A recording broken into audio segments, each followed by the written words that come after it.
Tantor Audio, a division of Recorded Books, presents Lake Redstone by J.D. Hollyfield. Narrated by Madeline Dower and Eric Bloomquist. When you're at the lake, it's all puppies and daisies. Gary Rogers. Chapter 1. Dreams are awesome. Especially the one I'm having right now. Dirty sex with 1980s version of Axl Rose, the lead singer of Guns N' Roses. Paradise City is playing in the background while I ride the hell out of him in my parents' bedroom. My childhood dog, Muffy, staring at me while a pair of wings unfurl on my back. What the heck? Okay, I take that back. Dreams are plain old weird. The song gets louder, and I begin to lose my focus on the good part. I yell, "Ride 'em, cowboy," and move faster because, well, dreams can end at any time. If the only time I get action is while I'm unconscious, I gotta get moving with this. Sadly, the song continues to get louder while the dreamy schlong gets softer. No, no, no. I need this. Don't go away, wet dream. Come back. The lyrics from Paradise City blares from my phone as my eyes begin to blink awake. My phone continues to ring, and Axl fades out of existence. Go figure. Even in my dreams, I can't keep a guy. I roll over to my phone and see a FaceTime call coming through from Poppy. Shoot, what time is it? My bloodshot eyes search out my clock.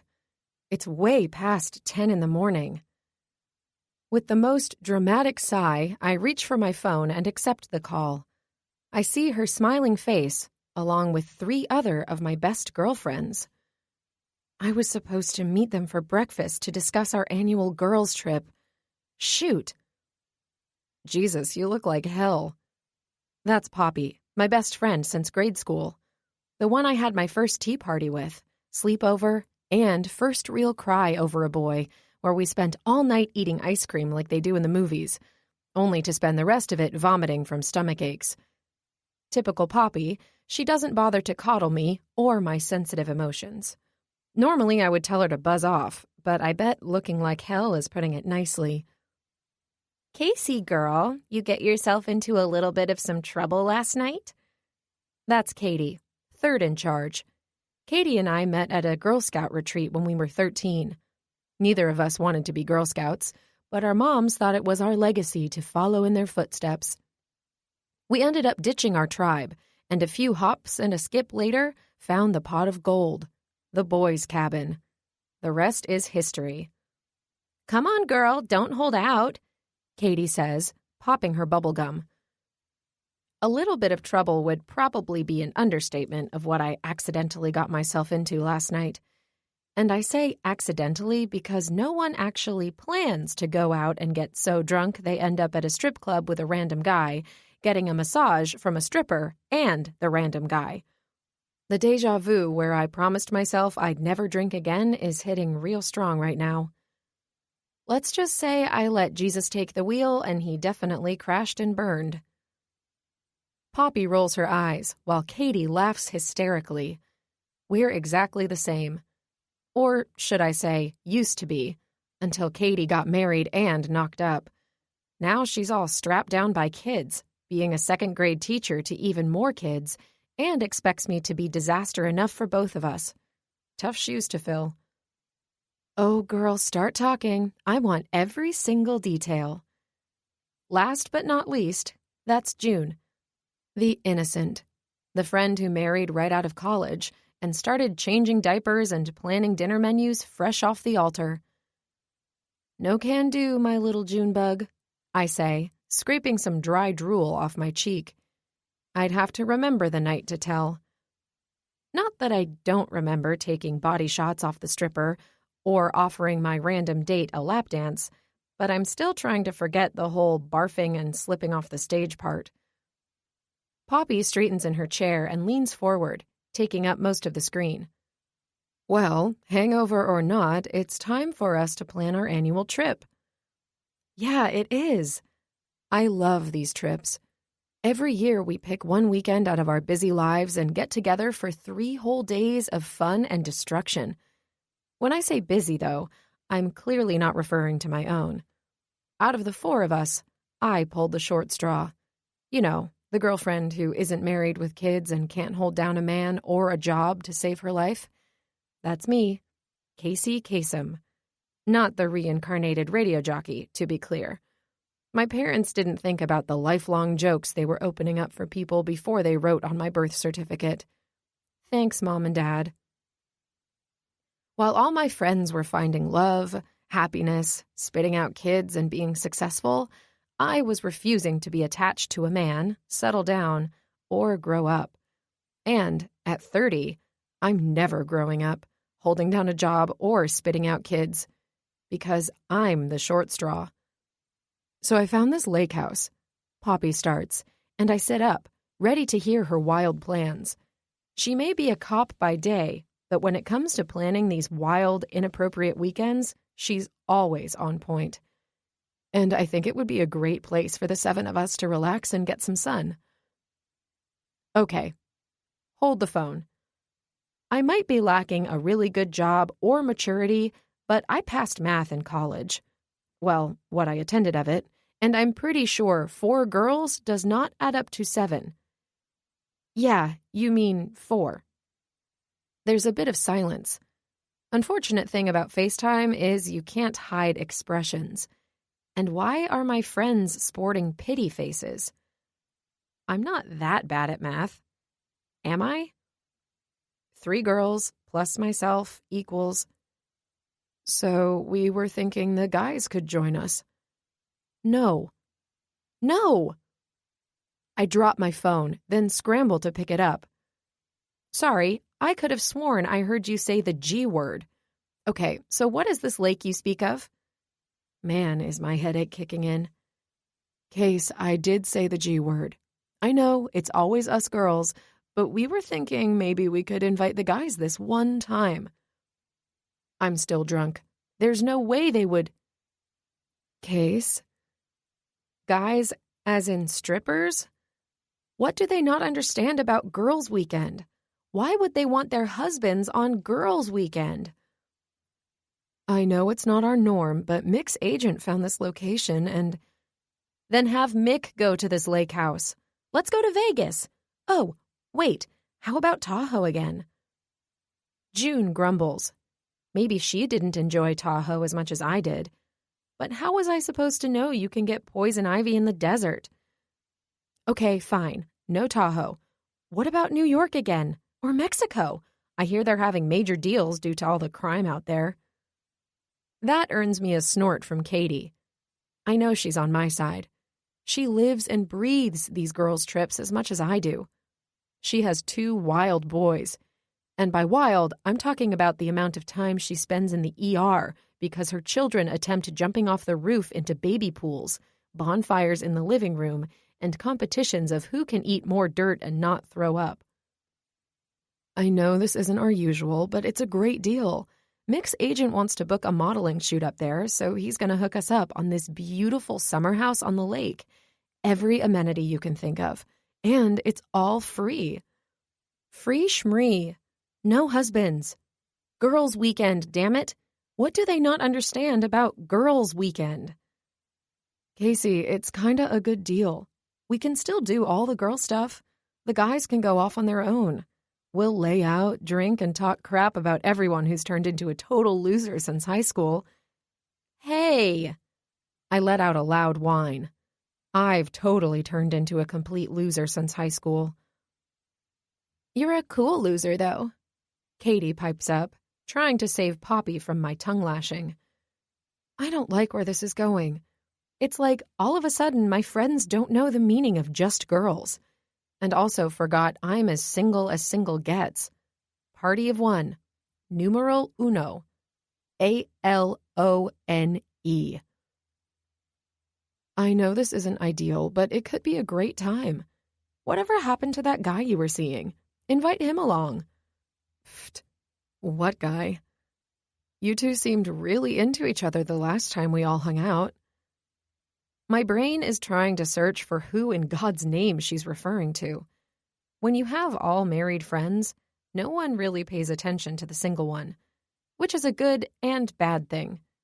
Good because they spend less time judging your actions, but bad because they always think you need saving. Let me hook you up with my boss's brother. I know a guy from the grocery store. I met a bum on the street and he's willing to date you. It never ends. Who was that cute guy you brought to June's anniversary dinner? Katie asks. I have no idea. Because that's the problem. There are so many ifs, possiblies, and failed one-nighters coming in and out of my life, I have no idea who I took to that dinner. I also don't want to admit I have no idea, but I have to act like I have some class, and maturity, and respect. Oh yeah, you mean Bob? Stupid Bob. Sure, he was nice.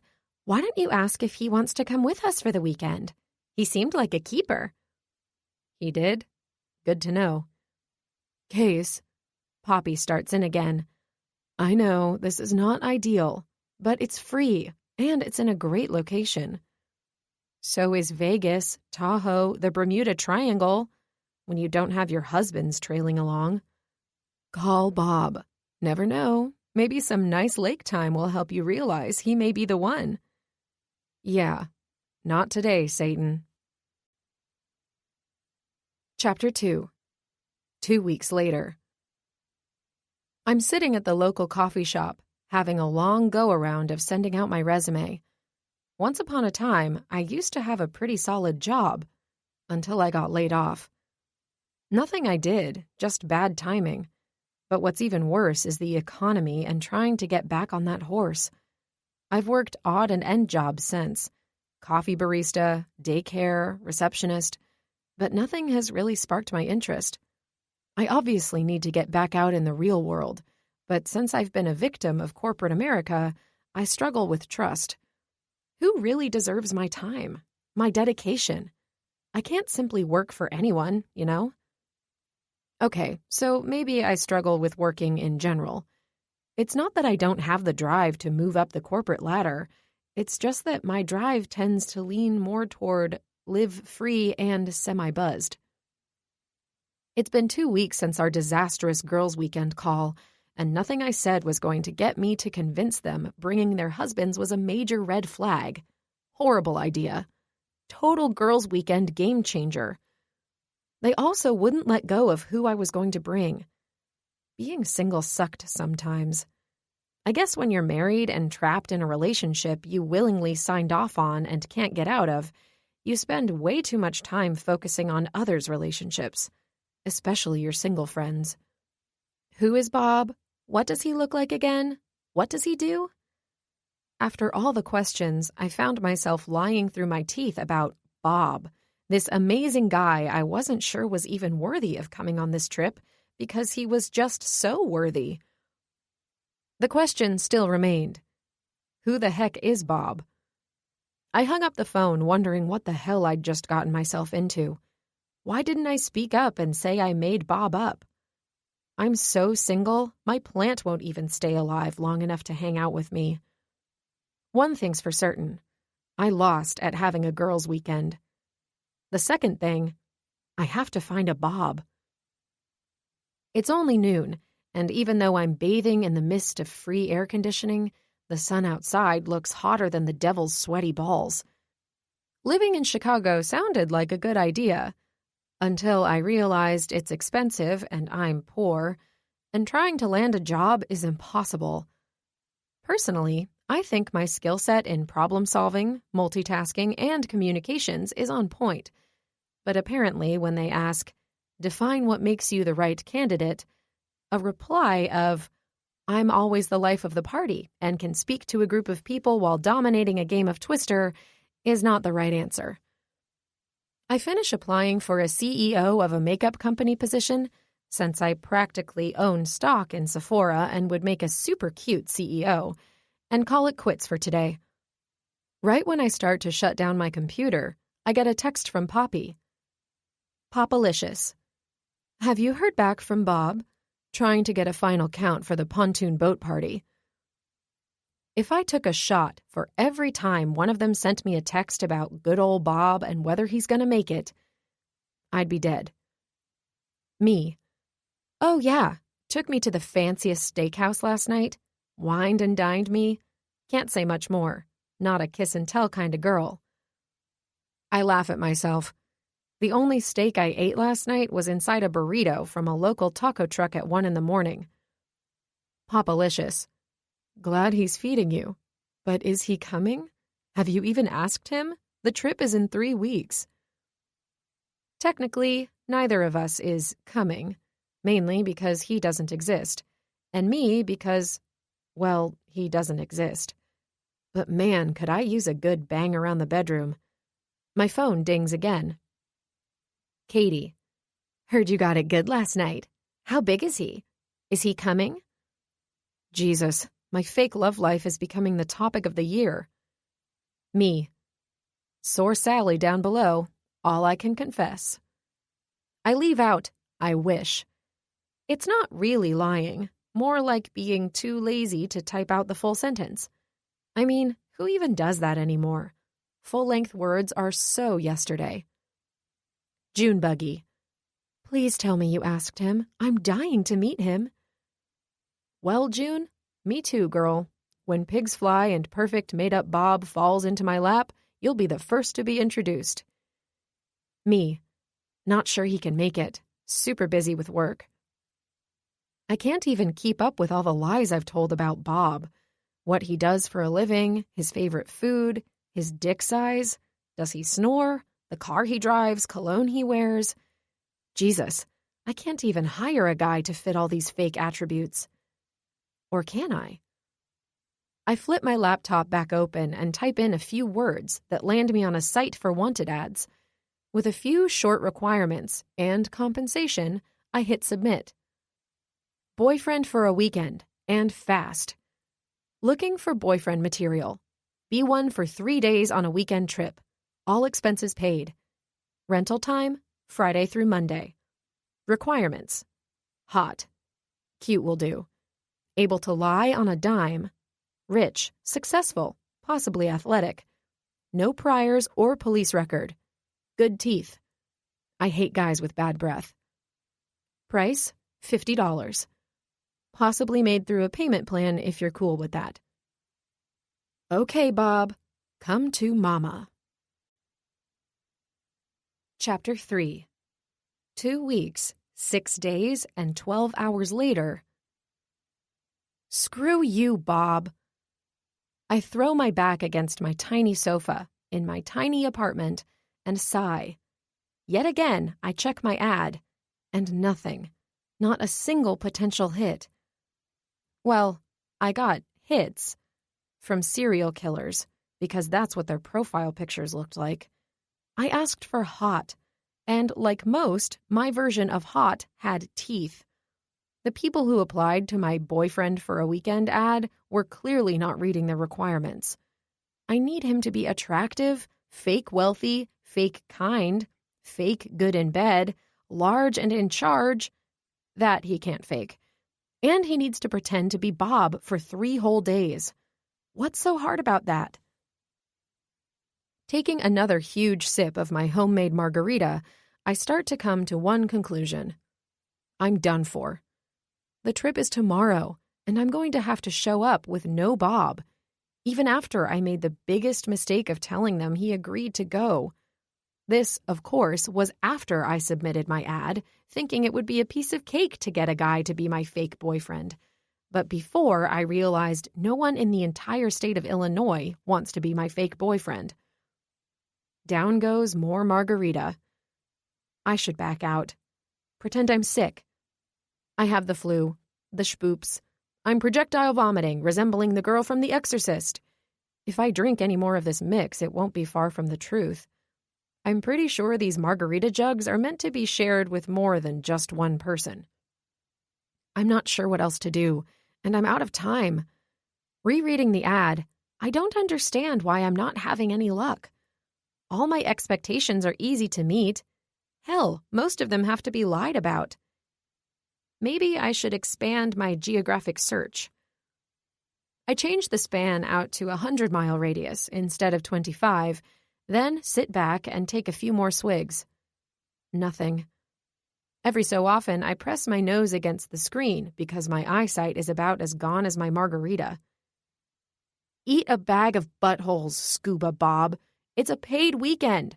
Who says no to a paid weekend? All of Illinois, apparently. Maybe that's it. No one wants to do it for $50. So I lowballed it, but hello, I'm poor. I guess I can spare a few more bucks since it is my dignity on the line. I press edit again. With one eye open, I add another 0, having no idea how I'm going to pay Bob, even if he does show up in the next 20 hours, and click yes to update. I go to empty out the last dredges of the bottle, just like Bob will be doing to my bank account if he ever shows up. 7:30 a.m. The sound of my alarm wakes me from my perfect slumber. Just kidding. My slumber consisted of crawling to my room from the bathroom and passing out between my dresser and bed. I really need to invest in a floor mattress. I lift my head, wiping the lime-flavored drool off my face, and reach up to shut my alarm clock off. Great. Today's the day where I lie and pretend I'm dead or confess I made Bob up and show up alone. Dead it is. I reach for my phone to send a text letting my friends know I've sadly passed and they'll have to go on this trip without me.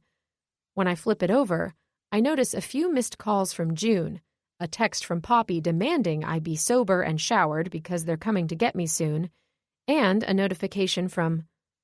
What? Holy smokes, no way!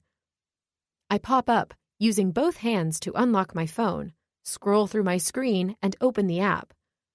One new application. Someone replied to my ad.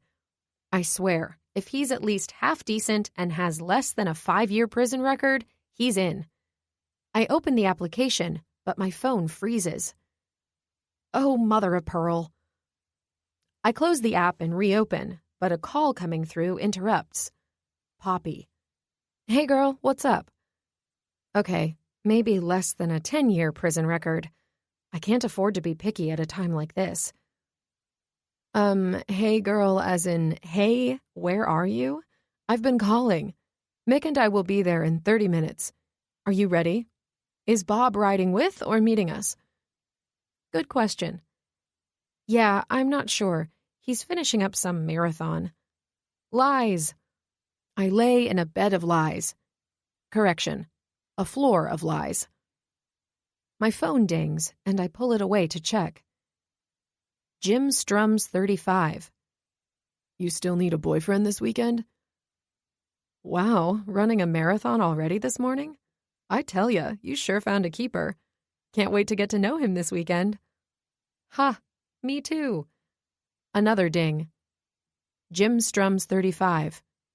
Gotta know soon. Anyway, we're making great time. Traffic wasn't as busy as we thought.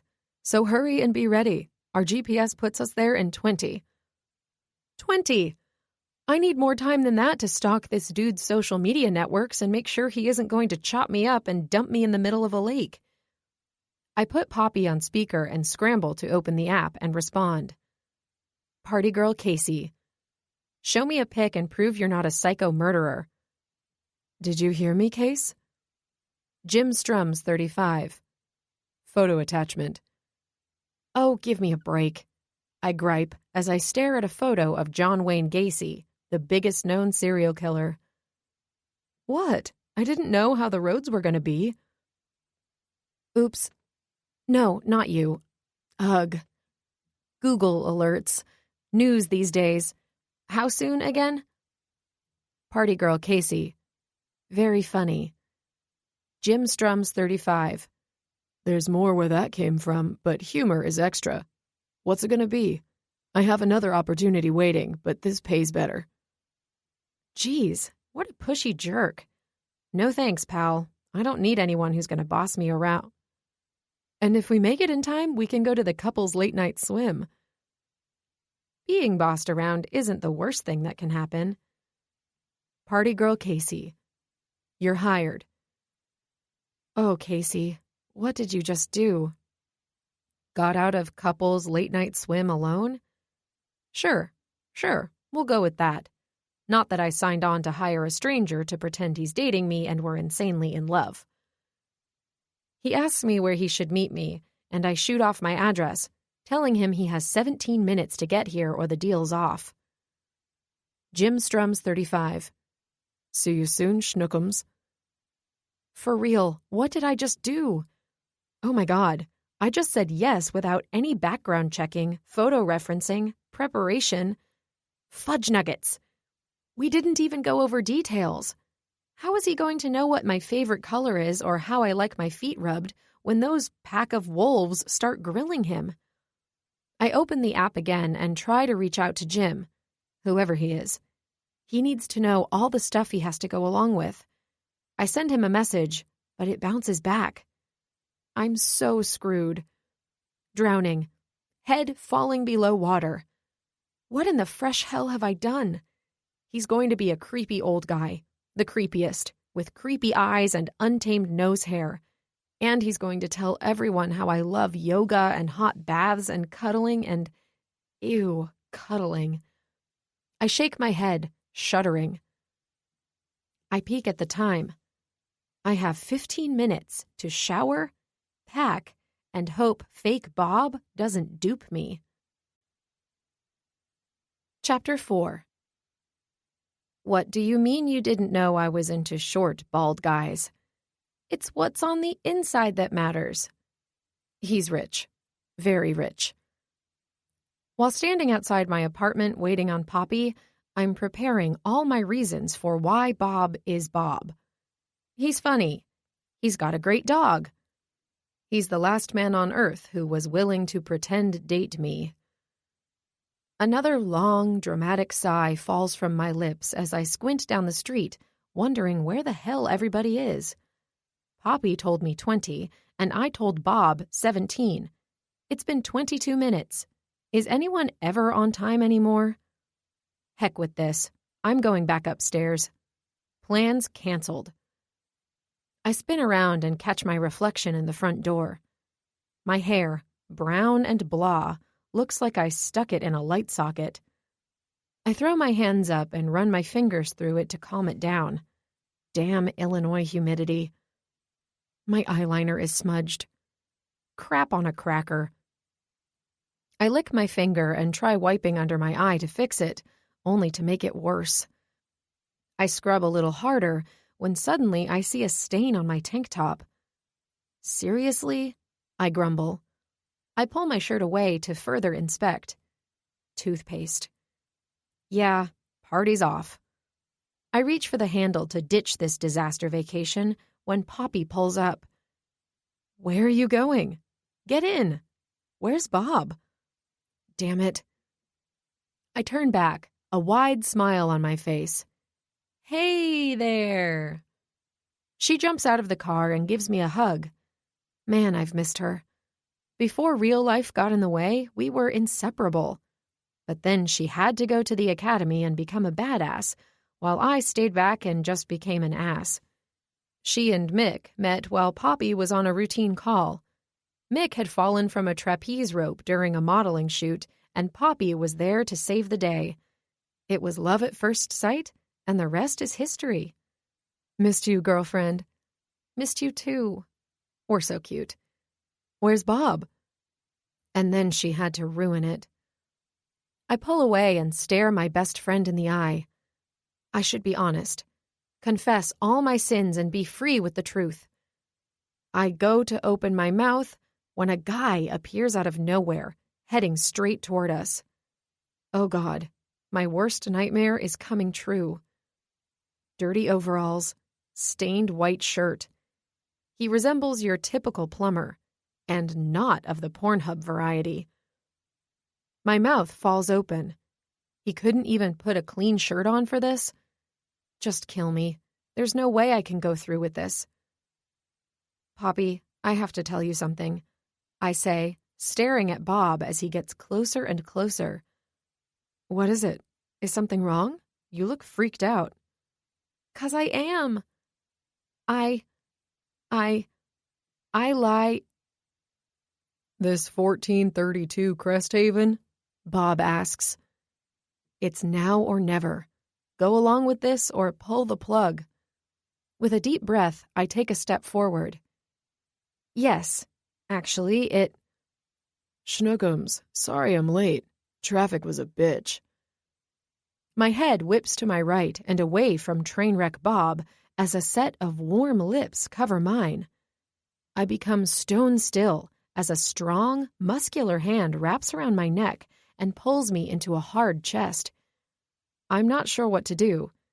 Weirder things have happened to me, but a man is kissing me. Like, kissing me. I would pull away. I should pull away. But he smells good, and his lips feel nice.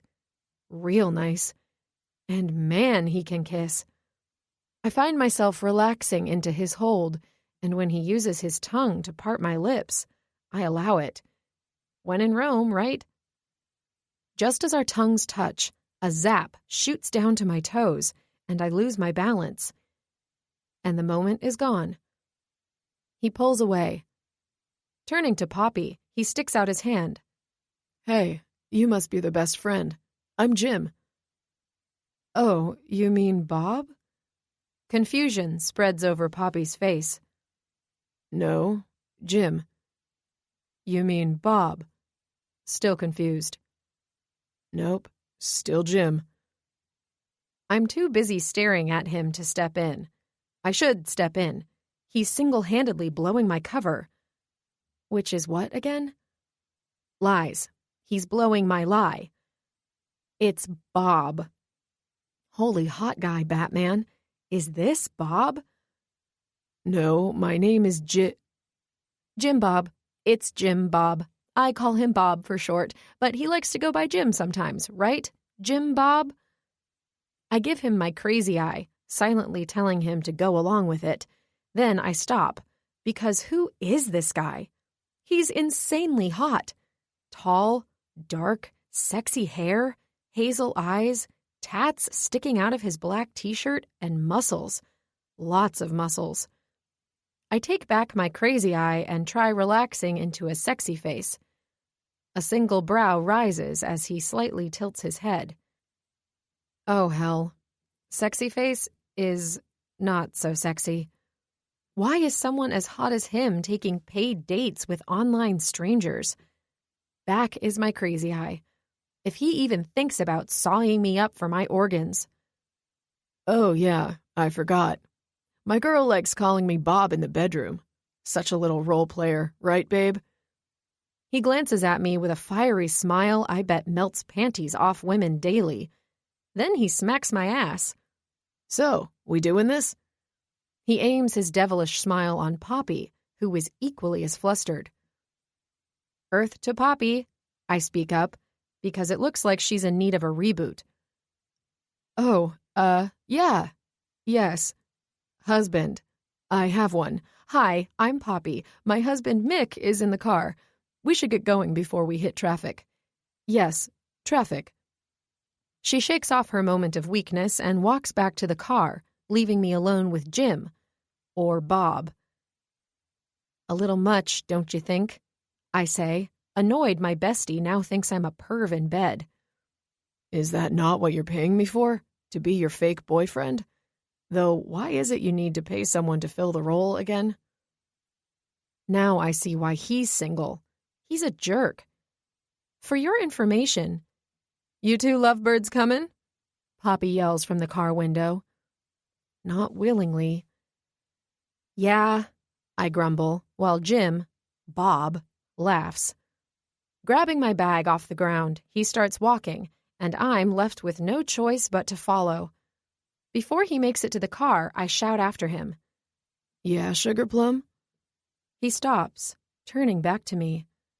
Long lashes and eyes bright with mischief steal my breath as he gazes at me like I'm the only one who matters, the only one he sees. My mind blanks. I have no idea what I was going to say. I stand like a goldfish gaping in water. Gonna spit it out, babe? Or are you going to stand there and stare at me like you want to eat me for lunch? A horny goldfish, apparently. My cheeks blaze as humiliation courses through me. This guy has some nerve. I am not staring at you like that, I snap. Yes, you are. Like you're picturing me naked. If we weren't already madly in love, I'd almost feel violated. He takes 2 steps toward me to eliminate the space and speaks softly. Wait, are we in love? My heart thumps at the sound of his deep voice.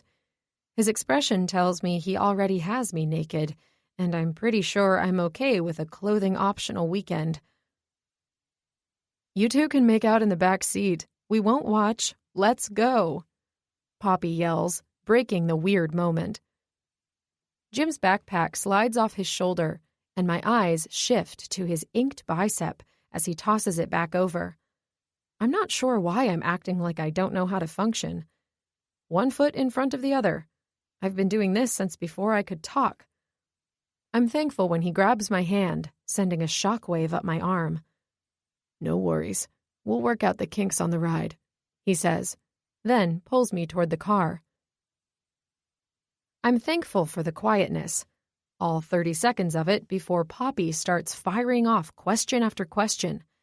I instantly panic, debating on causing an accident, fake choking to shut her up, screaming "Spider!" since she's deathly scared of them.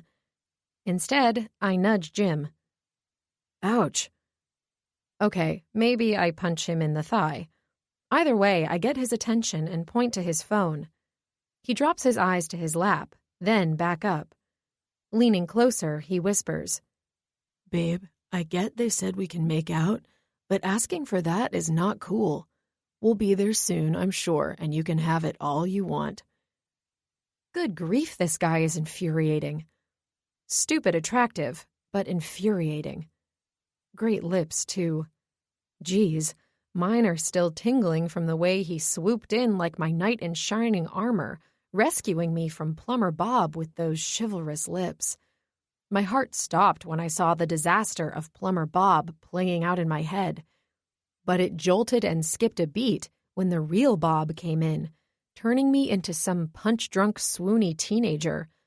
Kind of how I'm eyeing him now, a hazed-over gaze. Stupid, stupid attractive. Okay, pull it together. I roll my eyes and mouth. No, not that. Our app. I wink a few times until he gets it. He finally obliges as Poppy asks another question.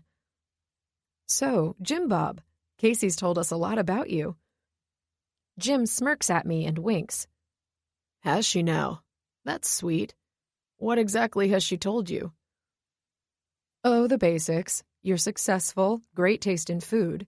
How was that new steak restaurant you two went to? Fiddlesticks. I start firing off a message. Party girl Casey.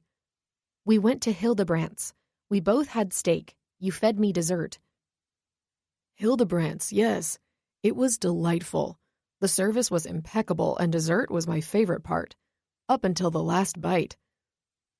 Jim strums 35. Why did we order steak? And what was for dessert? Tell me we had mousse. I've never had mousse. Did I enjoy it? I gawk at him with a what the hell, who cares look. Sounds like I'm going to have to make Mick take me there. What exactly is it you do to be taking my girl to such a fancy dinner? Party girl Casey. You're an investor. Own your own company. Travel a lot. Oh, you know, I invest here and there. Mainly in my girl, though. Most important investment yet. He turns and winks at me. Jim strums 35. Where do I travel to? I've never been outside the U.S. I love Mexican food, though. Jesus almighty. I have my work cut out for me with this guy. There's no way I'm going to get away with this. I'm estimating an hour max before I'm busted and pushing us both out of the car. Wow, that's exciting. Mick and I have always wanted to invest. Got any pointers for us? He certainly does not. I shut this ridiculousness down before it gets too out of hand. A subject change is in order. Hey, Mick, Bob is really interested in your modeling career. Why don't you tell him how you got started? I say, a winning grin trying to escape. No one will get a word in the rest of the ride. Chapter 5. Casey. For the record, I wasn't always such a screw-up. Believe it or not, when I was younger, I actually had dreams and set goals for myself. It's just, life happened. Reality versus fantasy. Everything is so shiny and beautiful when you're small. Then you grow up and fantasies become just that. When I was 9, I wanted to join the circus, paint my face, dress up in a bunch of colorful outfits, ride on elephants, and balance on a trapeze pole, the whole shebang. And at that young, fragile age, William Casem III told me no child of his would be running around with savage townies and carnies. I would go to college and follow in his footsteps of becoming a lawyer. I could barely pronounce the word, let alone muster up enough gumption to do it. At age 11, I wanted to be a veterinarian. After I did my research on circuses, I realized I wanted to help animals, not be part of their cruelty. Once again, my father stepped in and said playing with pets all day was a low man's job on the totem pole, and no daughter of his would be working in such a mangy profession. He then went and used the whole LAWYER word again. At 13, it was an actress. At 15, an interior designer. Dream after dream, my father said the same thing. My heart and goals were in the wrong place. And how exactly do you think you'll live on such a fickle income? Your entire life has been made up of these silly dreams, Casey. No one will accept you if you can't even take yourself seriously. Lawyers and surgeons thrive in this world, not filthy pet doctors or D-list movie stars. Get this nonsense out of your head and start thinking about a real life for yourself. You'll become no one if you continue on this puerile path of yours.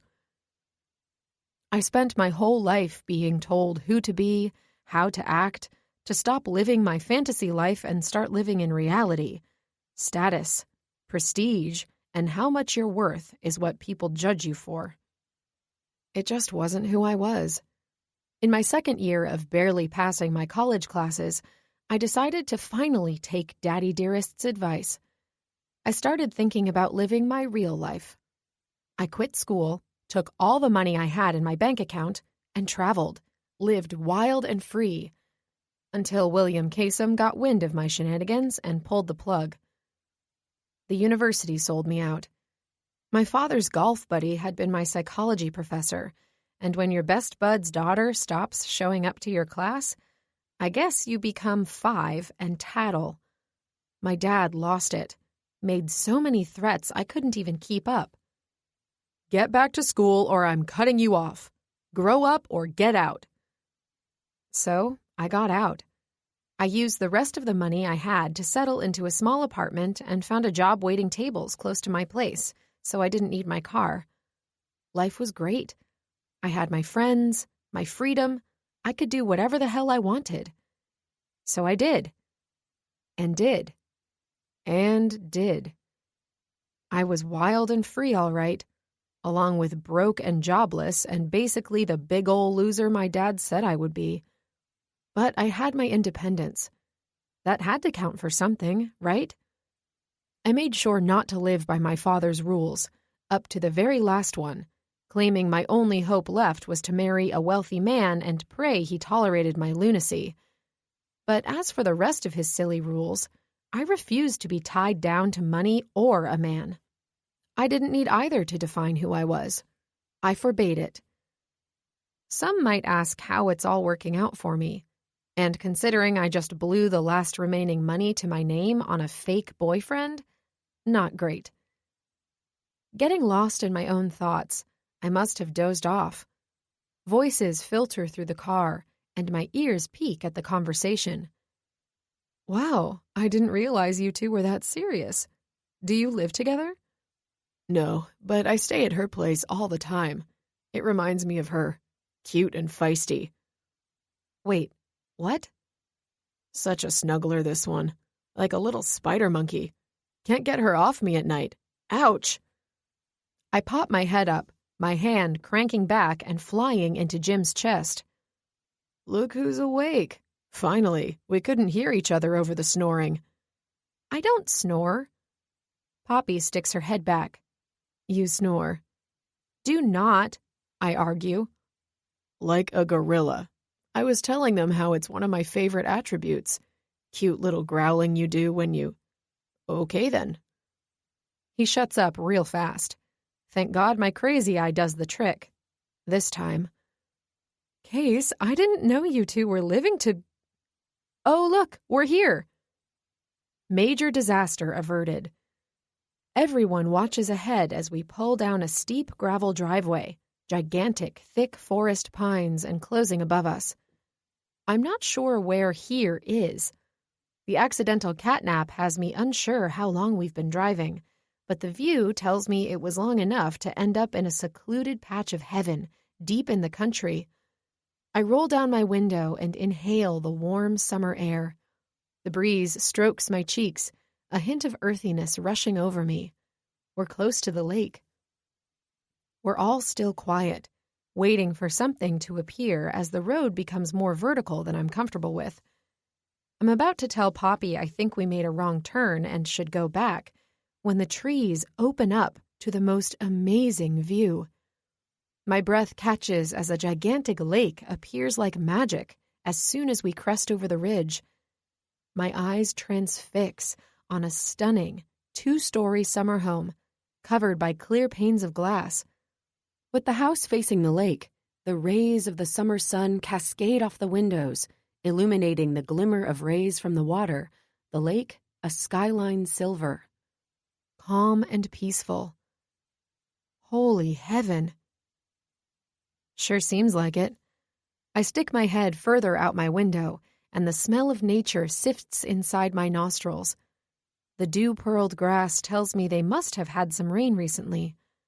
I ache to snuggle my bare feet in the damp grass and feel the warmth of the sun on my face. A black SUV is parked in front of the house, and I spot June and her husband Jason right away. It's kind of hard to miss him. He used to be a linebacker for the Oakland Raiders, and talk about super dreamy. Who would have thought our sweet little Junebug would catch the eye of a famous football player and bring him to his knees? Literally. They met at a bar, and while she was trying to squeeze through a group of giants, she tripped, tossing 2 full hands' worth of shots. Jason had taken the brunt of the booze, not only catching a lime to the face, but when he tried to steady June, he slipped, and his knees met the bar floor. June was completely mortified, but Jason, as he says, fell head over heels in love. It took 2 minutes of some cheesy pickup lines for June to give in and offer up her number. Oh, great, everyone's already here. Poppy unsnaps her seatbelt as Mick parks, and they both climb out. When Jim reaches for his door handle, I catch hold of his shoulder. Wait. He pauses, setting those seductive eyes on me. His lips turn up in a sultry smile as his eyes drop to where my hand is touching his shoulder. I quickly retreat, pulling my hand away. Listen, we need to get our stories straight. They'll catch on right away if we don't get our act together. Especially June. She's like a hawk. June. We don't want her to blow our cover. Okay, so more making out, less cuddling. Do you prefer pet names or... Stop. I'm being serious. If my friends find out this is all a scam, they'll... What? Disown you because you made up a boyfriend? He sounds super boring, by the way. No, they'll think I'm pathetic for making you up, then feel all sorry for me because I'm still single. Then they'll try to set me up with their dentists, dog walker, or God knows who else. Great. Now he's looking at me like I'm sad and pathetic. Stop looking at me like that. You're not here to judge me. You're here to play nice and get paid. Speaking of getting paid, get out, you two. Poppy opens Jim's door and tries dragging him out of the car. I grab for him and play tug-of-war with Poppy, but lose. We didn't go over anything, and I can already see curiosity peeking in June and Katie's eyes. Bob, wait! I yell to get his attention. The vultures are swarming, and that up-to-no-good look on Katie's face as she makes her way to our car is confirmation enough to hurry up and spit out the basic needed facts.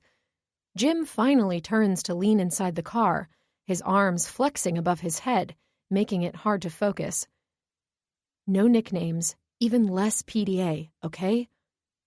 His smile is big and sexy, and I mentally want to take back the PDA comment. I think he catches on because his smile turns deviant and delicious while mischief glints in his eyes. Jesus, what have I gotten myself into? Cool, got it. Let's go make all your friends gush over your perfect boyfriend. He leans farther in to grab my hand and pulls me out of the car. I throw my hand over my eyes to block out the blazing sun when Katie pounces on me. Dude, what the hell? You guys took forever. Ew, you smell funny. Is that the lingering scent of sex? Katie and I are similar in appearance. Brown hair, hazel eyes, cute button noses. Kidding on the noses, but we have passed for sisters before when it came to snagging family discounts. She releases me and turns her attention on Jim. Oh, and you must be the cause of said scent, you dirty little muncher. Jim laughs while I slowly die of embarrassment. Katie, I snap, but she has no interest in me. She's set her eyes on my boyfriend. Fake boyfriend. Hi, you must be Bob. Katie, heard a lot about you. He wastes no time unleashing that smile on my friend as he sticks his hand out. It's actually Jim. Utter confusion strikes as her eyebrows go up, up, and away. Wait, I thought your name was Bob. It's Jim. But she turns to me for help. I taser Jim with my glare, wanting to punch him for not playing along. It's Jim Bob. I like to call him Bob for short. Why is he making this so hard? Oh, okay then. Jim Bob it is. Since you guys are the last ones here, you get the room next to us. Beware, Jim Bob. The walls seem thin. No funny business if you don't want us hearing anything.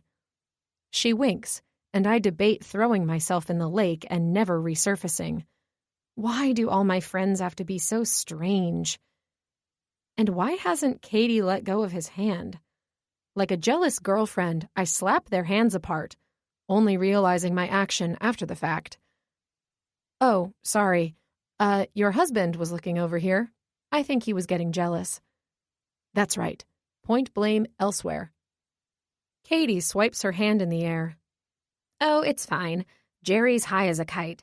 He probably can't even see this far. We all take sight of her husband, who, indeed, is trying to catch a butterfly, Mr. Miyagi style. Anywho, let's go in. The house is dope. Some sort of famous couple owns it. Not to mention, there's a weird obsession with koozies going on in there. My eyebrows shoot up. Koozies? You can look later. Just hurry up and change. The pontoon boat is sick, she says, then starts to walk off. Still confused, I shake it off. No time for questions. Side-leaning into Jim, I whisper, her husband's Jerry. He's a financial advisor. They have 2 kids, boys. She's a teacher, second. What was that? Katie turns around.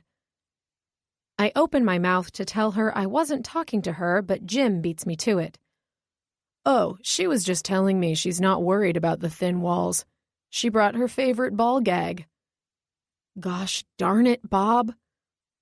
I wind my hand back and take a nice swing into Jim's chest. Ouch, he gripes, bucking forward. Are you for real right now? I yelp. You two are cute, fighting like a married couple already. Katie awes, and she's off again. We're both still standing there, Jim rubbing his chest while I snarl at him. Seriously? What? You're a freak in the sheets. Don't chicks envy other chicks like that? What? No, it's guys who envy dudes who have chicks who are freaks in the sheets. Oh, so I should have used the line on the other guys here? Jiminy Cricket. Turn around, Casey. Go home. Cut your losses. I'm starting to think this might be the best course of action, but when Jim turns and starts walking toward the house, I want to take my grabby hands and see just how tight his butt cheeks are. Man, he has a nice tush. Every time he sways from side to side, one cheek flexes, and damn. Just damn. Hey, girl. Gah! I jump, startled by June, who pops out of nowhere. Jesus, you're like a little ninja. I was calling your name, weirdo. Sure it wasn't due to something or someone catching your eye? She jokes and leans in for a light hug. I turn back as Jim disappears into the house. I'm not sure, I say honestly. I've been in the presence of this odd stranger for approximately 4 hours, and he's already managed to get deep under my skin. Not sure if that's a good or bad thing, but he succeeded in hitting both emotions. Bad, because why doesn't he know how to listen? I tell him to say one thing and he says another. Reminds me of an untrained dog. But then there's that smile. That kiss. What was that kiss? He didn't even introduce himself before he shoved his tongue down my throat and made my knees turn to jello. And then the nicknames. Small little gestures are so not my style, but he's making me kinda, sorta, possibly, maybe enjoy them. Hello, I'm single. I don't get called sweet things. Sweet little nicknames are not because someone is all fancy on me. It's because I'm about to make awful choices and won't even remember the pet names come morning. And ugh, even in the short 4 hours of having a fake boyfriend, it's making me think maybe it wouldn't be so bad to have a real one. You going to elaborate on that one? I forget June's standing there waiting for an answer. I don't really know how. Let's just say my boyfriend is a mystery to me sometimes. An understatement of the century. I wish it were possible to stall, click my heels, and it be the end of the weekend. But time is ticking normally. Each minute the required 60 seconds, each hour the required 60 minutes, and sadly, I don't have ruby red shoes. Lucifer's sweaty balls. A big huff and a puff, and I wrap my arm around June and walk us up to the front porch. Wow, this place is beautiful, I gasp, stepping inside the lower entrance of the house. Katie's mention of koozies instantly makes sense, as my eyes focus on an array of shelves holding row after row of colorful foam sleeves, or what I like to call beer huggers. Holy Hoarders Anonymous, what is all this? I don't know whether to be impressed or confused. Who likes koozies this much? You should see the back room. Locked glass case of them. I assume those are the ones off limits. Jason and I took a peek. Some big autographs on them. There's a blue one with a light beam guarding it. Super strange. Yeah, but why koozies? June shrugs. Why not koozies? Oh, June, my little intellectual know-it-all. I shrug when Katie's voice booms as she comes out of the bathroom. Case, you're upstairs to the right. Hurry up and change. Boat leaves in 5. She stops to snag a koozie off the wall. I mean, they obviously have enough to share. She jams her Corona into an alcohol you later koozie and walks past, offering us both her toodles wave as she skips down the hill leading to the water. Great. I turn to June to suggest we stay at the house and admire the koozie Hall of Fame when she gives in and pulls one off the wall. Cute, huh? Matches my bathing suit. See you down there. Then she's gone too. I find myself staring at the endless wall of colorful drink holders, one from Siesta Key, Florida, another from Hooters. I give in and snag one that says, "You have some big pickleballs." Wish I had some big pickle balls. Ones that wouldn't have me running for the hills, thinking about having to trek my sorry butt upstairs to face the attractive predicament I got myself into. Speaking of predicament, how could I have not thought about room situations? Did I not think I would have to share a room with this dude? You know, my boyfriend? I smack my head with the squishy foam. Maybe the room has 2 beds, possibly a big enough closet for one of us to sleep in. I grunt, keeping the koozie, because I do enjoy a nice cold drink, make my slow journey up the long set of stairs, and peek into the room. Jim? Maybe I got lucky, and he's already changed and is on the boat. When I push the door open and walk in, I'm met with silence. No sign of fake boyfriend anywhere. My backpack is on the bed, and a pair of men's jeans are over the small rocking chair in the corner. He's already gone. Good. Hurrying to my bag, I rip down the zipper and reach for my bathing suit. I don't know what I was thinking when I decided buying a hot pink bikini with lollipops on it was smart, but I was day drunk and internet shopping to make myself and my high-interest credit card feel fulfilled. My fingers latch onto my jeans, and I shove them down, along with my underwear. I kick out of them, then off goes my top. Unhooking my bra, I toss it to the side. Hey, I forgot my... Holy fucking Jesus. I whip around to the deep voice, and it takes a few seconds for my brain to catch up and remind me I'm naked. Jesus! I jump, throwing my hands over my boobs, then my crotch. Then I try to mastermind a full-body cover-up with my arms, hands, and legs. Dude! I scream. Dude! Jim groans. Don't you knock? I turn around and hurry into my bottoms. Knock, knock. I whip my head back to give him my perfected eye snarl and throw my bikini top over my boobs. I fumble with the string, but I'm all out of sorts and can't seem to get it tied. Here, let me help you. Yeah, no need. I got it. I snap, but still can't get this damn strap to... I shut up real fast the second his warm hands land on my back. He's slow and gentle as he adjusts the straps, securing them in place. There, all good now. I want to turn around and say thank you, but my face is hot, my ears burning, and there's a flutter in my belly I can't quite place. Embarrassed? Turned on? Both? He may have removed his hands from my back, but I can still feel the warmth of his fingers lingering on my skin. Okay, great. Thanks. Yeah, great. So I forgot my sunglasses. Just gonna grab those. Yep, right there. Cool. See you out there. He's gone, and I'm pretty sure I have a lady boner. Ugh. 72 hours. You can do this, Casey. Chapter 6. Jim. Bob.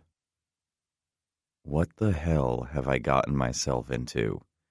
I stand at the top of the stairs a few seconds longer because I need my fucking boner to go down. I adjust the big guy. I really don't want to be standing near the door when she comes out thinking I'm some creep. Not that I'm not a creep. Who agrees to be someone's fake boyfriend for money? You do, asshole. Not that I need the money.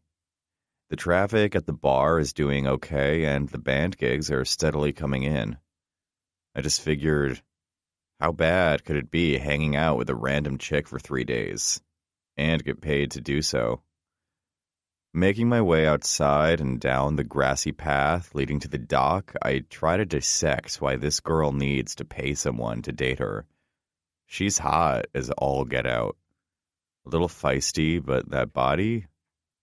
Damn. I'm forced to make another adjustment down below, replaying the images of her naked and perfect in all the right places. And fuck that cute little ass. She's gotta be crazy. One of those batshit crazy chicks who reels in guys, then goes all psycho when you eat the last bite of their taco or don't hold the door open for them. Man, speaking of, tacos sound good right now. When was the last time I ate? Hey, bro, you must be Bob. This damn Bob bullshit. Who the fuck names their kid Bob? Who names their fake boyfriend Bob? She couldn't have given me a cooler name? Something more badass? Like the dude who drove us, Mick. He sounds badass. It's Jim, actually. I stretch out to take his hand. He looks familiar. TV, maybe? Ah, sorry, man. Thought the girl said your name was Bob. Yeah, it's confusing. It's Jim and Bob and just Jim. I should just go with Bob. She's paying me enough money to call me whatever she wants. You look familiar, I say as we release hands. You watch football? No way. Jason Maniac from the Oakland Raiders? Holy shit. Yeah, retired now, but I'm assistant coaching for the Bears. You were a badass on the field. What'd you have, like over 80 solo tackles last season? Jason laughs and opens a cooler. Tossing me a beer, he grabs one for himself and cracks it open. Something like that, but I tore my ACL at the end of the year, and that was that. I remember that now. A running back from the Broncos side-charged him during a tackle, causing him to land faulty, taking him out the rest of the season. So, how's Casey treating you? Never thought I'd see her settle down. Why's that? Inquiring paid boyfriends need to know. Well, you know her. Wild party girl. Don't get me wrong, we love her, but it's definitely time for her to grow up and find a man to put her in her place, you get me? He laughs and takes a swig of his beer. My girl is not only crazy, but wild. Interesting. I open my mouth to grill him for more information, but chatter from up the hill has us both turning. 3 girls and 2 husbands join us on the dock. I stare at Casey, trying to get her attention, but she seems to be avoiding eye contact. Let's get this party started, Katie sings, walking past me and jumping on the pontoon boat. I'm quickly introduced to Katie's husband, Jerry, and when everyone is loaded and seated, Mick pulls away from the dock. I take a seat in the front of the boat next to Casey and inspect the crew. Everyone seems relaxed, hanging on their better halves. I also notice they're all staring back at us as if we're a goddamn circus act and they're waiting for us to put on a show. I gaze over at Casey, who's stiff as a board. She's sure doing a bang-up job at convincing her friends we're a couple with the whole cold shoulder act. Looks like I'm going to have to take the lead on this. Definitely gonna have to work for my money. She squeals when I capture her waist and pull her into my lap, cuddling her in my arms. My smile outshines the noon sun as I rest my hand on her bare thigh, her skin soft and smooth like silk. Damn, just the simple gesture has me giddy, feeling like I won the lottery with this gig. I stroke my thumb up and down the inside of her thigh, still sporting a happy-go-lucky smile on my face when she whips her head around, a fire in her eyes making this even more enjoyable. If this is how it is to get paid for my company, I would have applied to these ads a long-ass time ago. The only problem is when I lean in and kiss her shoulder, my sugar mama becomes rigid in my arms. There's no disguising the rumble of her anger as her body quivers within my hold. I lean in even closer, my lips still grazing the corner of her shoulder. My voice dips to a husky whisper. Baby, you gotta learn to relax. Don't think about work. You have a job, Poppy blurts out. Fuck. No, yes, I mean, Shit, that didn't help. How was I supposed to know she didn't have a job? She's, actually doing work for me. Which is what, again? My actual job is far from what the ad requested. How the hell do I fight the can of worms it seems I just axed open? I'm rich, I invest, and I like fancy steak restaurants. Go with that. Investment stuff, lots of it. Really great with her hands, all professional, though. Winking, I give her a big squeeze. Man, I almost blew it. It does strike me as a little concerning, though, considering she still has to pay me. I bring my mouth to the back of her ear, keeping my voice low. How are you going to pay me if you don't have a job? And why don't you have a job? Her elbow goes into my gut, and I grunt. Damn, she's feisty. That's great, Case.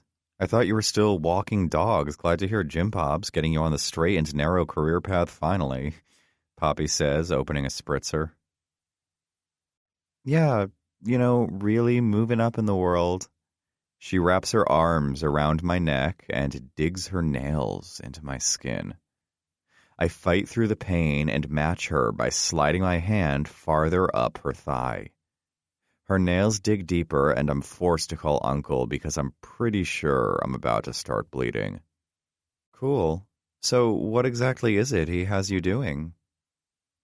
I brace for her nails to hit a vein at Poppy's next question. Just research. Lots of research. Hey, what's this amazing spot June was telling me about? Something about a rope swing? Subject change. That a girl. Her nails ease up as Poppy drops the subject. She begins explaining all the activities they have set for the weekend. I play fair, too, forcibly dropping my hand from her thigh, and I say forcibly because, damn, her thigh under my palm feels fucking fantastic. My mind heads down a bad place at what that thigh leads to. And I have to adjust her on my lap because I'm starting to poke her with my bad hard-on. The boat slows and I stare straight at a steep rock ledge dangling over the lake and an old rope hanging from an even older-looking tree branch. Yeah, fuck that shit. Casey jumps off my lap like it's on fire and I adjust myself to hide my semi-boner. Mick parks the boat and drops an anchor. Oh boy, who's going first on that? June pops up next. Not fucking me. I'm more of a keep my feet on the ground kind of guy. I get up to head to the back of the boat, pretending to need anything but a lunatic dive off that sketchy-ass rope when I hear my name. Jim Bob! Dude, where are you going? You're up first, man. It's fucking Jim. Deep breath. I turn around, facing my audience, including Casey, who's smiling. Yeah, babe. You first. You're always telling me how adventurous you are at work. Show us what you got. Her celestial smile is cute and sexy and also about to disappear when I take a hand to her perky ass. Nah, babe, I'm good. Tired from all my world traveling. You should go first, since you did tell me on our app site where you hired... Shut the front door, babe. No business talk. I'm pretty sure she wants to throw me off the side of the boat, which wouldn't be the worst thing. The fire in her eyes keeps waking up my little buddy down below.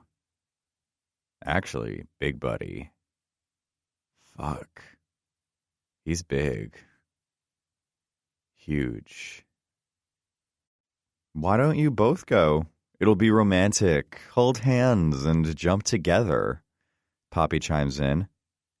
We both snap our heads her way, our expressions matching. No fucking way. Staying on the boat and making out is not allowed, kids. She laughs, and my horny mind creates this awesome visual of my tongue passing those adorable pursed lips and exploring her mouth, which I bet tastes sweet from her fruity spritzer. Fuck. Let's go, I blurt, then grab her hand and jump off the side.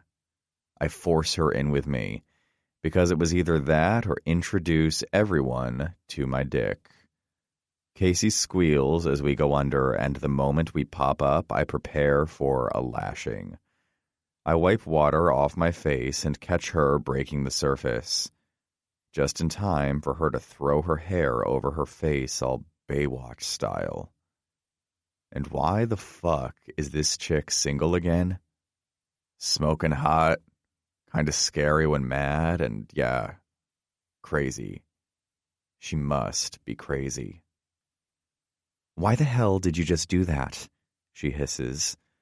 Her eyes shoot such fiery flames the lake water should fear evaporation. But I'm more focused on her cute little nose and running my tongue over her wet lips.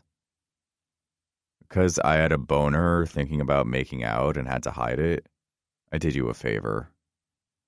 Her cheeks begin to match the blaze in her eyes, forming a rosy tint across her face. How's that doing me a favor? Because I'm not an escort. I don't have sex or money, and if you saw him, you'd want him. He's not for sale. Her eyes go wide, and I laugh, knowing he'd take her for a fair price, which is free.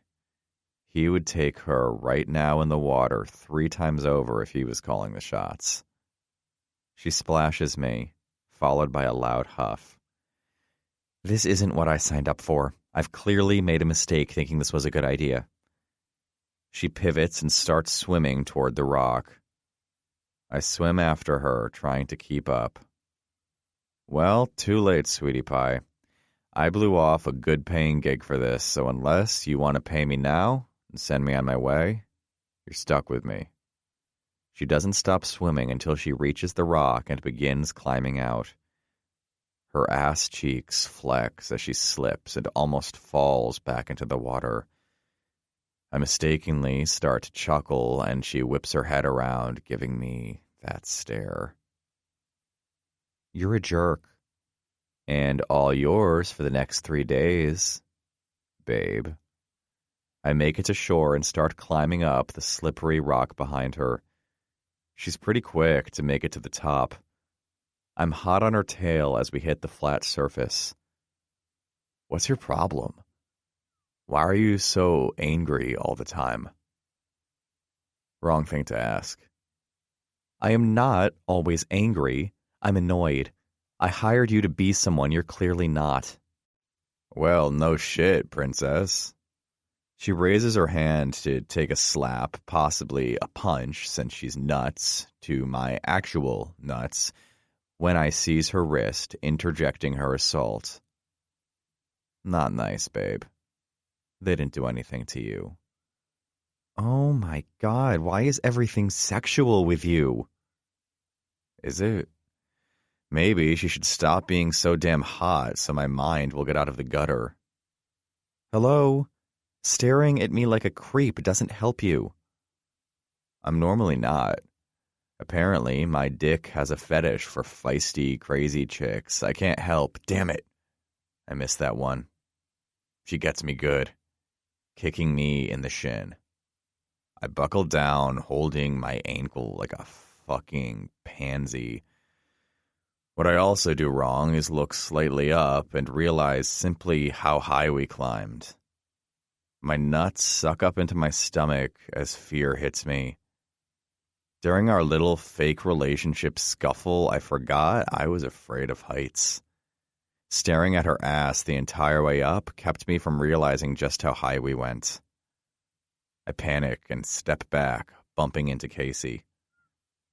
Whoa, watch it. You almost threw me off. Who's the crazy one now?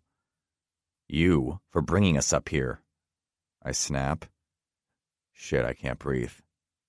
You followed me, she yells back. My eyes scan the rope. It looks to be 1,000,000,000 years old and hanging on by a thread. Hell no. The branch, it's frayed and dead, just like we're going to be if we attempt that. We got to go back down. I freak, turning around to find the path we took. Fuck, why is it so steep? Jim, we can't go back down. We have to jump. You jump. Enjoy. I'm going back down. Or I may just live the rest of my days on this ledge, because goddamn, it's too steep. Oh my god, are you scared to jump? Not only are you a pervert and a jerk, you're a scaredy cat? Oh, that's it. No one insults my manhood. I turn back around to face the lake. Okay, just this once, I'll let it slide. Chicken, bok, bok, bok. Damn it, that one hurt. Choices need to be made. Mainly on how I want to portray myself as a man. A big, bad, tough, testosterone-filled man.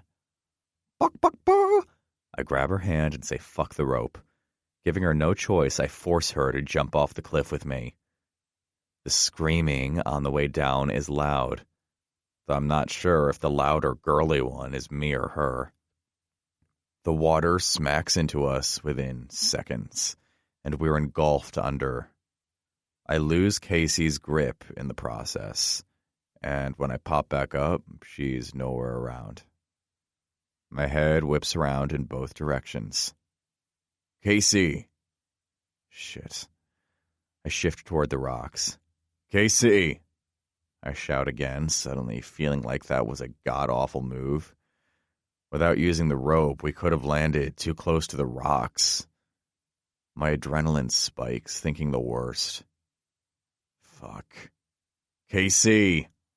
I yell, and finally I hear her voice. Laced with annoyance, of course. Whipping to the right, I see her on the other side of the water's edge and swim like a man on a mission until I clutch her and pull her into my arms. Jesus, I thought, well, it doesn't matter.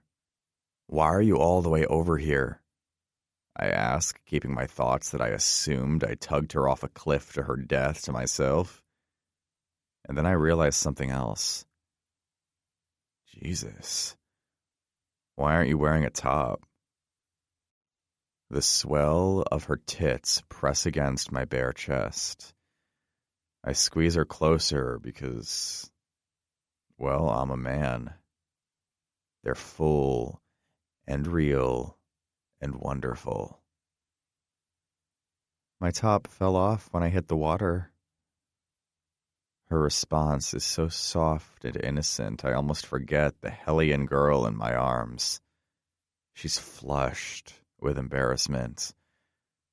Gone is the fire in her eyes, and in its place, shyness.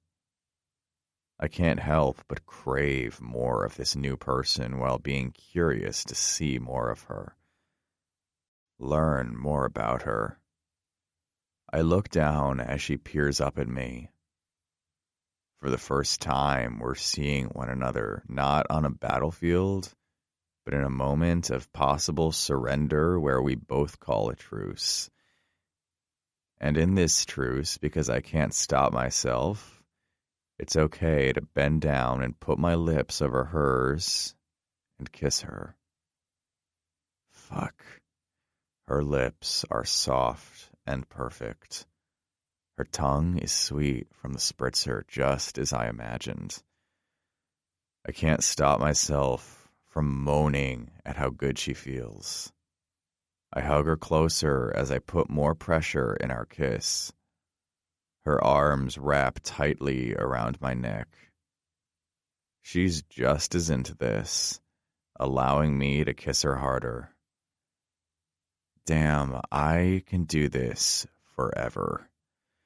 My legs may give out and we may drown in the middle of this lake, but this girl may be worth my demise. Howls and clapping from behind us slice through our bubble, reminding us we're not alone. Casey goes rigid, instantly pulling away from me.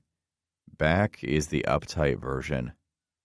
She offers me her fiery eyes one last time before pushing away and swimming back to the boat.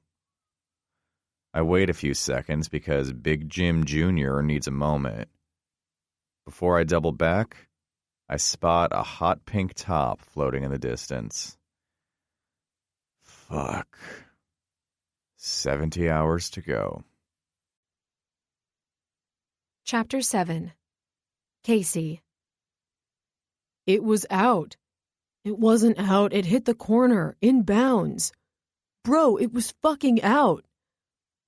Us girls are sitting on the ginormous balcony overlooking the guys below in a heated match of pickleball. Apparently, the owners, who Mick's agent rented the house from, are professional pickleball players. From the gold U.S. Open trophies and framed photos of them alongside famous people, I would say they are pretty darn good, too. Mick and Jim practically throw themselves at one another, claiming partners, but Jason puts a stop to it, arguing the two were getting too good, and puts Jim with Jerry. Having no idea what the crapshoot pickleball even is, us girls sit around relying on Google and Urban Dictionary to explain it to us. Turns out it's kind of like tennis, but played on a smaller-sized court, like badminton and paddles instead of rackets. Also, they use a wiffle ball. And if you live your life by the trusty Bible of Urban Dictionary, it's the shit.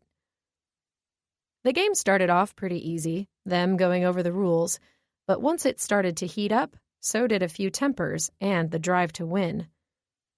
What are those guys arguing about now?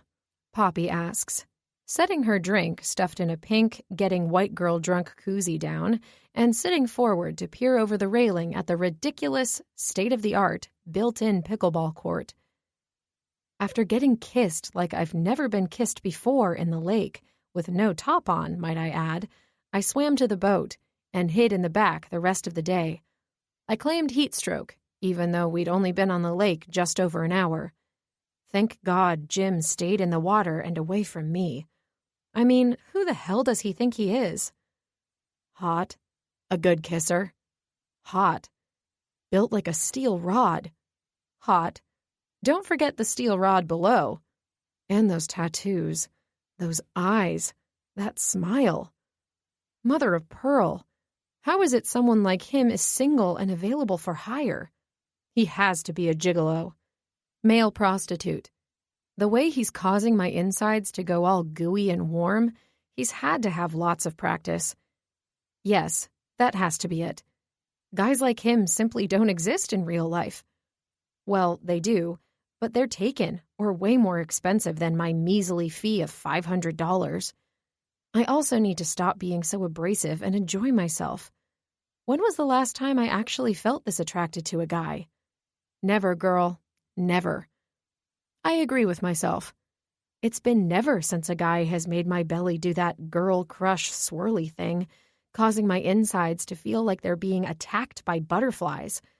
If anything, I should be embracing the fact that this guy, real or not, is showing me the attention I've unsuccessfully set out for since I grew boobs and learned what feelings for the opposite sex were. Who the hell knows? Jerry's probably cheating again, Katie says, breaking into my thoughts, taking a big swig of her beer shoved in a neon yellow, I don't get drunk, I get awesome koozie. It was fucking out, man. If you'd stop smoking so much weed, maybe you'd be able to see where the actual lines are, Jason snaps, and we all sit forward. The two men are at the net going at it. I'm not fucking high, man. Dude, you swung at a piece of fuzz floating in the air. We start to laugh, and they look up, realizing they're causing a scene. Katie stands and leans over the railing. Why don't you boys all whip it out and sword fight to the death to see who wins? I spit out my drink, and June giggles next to me. Jerry gives his wife the stink eye, while Jason smiles dreamily at his June. I sigh, sipping my drink as I get lost in their personal moment. Gosh, do I want what they have. To get lost in each other's eyes, no words needed.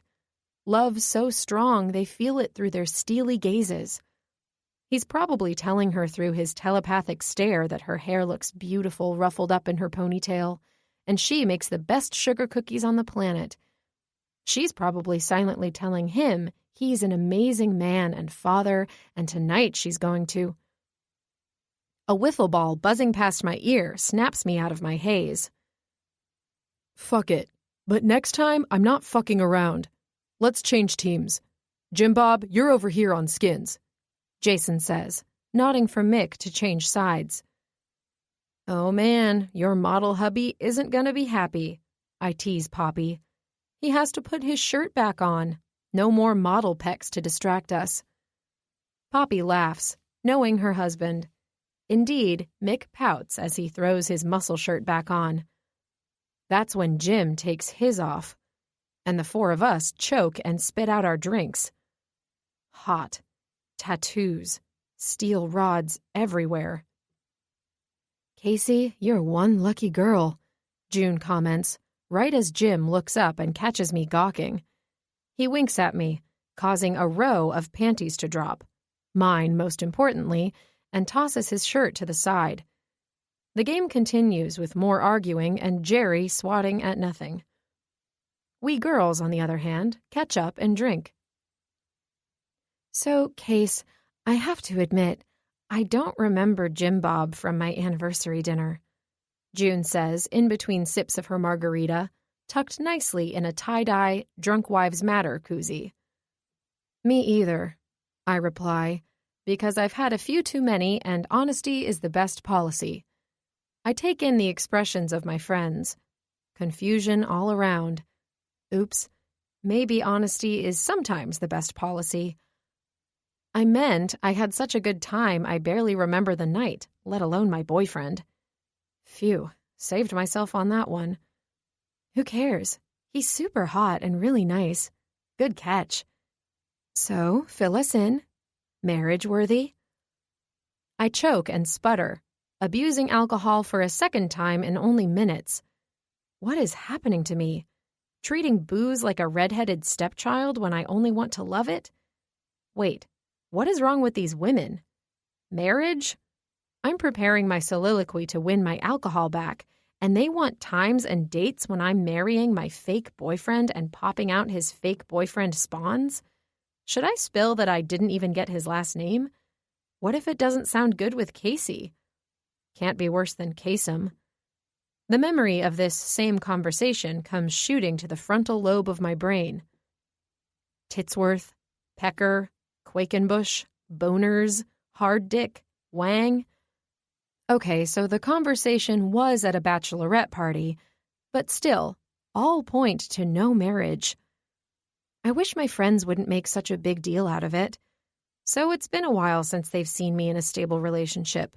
Little do they know, but words like keeper, marriage, and can't wait to see what your babies are going to look like instantly come spilling out. I imagine, if Jim were real, figuratively because, super real and playing pickleball shirtless in a display worthy of all the drool, and we actually had a relationship, and he loved me, if he was kind and supported me for who I was, didn't judge me for being me. A small amount of weight I constantly bear on my shoulders frees up, imagining all the ways I wouldn't have to pretend to be someone I'm not, if someone like Jim were real. All the horrible blind dates the girls set me up on would be a thing of the past. The lies, pretending I'm way more mature and intellectual than I really am. And I don't need him to be rich or successful, or smart or fit. The fit part definitely helps.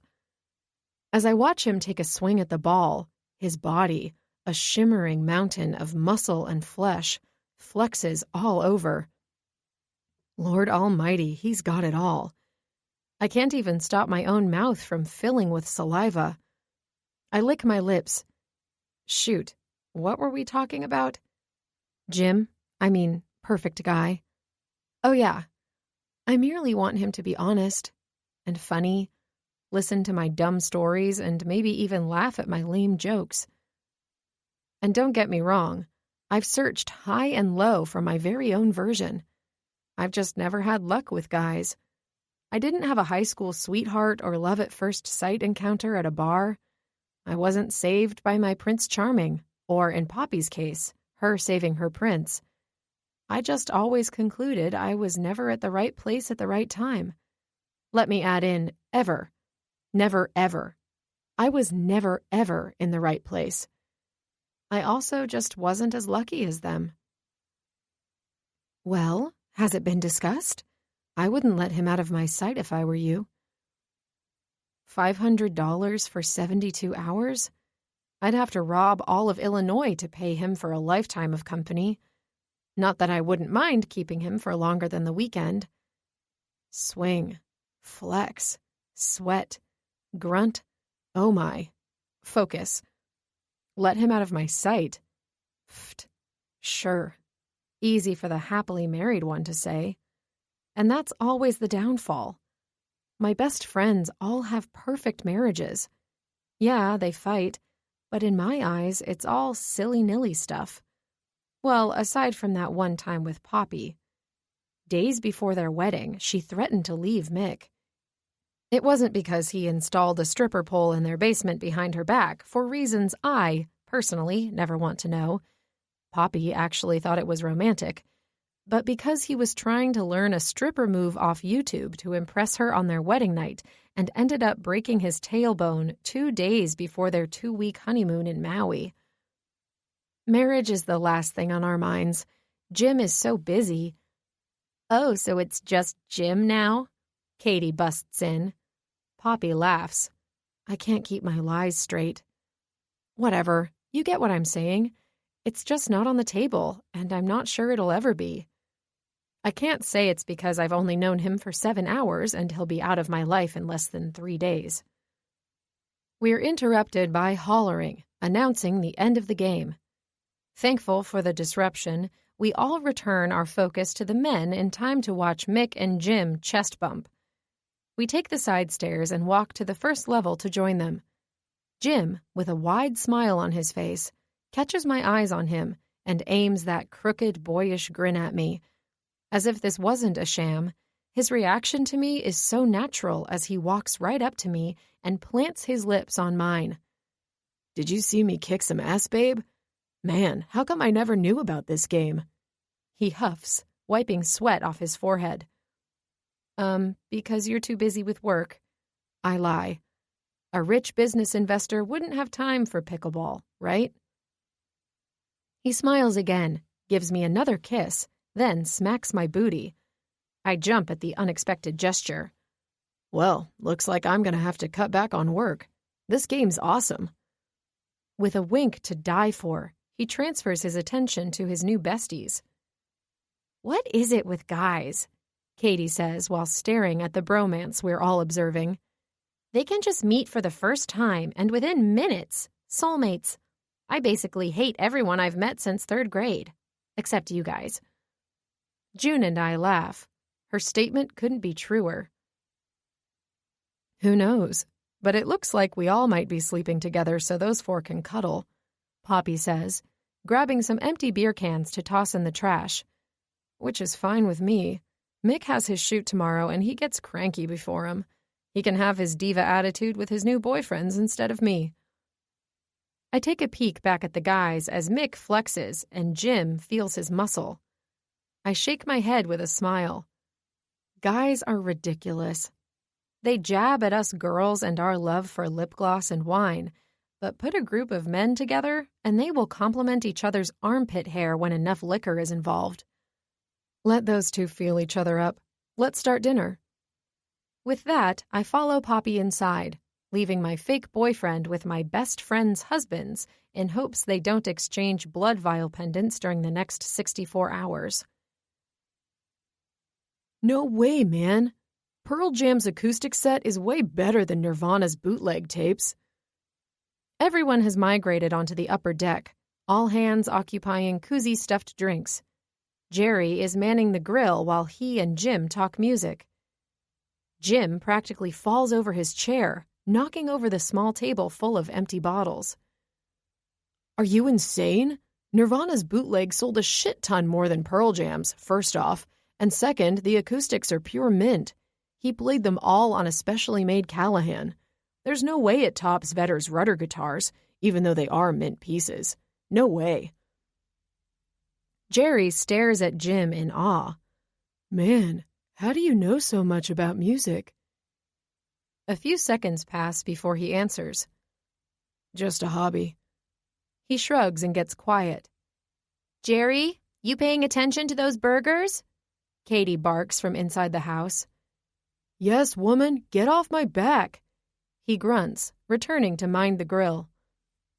Katie walks out holding a tray of dip and chips. He's gonna burn those burgers. He always does this.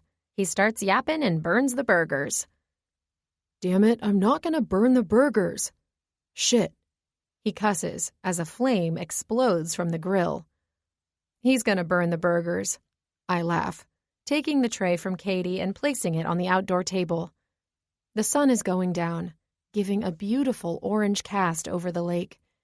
Down below, you can see the boats lined up with a few still out, and hear the laughter of kids playing and music echoing across the water. I lean back in my chair and sip on my cocktail, admiring the view and secretly admitting to myself I was wrong for putting up such a stink about this place. It certainly is beautiful.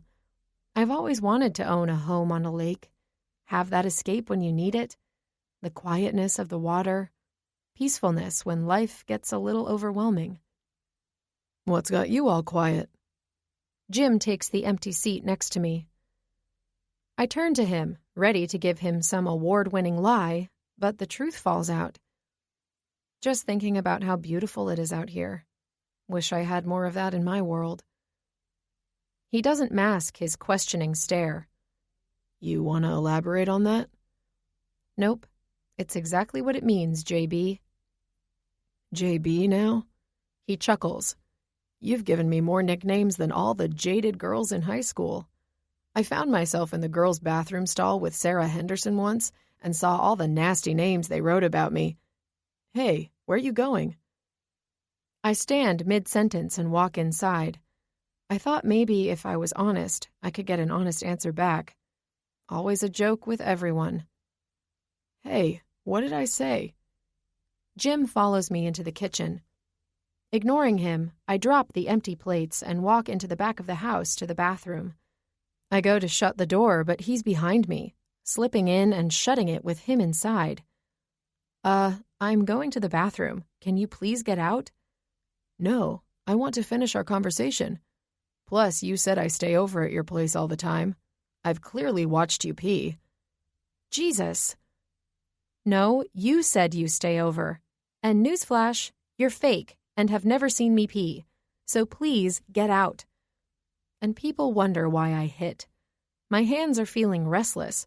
I'm fighting the urge to tackle him through the door to earn back my privacy. No. No? He clearly enjoys being hit. A sadist gigolo. That's who I'm dealing with. Yeah, no. What got you all upset back there? I thought we were having a moment. A grumble deep in my throat releases, and I cross my arms over my chest. Having a moment? Me confessing I wish I had something more real and honest in my life, and you following up with how you were a whore in high school and talking about all the chicks you hooked up with isn't having a moment. I huff. There you go. There I go what? Oh my God, this guy is so exasperating. Finally, you let me see a piece of the real you. I sigh so loud I wake the dead. Jim, what are you talking about? He steps forward, and my breath catches. You want something real, right? I think about his question, then offer him a silent nod. And honest, right? I nod. Okay, answer this honestly, and I'll give you something real. I'm losing my cool with every second he doesn't give in and leave me alone.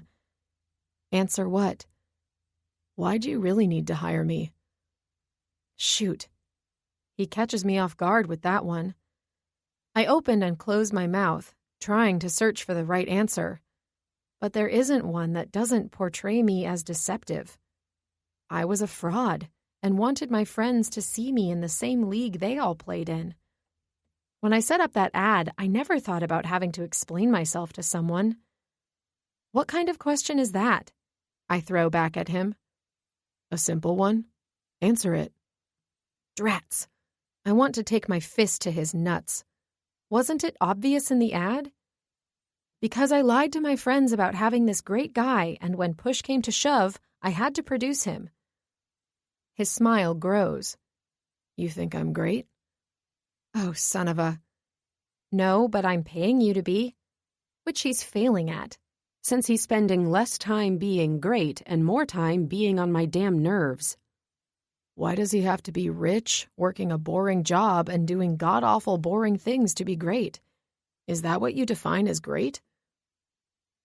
All his fact-pointing is grating on my last nerve, and it's because he's hitting the one nerve that's making me realize how right he is. Why did I make my fake boyfriend all these things? If that guy truly showed up at my door for a date, I'd set myself on fire to get out of it. Even now, hearing him replay all the attributes I demanded, he sounds like this super boring, stuffy guy. Yuck. And here I am getting offended when he's right. What is it I thought was so great about the person I made up? Am I high maintenance? Is he insinuating I am because of the lies I told? Realistically, I don't have a strict checklist. Only a few must-haves. He must be faithful, kind, true, fun, not smell bad. Okay, maybe this is getting long. Whatever. But I am not a snob who only wants a man with money and prestige. My army of defenses kick into high gear, and my wall goes back up, me on top with my metaphorical pitchfork jabbing down at him. You know what? Yes, that's the kind of guy I want. Rich, super smart, and snobby as can be. I choke on my next rant of words when he moves in closer, my head lifting to keep eye contact. He towers over me, waiting for me to finish, but I can't even remember what we were talking about. So there, you got your answer. Now get out. You didn't give me a chance to return the favor. Oh yeah? What possible favor do you have for me? Bending down, he covers my mouth with his and kisses me so passionately, the tingles down to my toes threaten to buckle my knees. He grabs me with vigor, snuggling me into his arms, and whispers, "Damn, you're sexy when you're worked up." My cheeks burn when he tells me he wants to take me right in this bathroom, not caring who hears our passionate screams of, "Hello? Earth to Casey." Huh? I snap back into reality. Did I just... Where'd you go? Crazy Town? Casey, did you just fantasize about me kissing you? You're licking your lips, and I think you may want me to... Damn it! I'm normally not this violent, but I need him to stop. I'm also not very good at being called out since I punch him in the thigh and push past him to avoid any realization that I may actually be attracted to my fake boyfriend. Fudge. I can do this. 62 hours to go. Jim, Bob. I walk back outside with a smile on my face. What isn't smiling is my stinging thigh. Damn, she has a strong punch. I probably should have gotten a background check before I agreed to do this. Possibly a police record? If I make it through this weekend alive, I'm going to suggest anger management. I scan the balcony. Everyone's filling their plates with homemade pasta salad, chips, and burnt-ass burgers. I find my girl over at the picnic table fighting with a bottle of wine. A small part of me says to go over and help her, but my bruised thigh tells me to stay away. I watch in amusement as she brings the cork to her mouth. using her teeth to wrestle it open. Damn, she's hot even when unstable. There's no doubt my little hellion was having some girly fantasy about me in the bathroom. Being the lead singer of a band, I have a good sense on women. Enough to recognize the way her eyes dilated as they dropped to my mouth. The way her plump lips parted just a sliver. She wanted me to kiss her. She was hoping. And it's a damn shame she had to punch me and run off. I would have had no problem fulfilling her fantasy. Who put that cheesy smile on your face? I turned to my right to find June standing next to me, holding a plate of food. Just thinking about how lovely my girl is, I say. We both bring our attention back to Casey, who's gotten the bottle open and lifts it to her lips, forgoing a glass. Just so lovely, I repeat as she proceeds to chug it, wine dripping down her chin with no sign of stopping in sight. She truly is, June giggles and takes a bite of pasta salad. Casey's always been the carefree one, a live-in-the-moment kind of girl. Not like most of us who live off kids' schedules, desperately lacking adventure. She angles herself to face me. I'm glad she's finally found someone who can truly see her for her. She needs that. Her sweet smile guilts me. Realistically, she hasn't found someone, because I'm only a decoy for her friends to think she's happy and in love. But that lost look in her eyes as she stares off in thought tells me she's far from happy, and she may want to castrate me. I guess it's my lucky day. Instead of ripping off my manhood, she's drowning herself in wine. Jim Bob, can I ask you a question? Yeah, just Jim. I'm sure this is where I blow it by sticking my foot in my mouth and saying the wrong thing. Something dumb like how she likes her eggs or some shit. Damn it, I'm gonna fuck this up. In the short time I've been here, I've grown to really like her friends. I may have a new bromance with Mick and his steel muscles, and Jason invited me to a football game, which I hope he still takes me to once the cat's out of the bag. Yeah, have at it. I'm going with scrambled. I'm not talking down on your profession or anything. Sounds like you're very successful. But it's odd to me. You see, Casey, for as long as I've known her, has never been a fan of businessmen. Let me rephrase, high-profile men. She can't stand them. It's strange she's okay with you being one, and even to work with you. It's out of character for her. I'm going to assume June is not dumb and is starting to smell the deceit seeping from my guilty eyes.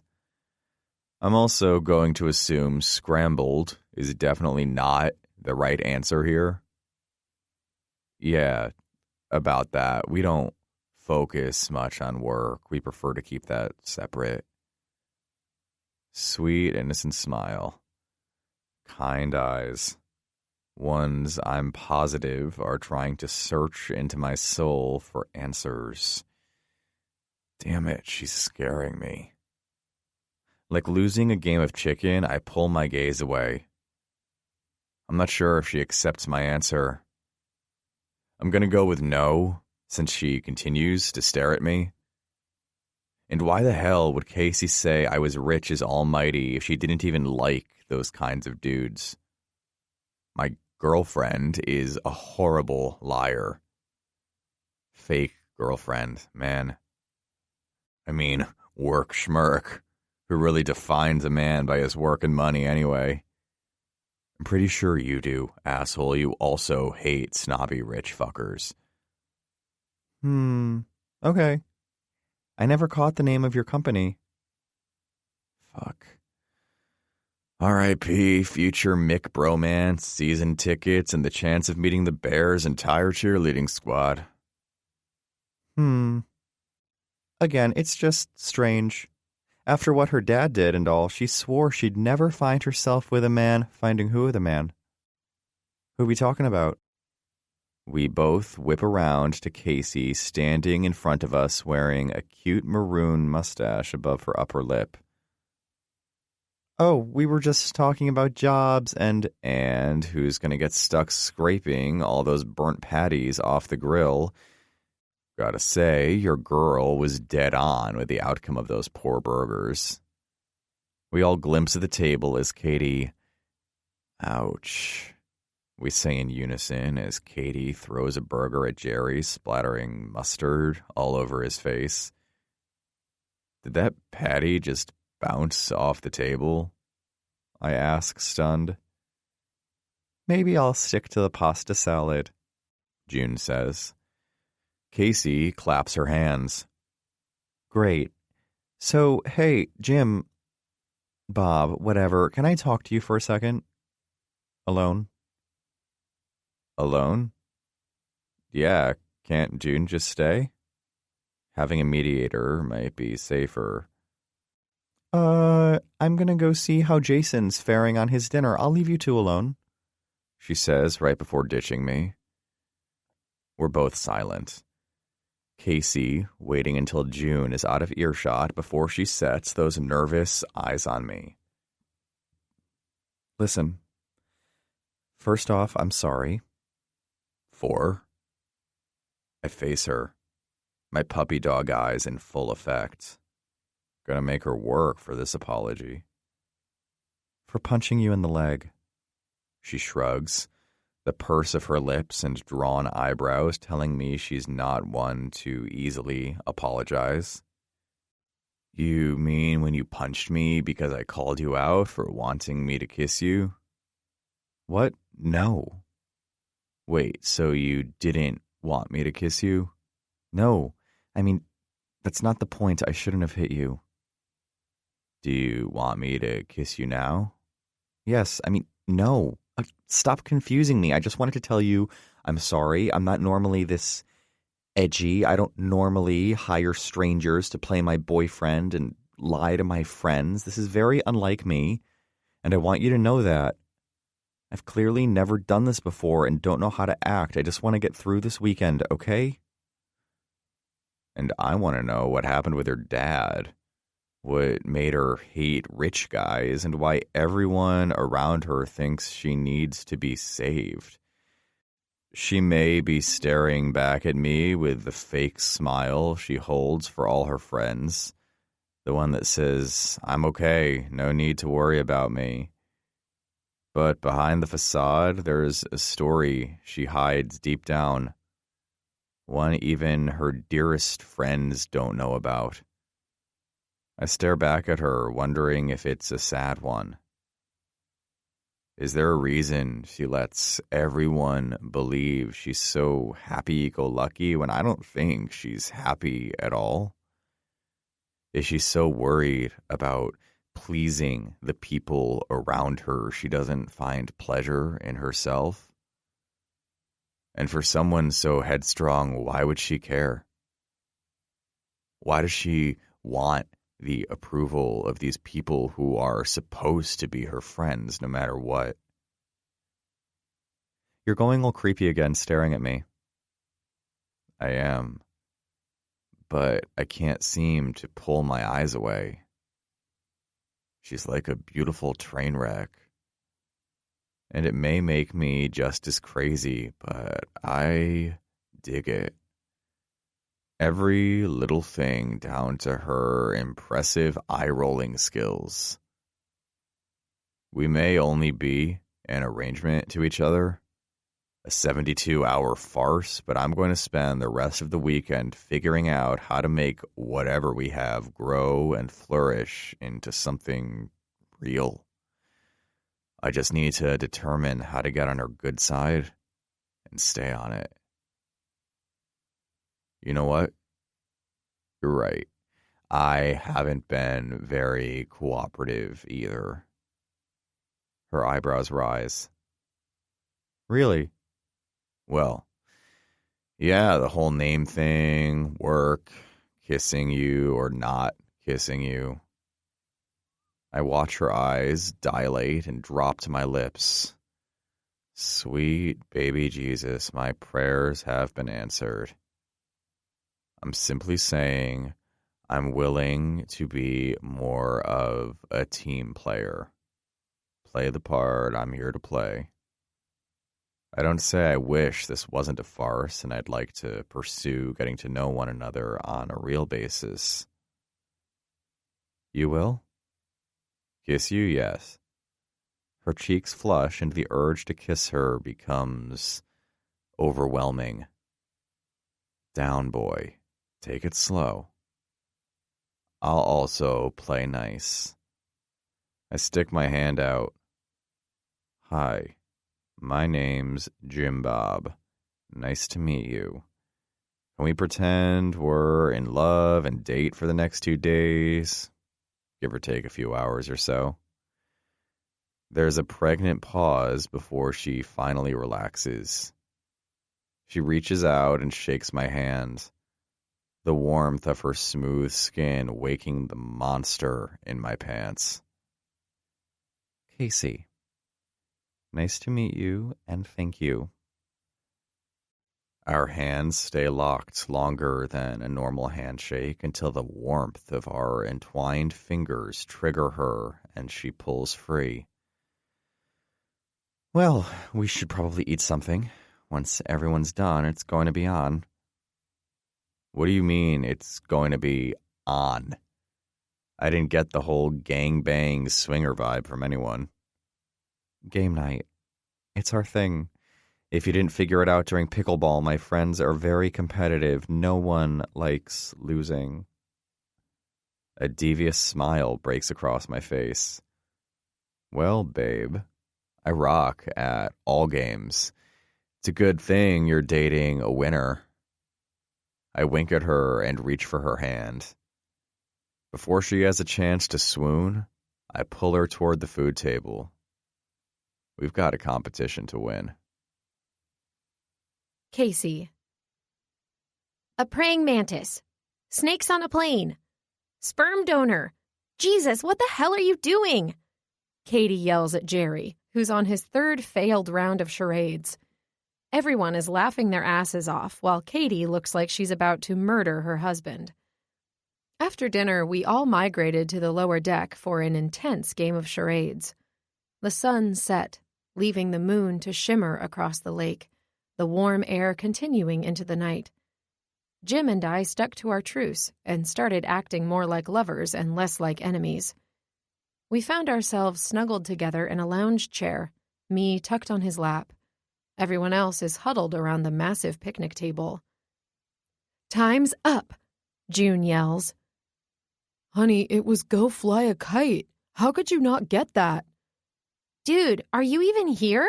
Earth to Jerry, you looked like you were having a seizure up there. How the hell was I going to get a kite out of you making a triangle and hula dancing? I buckle over in tears laughing, while June tries to politely hide her giggles. It was a good effort, June says, handing the bucket to Jim. You two are up. I sigh, then follow it up with a huff. This is our third round of failure. Whereas Poppy and Mick guessed Elf on the Shelf and M&Ms within seconds, Jim and I bombed hardcore.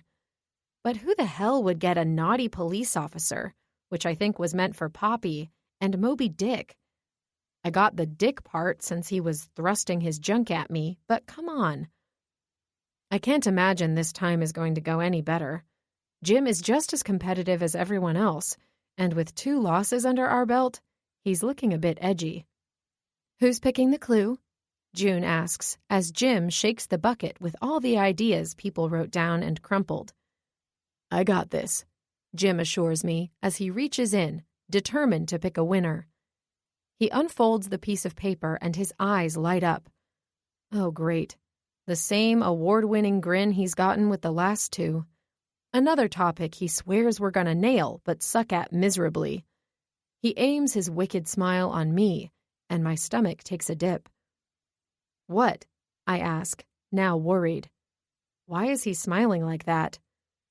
Oh, baby, we're winning this one, hands down. Yeah, just like the last two. Got it. Did I also mention every time someone loses, they have to take a shot of tequila from the bottle? And I'm not talking a quick swig. I'm talking spring break, Cancun style, throw your head back while your opponent pours booze straight from the bottle while blasting an obnoxious whistle. Katie and Jerry are half in the bag with their 2 losses too, but June and Jason seem to be faring all right, even though June weighs barely 90 pounds soaking wet. I'd say Poppy and Mick are the most sober, but every time Poppy turns her head, Jason pours tequila down his throat. All right. Jim drops the bowl on the coffee table, and June prepares to flip the sand timer. You 2 lovebirds ready? She asks, followed by a cute little hiccup.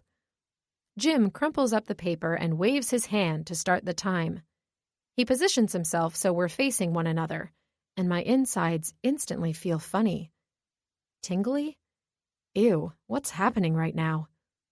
Tequila has never been a friend of mine, and that hasn't seemed to change. A layer of goosebumps spread across my body, and I'm scared to admit how hard my nipples just got. His smile threatens to eat me alive. He doesn't seem to care that we're surrounded by other people, and tequila me doesn't either. Ready to win? He whispers low, the vibrations of his voice warming my lady bits. My lips part, wanting to answer him, but nothing comes out. June flips the timer, and Jim gets to work. He goes for my arms, raising them above my head, then nods for me to keep them there. His hips start to sway in slow motion, his hands caressing his abs as he begins lifting his shirt, exposing his stomach. My gasp isn't the only one heard around the room as his shirt works its way up and up. Sweet Jesus, I muffle, getting a chuckle from June and an amen out of Katie. Not Jesus. Keep going, Jim says, keeping his eyes trained on me. His shirt continues to rise, exposing 6 rock-hard abs. His hands go flat against his skin, brushing over his pecs. Babe, come on, you gotta guess. Time's halfway, June says, her voice sounding strained. My brain is mush. And then his shirt is over his head and hitting the floor, and all that wants to fall from my lips is, come to mama. His hands cup the back of his head, his hips thrust into me, and my tongue falls out and rolls to the floor. 15 more seconds, June pipes in. Babe, guess something, Jim says, working his hips in a circular motion, bending his knees. A laughing Poppy nudges me from behind and whispers in my ear. Girl, use your words. Easy for her to say. She's used to these strip teases. Say something, Casey. Anything. Dog walker. No shirt, no service. Most doable guy on the planet? Son of a biscuit, I don't know.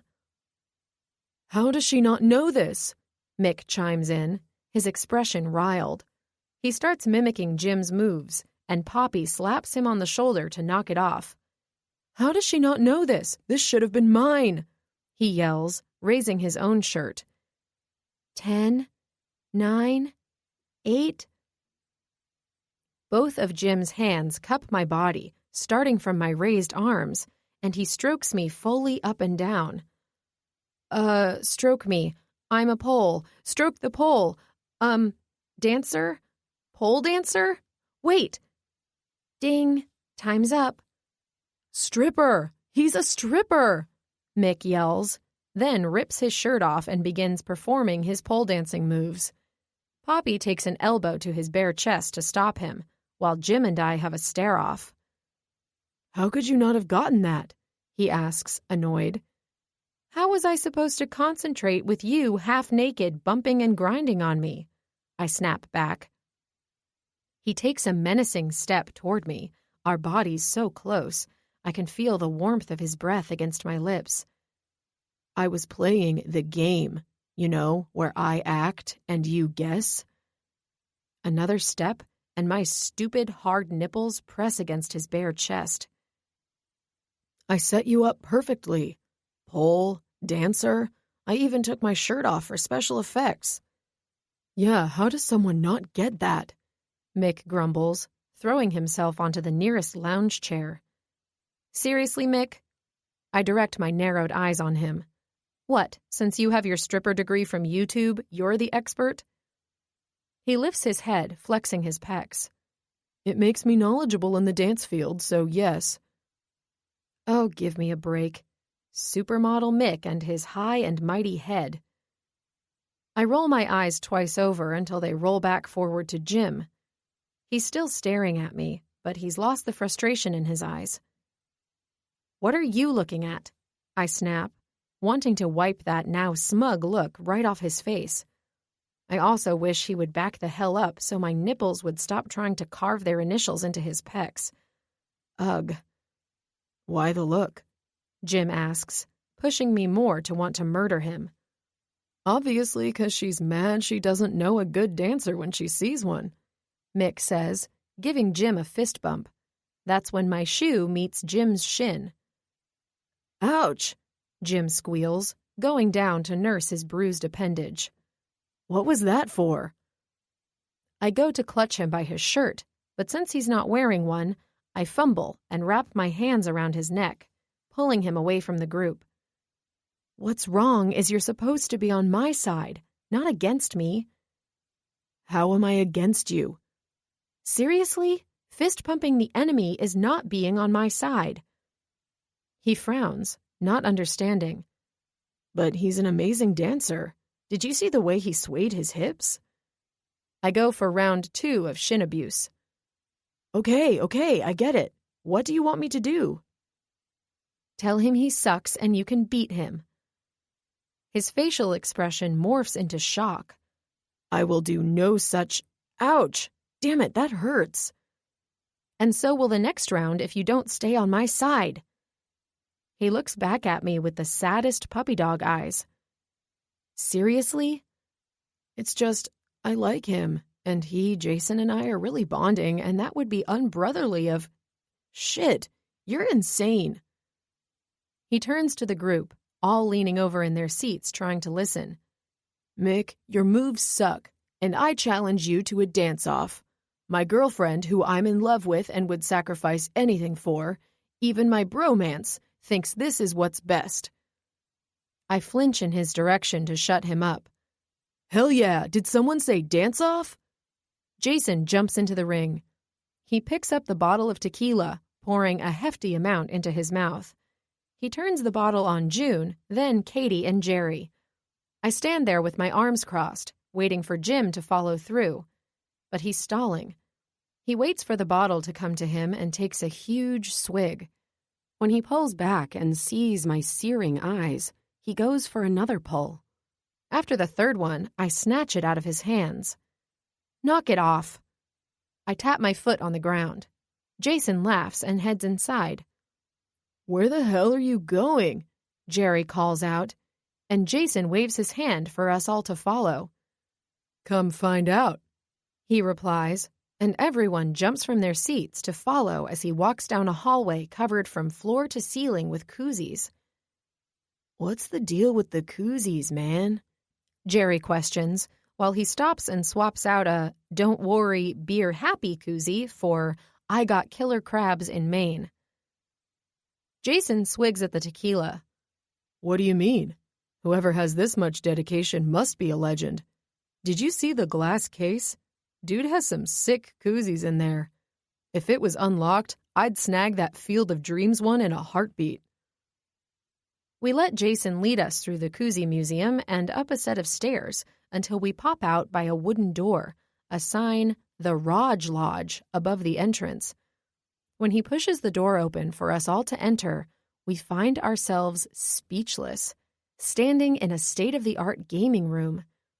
The entire area is filled with any and everything gaming, from the dartboard on the wall to the pool table, pinball machine, karaoke machine, and...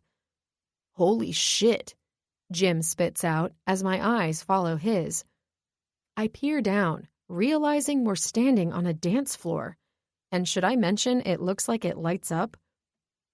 I think I just died and went to heaven. Mick ogles the place. You think there's a pole somewhere? He spins around with hope in his eyes as he scans the room. Welcome to the Raj Lodge. How exactly do you know so much about this place? Jerry walks off to a shelf full of old vinyl records. I read the book. What book? Everyone asks in unison. Jason shakes his head and takes a deep swig. The Lake Redstone book, man. It's on the table. It's the history of the house. The owners, I guess the guy is some sort of dental genius, invented a tool that modernized oral surgery, made a butt-ton of money. He and his wife travel the world, hence all the koozies. Homeboy was at a conference up in Washington State when they were invited to play a game of pickleball. Turned out, both him and the missus were masters at it.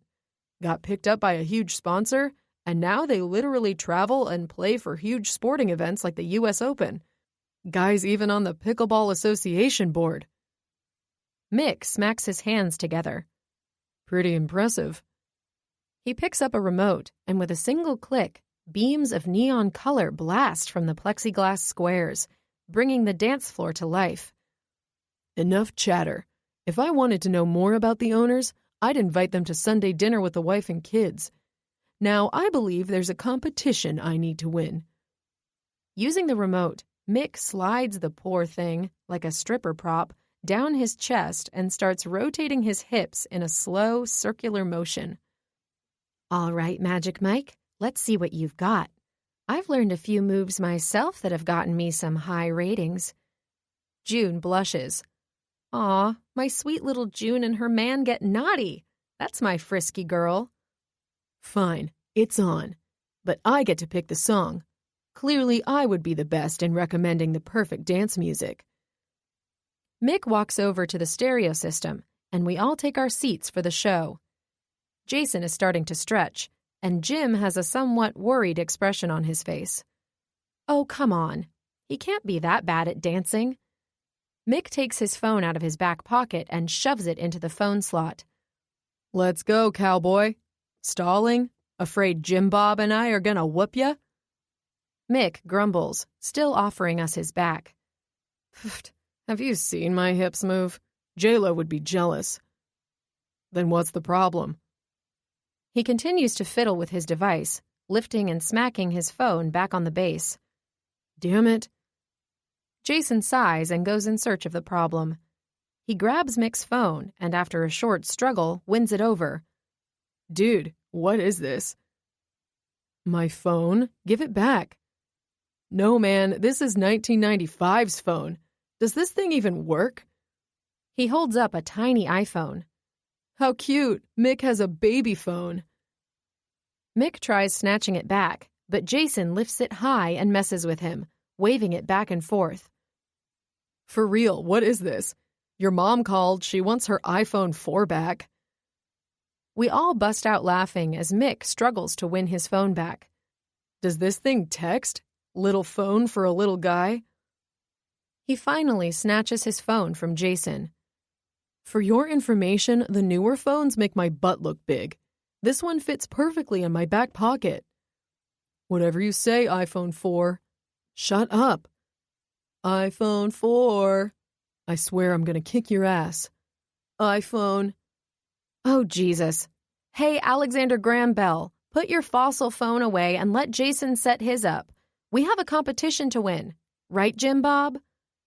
God, these two kids could go at it for hours. I turn to Jim, who doesn't look ready to win. Dude, come on. It's dancing. You've danced before, right? Yeah, but not against a legend. I roll my eyes. I'm just as competitive as the next guy. Or girl. And there is no way Jim is going to lose this for us. I know Mick. He plays dirty. I'll just have to play dirty too. Chapter 8. Casey. Me and my gosh darn dreams. Always in bed with someone. Getting nothing. I'm in a canoe with my old high school math teacher.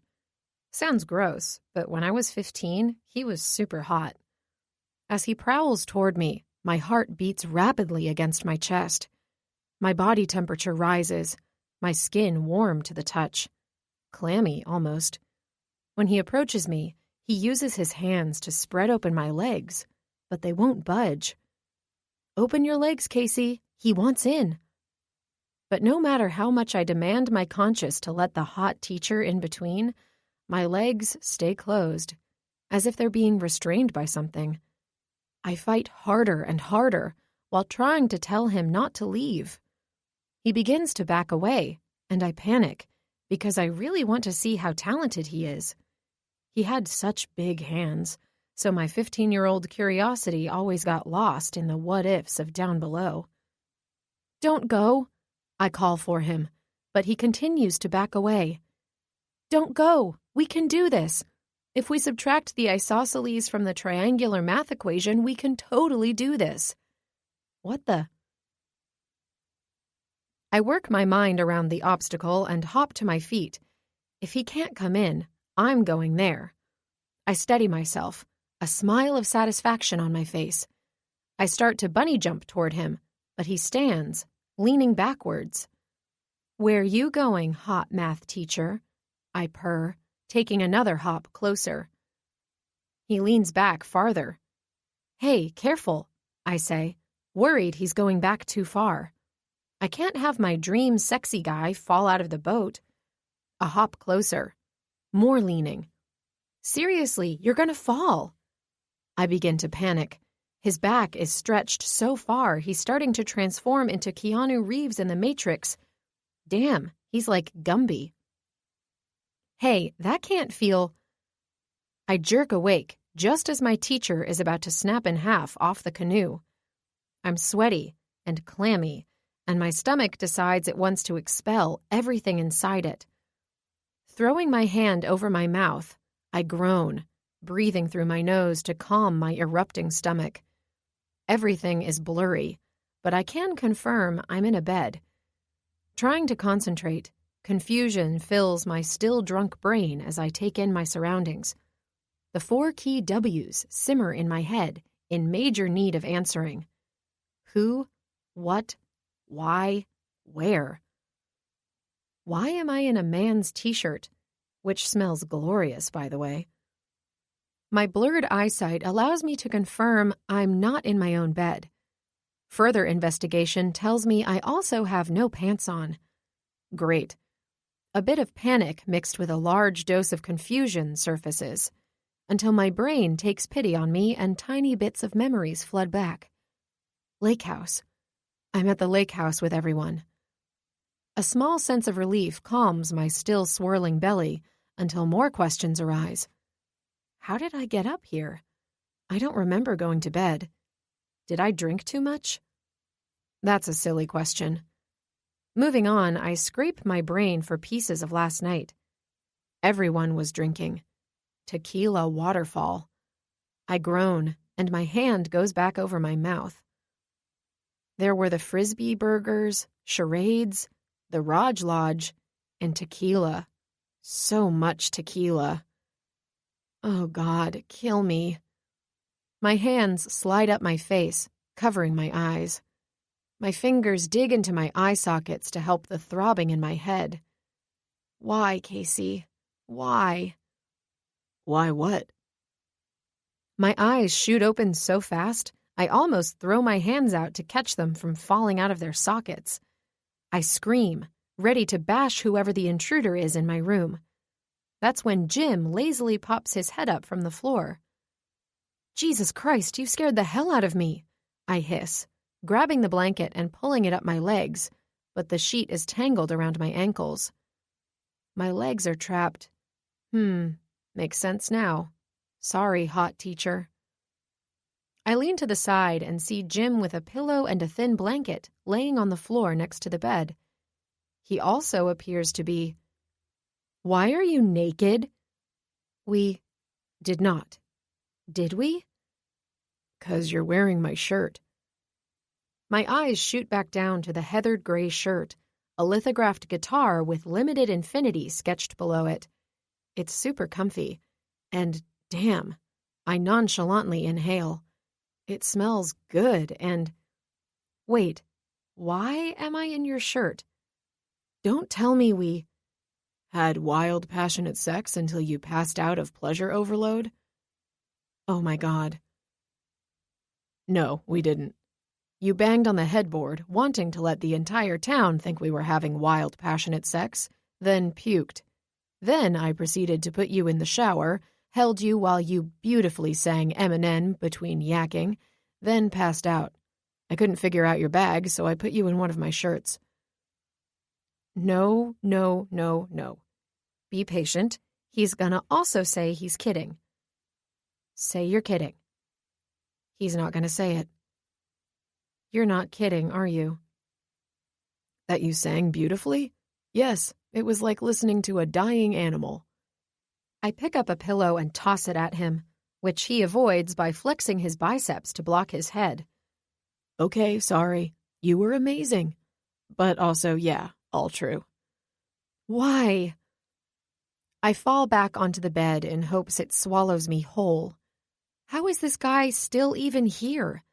I've done nothing but bite his head off and embarrass myself. He has to think I'm senile. But cute, though. Does he think I'm attractive? I hurriedly thrust my fingers into my hair, brushing it out of my face. What resembles a chip falls out, and I quickly toss it, then lick my thumb and scrape dry drool off the side of my lip. I get a sneak peek at my reflection in the mirror and bask in the horror. Oh, hell. I give up. I should allow him to tap out, give him an out, and let him run as fast as he can away from me before I do any more damage to my already sinking reputation. That I even thought I could go an entire weekend pretending to be dating a random stranger and not pull any of my typical shenanigans was a joke. If I let him leave, I'll surely have a lot of explaining to do, and the whole let's all feel sorry for Casey's drama is going to be worse than the truth and this tequila hangover. But after the foolish mayhem I pulled last night, I can't force him to stick around the rest of the weekend. I sit back up. Listen, I'm going to save you the trouble of giving me some lame excuse of how your grandma died or work suddenly needs you for a huge emergency and you need to leave. I wouldn't have signed up for this either. So it's cool to bail. If I'm lucky, he'll be in such a huge hurry to get the hell out of Dodge, he'll forget to ask for his shirt back. Because this is super soft and... No, I'm good. My head whips around. Wait, you are? He shrugs. Yeah, I actually had a great time last night. Minus being vomited on, of course. I grunt again and cover my eyes. But hey, on the plus side, I did get to see you naked. And then my eyes go wide. His laugh reverberates throughout the room. Just kidding. I didn't look. Well, I kind of didn't look. I had to wash puke out of your hair, so I had to keep at least one eye open. How mortifying. Why can't I just grow up, drink a normal amount and say my goodnights like a decent human being instead of blacking out and always waking up with half my clothes missing? Or in this case, all. I blame this on Jason. Damn him and his obsession with wanting to be a college shot girl. Images of liquor being poured down our throats like a waterfall of nothing good flash through my muffled brain. Oh, God. What did we do last night? I grunt, holding my head together so it doesn't crack in half when my brain explodes. Well, there was a lot of drinking. Jason sure does make a fine shot girl. I squeeze my eyes shut, wishing the storm brewing in my stomach to stop. And that sure was some dance-off, not gonna lie. Dance-off. Dance-off. No, go away, images. Hollering and laughing fill the Raj Lodge as Mick gives Poppy his award-winning lap dance. Damn, Mick, didn't know you still had it in you. I'm about ready to shove some dollar bills down your G-string. Jason howls, buckling over in laughter. Jerry falls off his chair, holding his stomach, and Katie spits out her drink. I'm the real deal right here, my brother, Now let me show the officer what these hips can really do. Mick winks and grinds on his wife. I throw myself at Jim, who's seated in the chair next to them. Pfft, that ain't shit, Mickey boy, I holler. Jesus, Jim grunts as I throw my leg over him and grind into his lap. He fumbles with his beer but loses his grip, spilling all over us both. Babe, a little warning? No warnings needed, babe. We need to show them how it's really done. I roll back and forth on him, trying to be seductive, but I'm also tanked. Jim leans into me. How is it really done? I call bullshit, Mick yells, grinding harder into Poppy. Bull patootie nothing. We do this all the time. We do? Jim whispers. Yeah, we do. I growl, working my hips in long strides over his lap. My hands dig under his shirt, meeting solid abs and chest. Sweet Mother Mary and baby Jesus. Jerry starts to laugh. I don't know, Case. Your man looks pretty scared right now. I peek down at Jim, his expression pained. Oh, come on, I'm not bad at this, I hiss, working harder to sway my hips back and forth over him. My fingernails dig into his bare chest, and I ride them up, wrapping them around the back of his neck. Casey, you gotta stop, he whispers, trying to hold my hips in place, but I fight him. No way I'm letting Mick win. Jesus, Case, you really have to stop, he groans, his eyes half closed. Fuck no, can't. Gotta show him up. I divert my attention to Mick, who's about to do a headstand over Poppy's face. That cheating bastard. I need to step it up a notch. You all right over there, Jim Bob? Jason asks, chuckling into his beer. Just dandy, he grunts. Dude, suck it up. I bend down and whisper in his ear. I'm not paying you to look miserable. Not sure if you're paying me to nut in my pants from you dry humping me either. He groans again. My eyes shoot down to his crotch and the large tent in his pants. Oops. Hollering has my attention back on my competition. Mick is shaking his junk upside down into Poppy's face. Damn it. I take a quick second to consider Jim's situation, but the laughter throws me into major competitor mode, and Jim's minor inconvenience takes a back seat. I jump up, climbing and standing on the chair. Shit, what are you doing? Jim asks. Raising the stakes, I say, conjuring up my childhood headstand experience. It can't be that hard. Simple task. Hands down, legs up. Casey, no. Hands down, legs up. I don't think this is a good... My hands go down and I swing my legs up, accidentally meeting Jim's face and knocking him out. Oh, God. A heavy wave of mortification hits me viciously as my belly threatens another eruption. I'm so sorry. He starts rubbing at his nose. Can I be any more of a hot mess? The image of him with Kleenex shoved up his nose to stop the bleeding the remainder of the night has me covering my face and shaking my head. I don't know what came over me. I just wanted to win. I get it. Yeah, and instead I almost took your head off with my horrible stripper moves. We stare at each other until we both burst out laughing. Like, really? I haven't attempted a headstand since I was like 12. About the last time I got dry humped by a girl. Oh my God. My hands go back up. Kidding.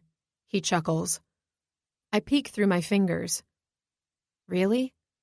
Yes. I actually got dry humped by a girl in college once. It ended just as horribly. I pick up another pillow and throw it at him.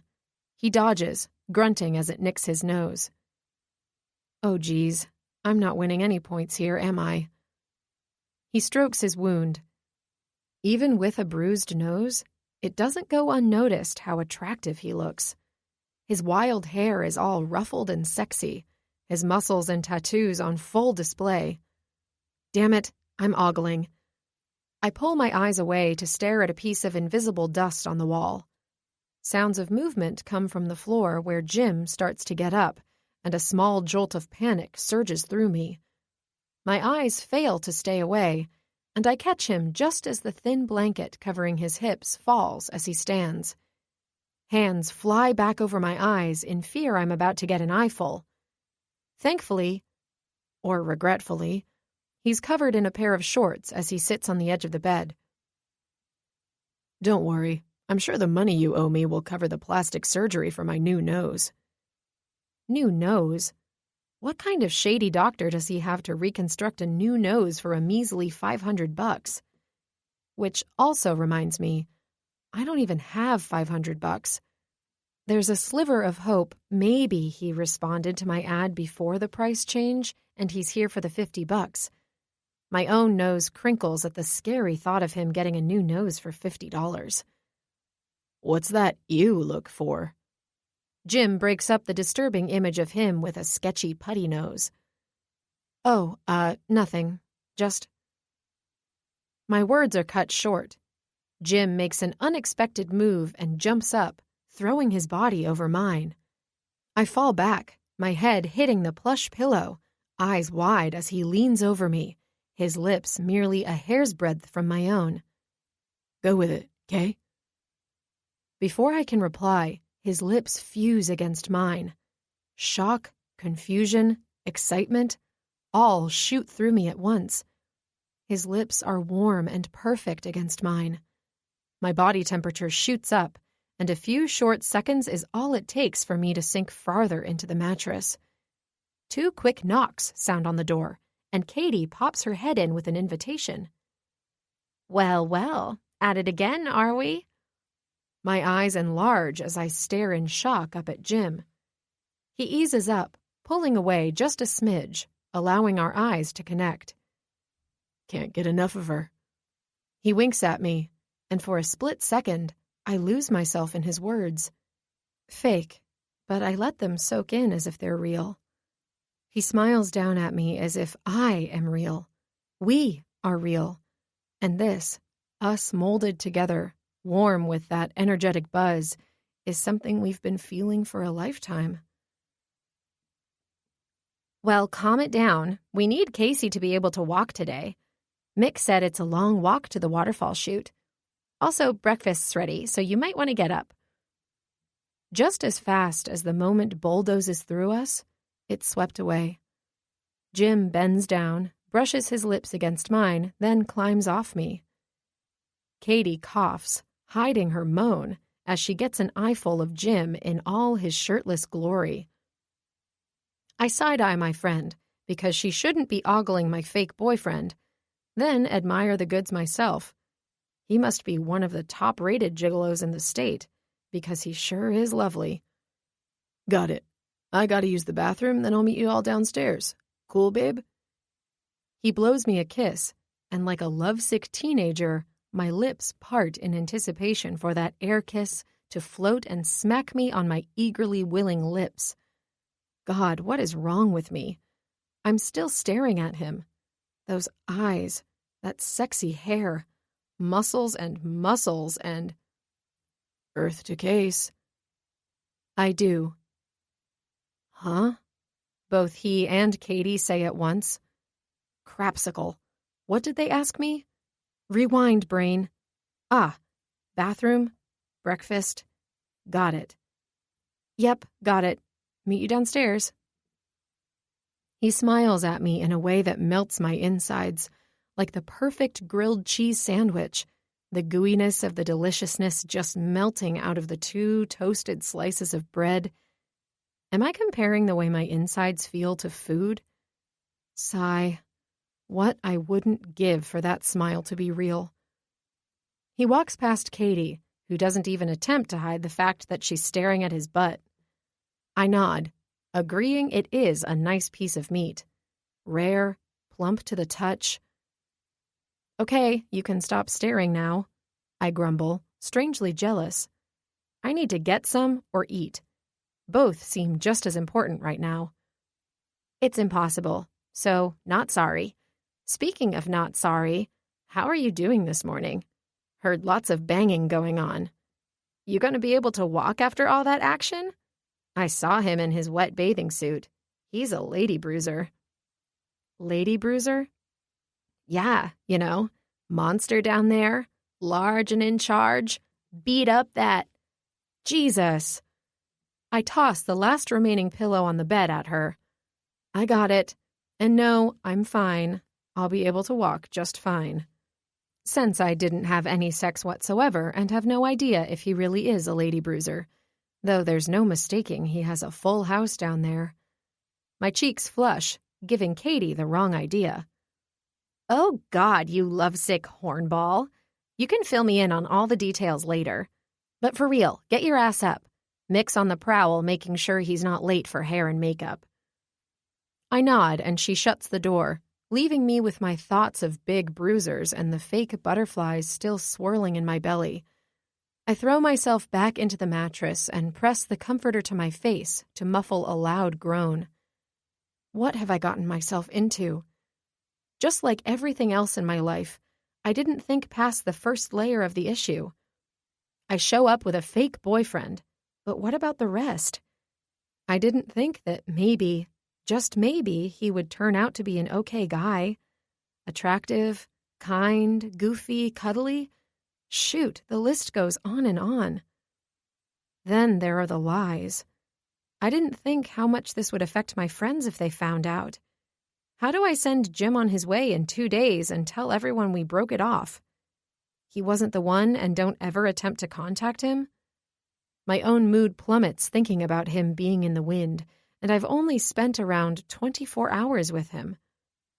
More groaning. Suck it up, Casey. You made this bed, now you lay in it. Which I also can't do because Poppy yells my name from downstairs. Coming, I huff and throw my legs over, but not before getting my foot caught in the sheet and tripping off the bed. Chapter 9. Jim, Bob. After a cold shower and thoughts of my grandmother naked, I head downstairs to find the crew sipping on coffee and eating breakfast. Hey, there he is. Jason comes up and smacks me on the back. I play it cool and only puff out my chest slightly. I'm really liking these guys. Bromances are a real thing. My eyes find Casey, who's shoving a Danish in her mouth. Crumbs fall down her chin onto her cute little bathing suit cover-up thingy. She's opted out of her hot pink lollipop bikini for red and white kissy lips. My mind goes to that naughty place, and I picture my lips being where all those patterns are. Shit. I force my mind back to my grandmother. You hungry, bro? Very. I lick my lips at how perky her breasts look in that top. The way they bounce as she laughs at something June says. Yeah, I was meaning like a fucking donut or something. Jason laughs, smacking me again on the back. Man, you've got it bad, don't you? I pull myself out of my daze, not realizing I just blamed my hunger on my girl. Fake girl. She is not mine.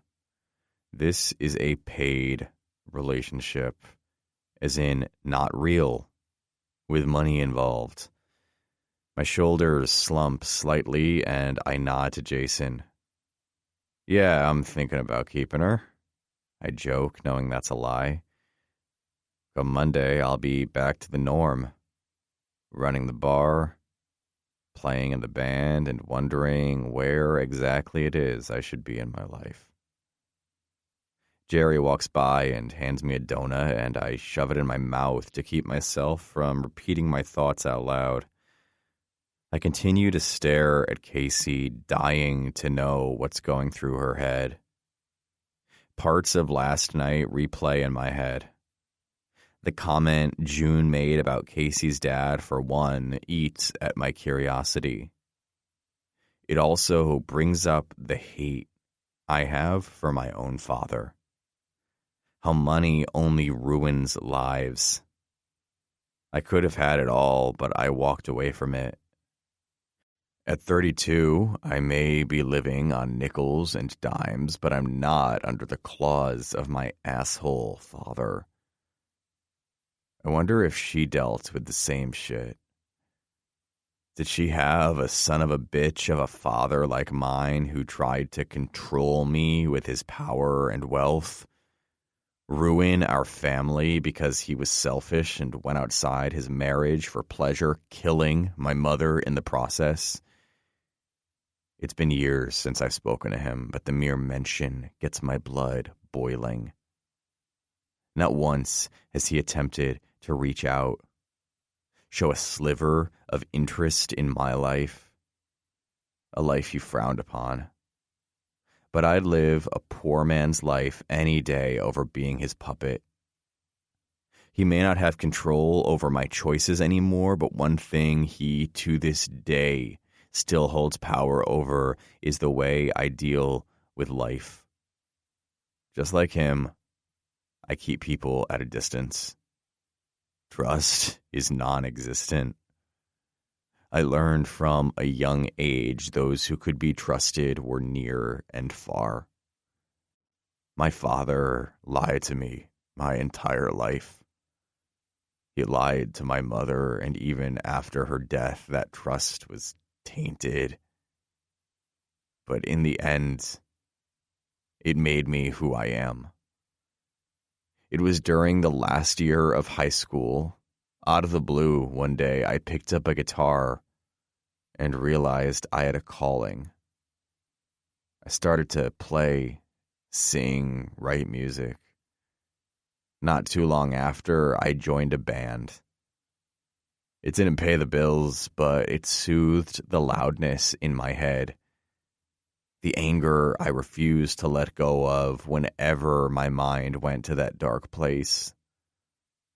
Instead of the ritzy jobs my father tried to place me in, I picked up bartending jobs where I played. Being propositioned by chicks came along with being in a band. I had my fair share of unmemorable one-night stands, but I was over it. It had been a year since I took a girl home and gave in to meaningless sex. I just wasn't into it anymore. I had been online, trying to search for any entertainment gigs I could find when I ran across Casey's ad. I first scrolled through it and laughed. The things people will pay for. The things people will do to get paid. I shook my head and continued hitting up some dude who was willing to pay a solid $3,000 for a band to play at his kid's graduation party. But then the ad was updated. I got notified since I'd clicked on it previously and saw the price increase. My eyes practically fell out of my sockets at the hike. I reread the details and thought, how terrible could it be? I responded, and that was that. Had I been worried I'd be walking into a shit show? Fuck yeah. The internet is a scary place. Half the crap is false, and nobody is who they say they are. Did I think I was walking into my own death? Yep. This could have been some creep wanting to saw me into pieces or steal my organs. Did I expect to find a hot little brunette with an attitude and spark that almost blinded me? Fuck no. I'd be lying if I said I was disappointed. Far from it. On the outside, she was everything I pictured in someone I wanted as my girl. But then she spoke and yelled and hit, and for a moment I was second-guessing my choice. She was hot, but it didn't mean she still wasn't a serial killer. The thought sat heavy on my mind on the way up to the lake. But the sweet scent of her hair as she slept on my shoulder kept the weird thoughts at bay. I told myself I could make it through the weekend. Take my money and use it to get some new equipment for the band, new stools for the bar, and it would be worth it. But now, peering around the room, I can't imagine them not being my friends after this is over. Casey must feel my eyes on her because she looks my way, wiping raspberry jelly off her lips. "All right, everyone, it's time," Mick says, addressing the room. "I know you're all excited. Watching a shoot can be a very intense experience." Jason bursts out laughing, and Jerry throws a donut hole at Mick's head. "Hey, I just blew out my hair." He swats away the powdered sugar on his forehead. "Let's all get on the boat and head over. I want you all to know you'll be treated like VIPs there. I've already told my team who you are." Poppy shakes her head and reaches for her beach bag. Everyone else starts gathering their things. I wait to see what Casey will do. That's when she slides off the stool and begins to limp toward me. "Oh, you've got to be kidding me," I laugh. Gotta give my girl credit. Faking a limp due to her soreness from the big guy. My chest fully expands with pride and I smile wide as she makes her way to me. I pull her into my arms. "I'm flattered and all, but don't you think the limp's a bit much?" I snuggle her into my chest and kiss the top of her head. "Flattering, I'm not," she grumbles. "My foot got caught on the sheet and I tripped out of bed. I think I pulled my groin." I start to laugh and she slaps me in the chest. "It's not funny. It hurts like hell." I look down at her sad little pouty face. Damn, she's cute when she's whiny. "Oh yeah?" I say, swiping a piece of hair off her cheek. "Yeah." She whimpers when I bring my hand to her thigh. "Relax. Let me massage it out." She starts to protest, but the second my fingers dig into her sore spot, she moans and leans into me. "Oh yeah, feels good."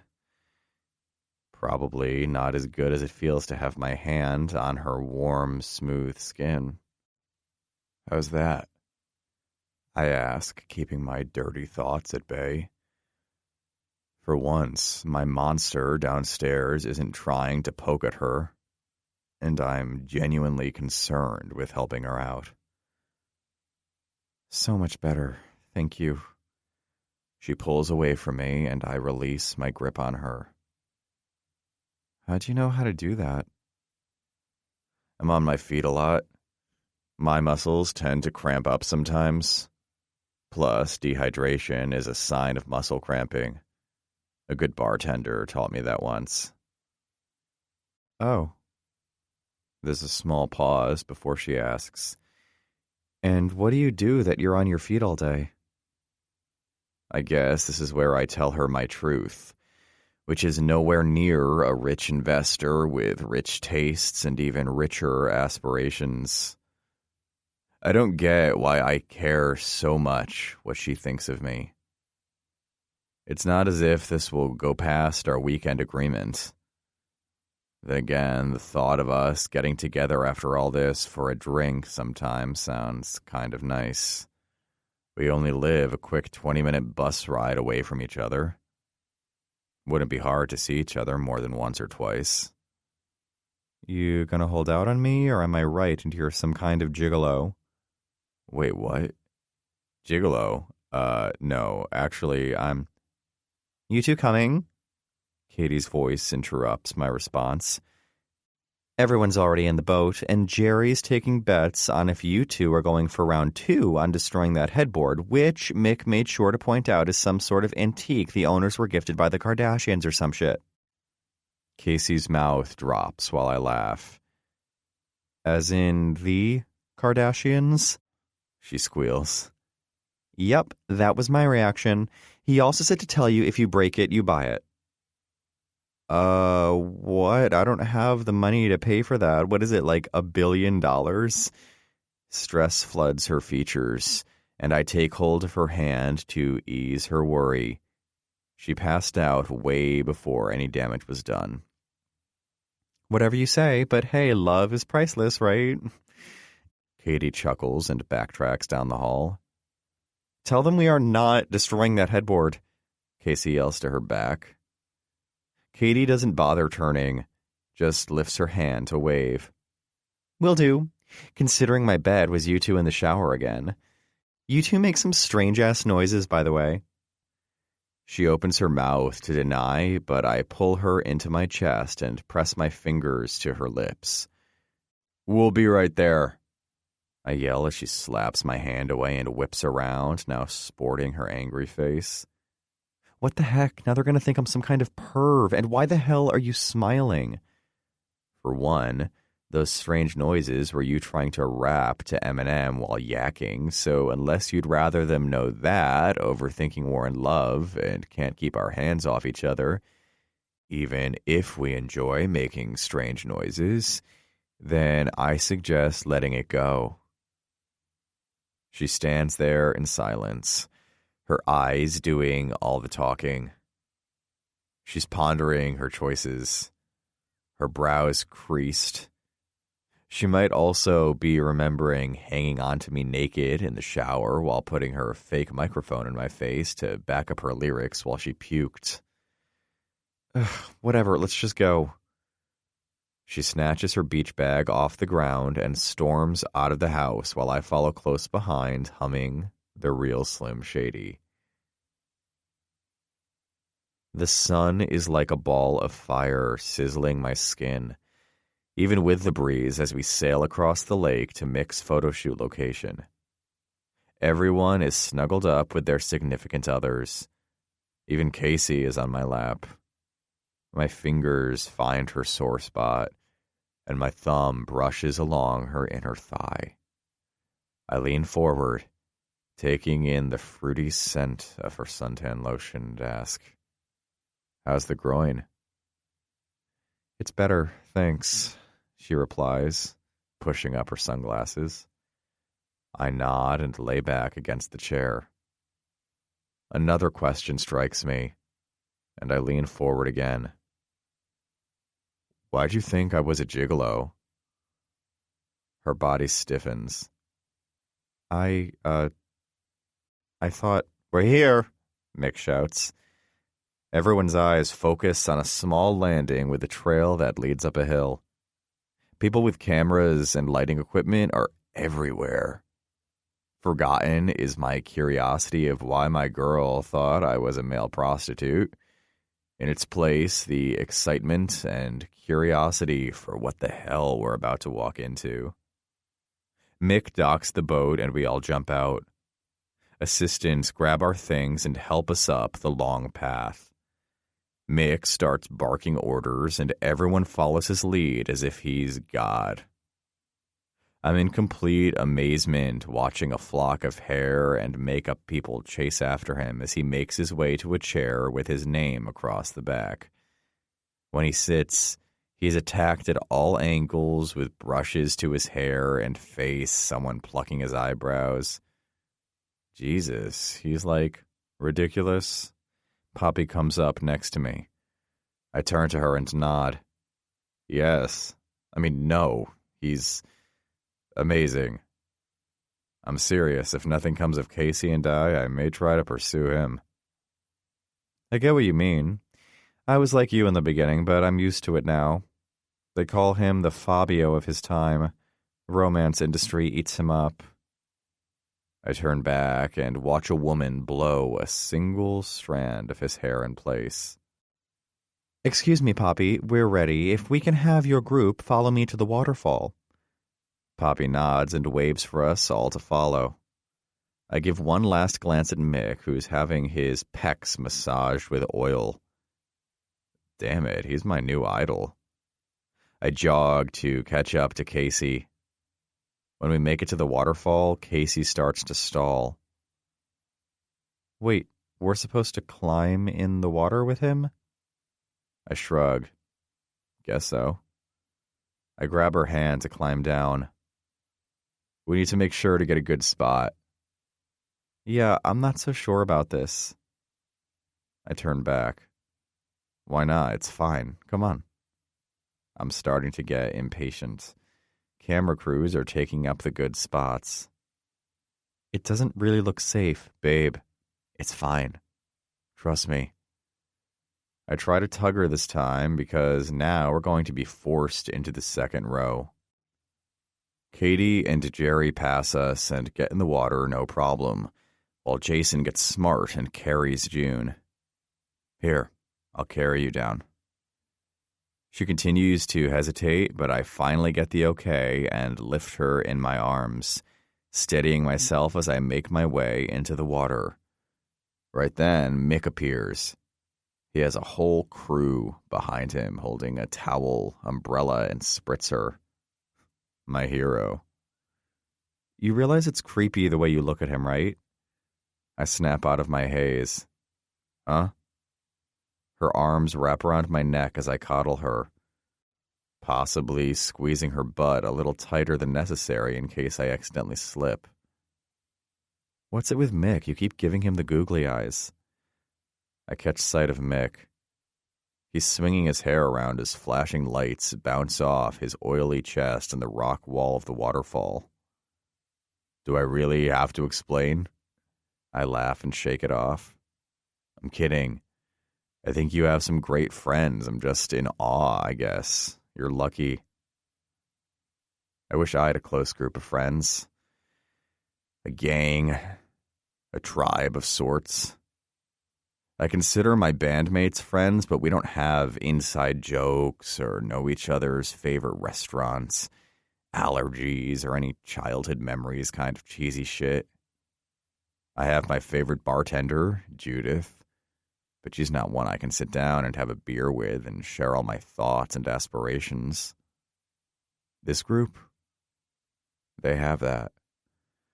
I see it in the way they all laugh with one another. Lucky?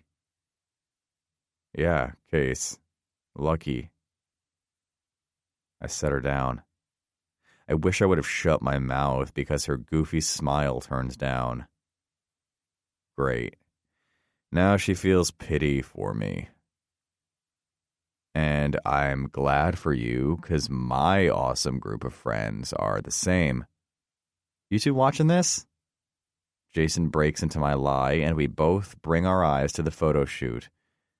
Mick is sprawled on a rock, throwing his head back as the water splashes against his chest.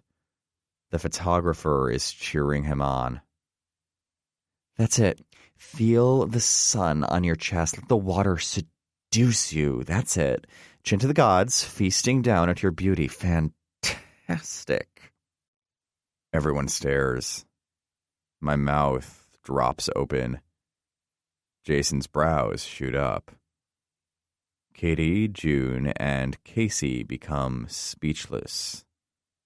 Poppy stares in appreciation at her man. How have we never come to one of these before? Jason says, keeling over in a fit of laughter. After a few seconds pass, everyone else joins in an eruption of laughter. The photographer snaps 1 billion photos a second while Mick flips himself onto his stomach, resembling a mermaid on an abandoned rock. That's it. Show the rock who's boss. Be one with the water. Yes. Flip that hair. Gorgeous. Flex. Yes, flex. Beautiful. We're all transfixed to the sight when an assistant dressed in zoo gear wades through the water, holding a... Dude, no way. That's not what I think it is it? Jerry asks. Is that a snake? No way. No amount of money and fame is worth that thing on me, Casey says, shivering in my hold. Ah, hell no, Jason says, and we all watch in horror as the zookeeper starts wrapping the huge snake around Mick's neck. The lights start flashing, and the photographer goes berserk. I swear he's about to blow a load at how excited he is, snapping each pose. We all fall silent and watch the shoot play out. Until it goes to shit. Mick slips on the slick rock, and the snake slides off his neck, disappearing into the water. Everyone freezes. A few uncomfortable moments pass until someone speaks. Is that supposed to happen? Katie asks, her voice filled with hope that it sure as fuck was. Yeah, I'm not sure, Poppy says, sounding 150% sure it wasn't. It doesn't help that the assistant looks about ready to puke and the photographer is white as a ghost. Then it happens. Complete and utter mayhem. The photographer starts screaming along with the assistant and lighting guy. The spritzer crew takes off and all our heads follow the zookeeper as he takes a leap off the rock and dives into the water. So should we, yeah. When his manager screeches, "Run!" we finally kick into gear. Katie and Jerry take off toward the shore while Jason picks up his screaming wife and throws her over his shoulder. Case, go. I nudge her, but she doesn't move. Casey, we gotta go. Fuck knows where that thing went. She still doesn't budge. The color has stripped from her face, and I think she's in shock. Great. I spring into action, picking her up and booking it. The rocks below are slick, and I almost slip. I fumble with Casey in my arms, which triggers her to come out of her zone and start screaming. Fuck. I grunt when she fights against my hold, nudging me in the balls. I almost drop her, but push through it. I have to climb up to a little ledge of rock to get to solid ground, but something slithers against my leg. No. I step on the rock and scoot over to reach the next rock. My only thought is to get the hell out of this water. I try to keep my cool, but then I see it. The devil's creature. I consider myself a man. A tough, no bullshit, I'll kill for anyone kind of man. Except right now. My inner child threatens to scream like a girl and take off. I spot Jason at the edge of the lake and think quick. I'm going to toss you to Jason. It doesn't help that she latches onto me tighter, seconds away from choking me. No way, you'll drop me. I won't make it. Her grip strangles me, and instead of trying to save us both, I'm trying to wrestle her arms from around my neck so I don't pass out and doom us both. Babe, listen, I'm gonna toss you. He'll catch you unless you can walk. Wrong thing to say. I'm going down. Never saw my life ending by being choked to death by a chick, and not even sexually related. I start to cough. Case, I'm here. I got you. Jason steps in, trying to help. Casey starts shaking her head erratically, knocking me in the nose. I lose my balance for a quick second, and she starts to scream harder. Something slithers past my leg again, and I start to fucking lose it. My own panic sets in, my muscles burning from holding her squirmy body, my legs in the same position, trying to keep us steady on the slick rock. It's now or never. Babe, it's okay. I've got you. Just relax. I won't let you go. Her eyes are wild, staring into mine. It's you and me, okay? She nods back and forth, her movements jerky. I guide my hand up and grip her waist. Damn, you're beautiful like this, all flustered. Her eyes dilate. Her grip on me eases. Would it be wrong to want to kiss you right now? Her lips part, and I feel her chest inhale a small breath of air. Pretend it's only you and I. Would you let me kiss you? Her body succumbs like jello in my arms. She unclenches her death grip around me, her eyes now at half-mast. Her lips part even more, ready to answer me. That's when I toss her. She goes flying, her ear-piercing shriek waking the dead. Thankfully, Jason's football skills are on point. He catches her just as something wraps around my leg and I fall under the water's surface. I thrash my legs out and reach for anything to take to my ankle and bash the thing off me. But when my hand disappears into the murky water, the only thing I retrieve is a fistful of seaweed. Well, shit. That's not good. Neither is the feeling of a slithering creature hugging your calf. I'm 2 seconds away from screaming like a frightened little girl. What are the chances if I toss myself at Jason, he'll catch me too? My eyes search out the group. Tons of hands waving in the air, open mouths screaming something, but I'm deaf to it all. The only sound I hear is the thumping of my heartbeat. I guess now is a good time to mention I'm scared to death of fucking snakes. I still have nightmares from when I lost a bet to Stu, our bass guitarist, and he made me sit through 14 hours of snake movies during one of our tours.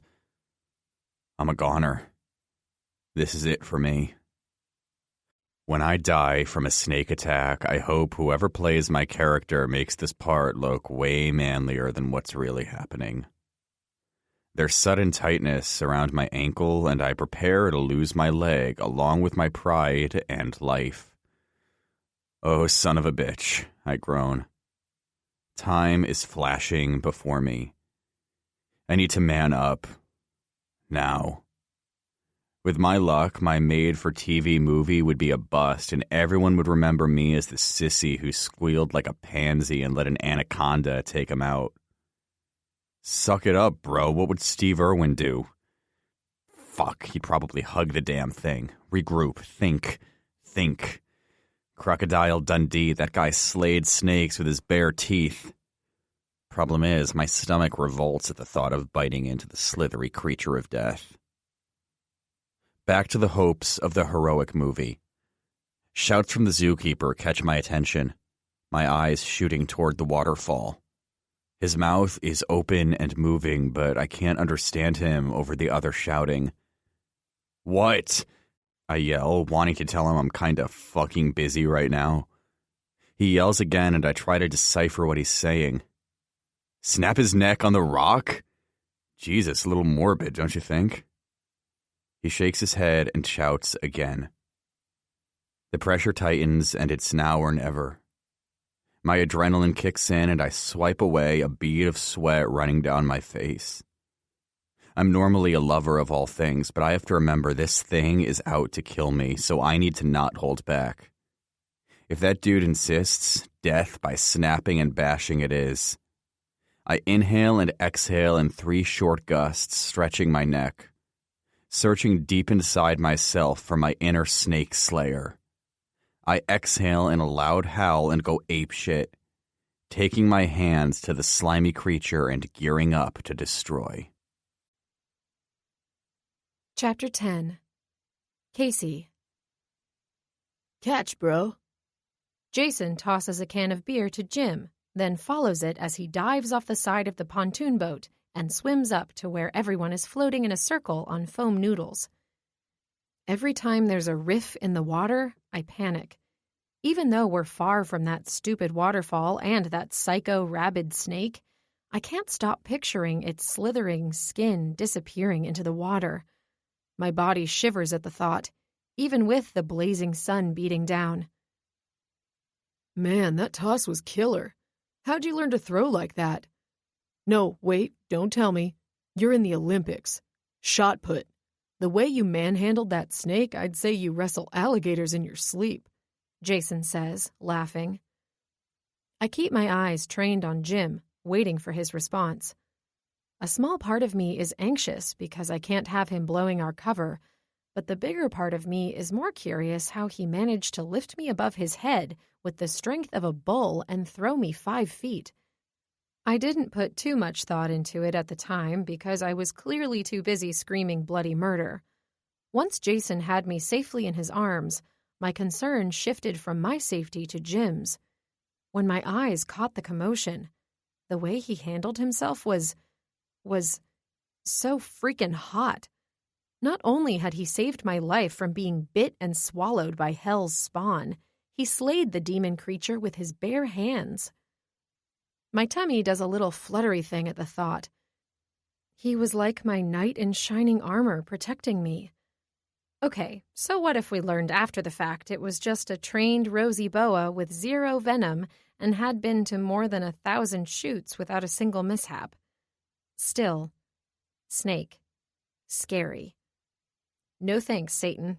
Not today. I see the guilt in Jim's eyes, knowing he killed the 18-year-old harmless snake, but in my eyes, he's a hero. In Mick's producer's eyes, a very expensive misfortune. Nope, no gold medals for world's most expensive snake killer. His attention shifts to Mick. Which I'll pay for. Mick shakes his head and takes a swig of his beer. Should I mention Jim's translation of the zookeeper yelling, "Snap its neck on the rock," was actually, "Stand still and he'll unlock"? Don't worry about it, brother. It's part of the deal. Insurance and set fees. They prepare for that stuff. Virginia was getting old anyway. Virginia? It was a she? And she had a name? Poor Jim, who's visibly distraught with guilt. Using my legs, I swim closer to him and pat his shoulder, giving him the comfort he deserves. He did save my life. Okay, so spill. What the hell do you do? Jason asks, and the direct question sets me on edge. God bless it. Why do all my friends have to be so damn nosy? I open my mouth to reply with something super over the top, but Jim beats me to it. Nothing exciting, but I used to be a bouncer in college. Got used to throwing out crazy drunks way bigger than her. Crazy drunks? Hey. My legs kick out and I splash him.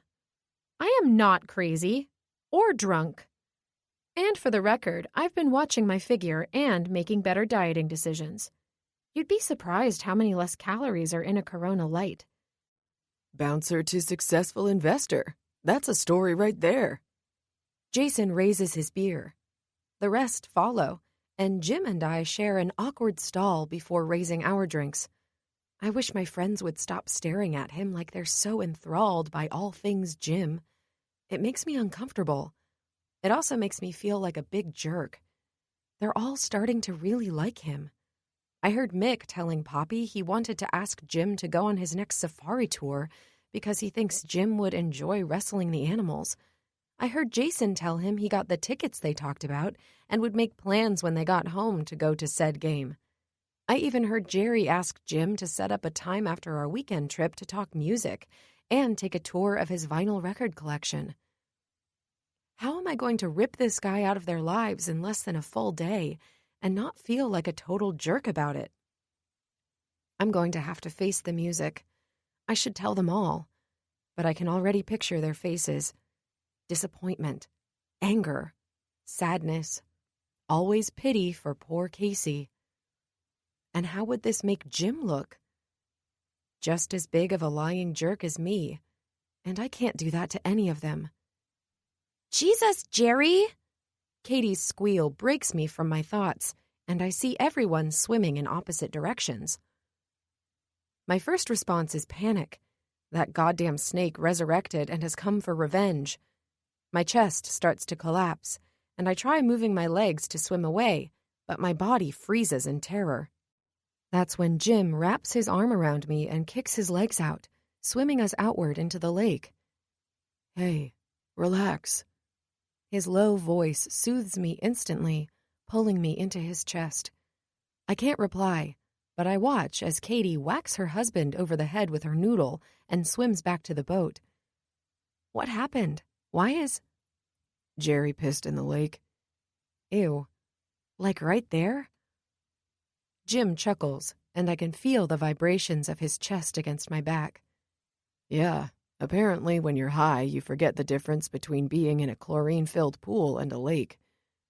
So, no snake?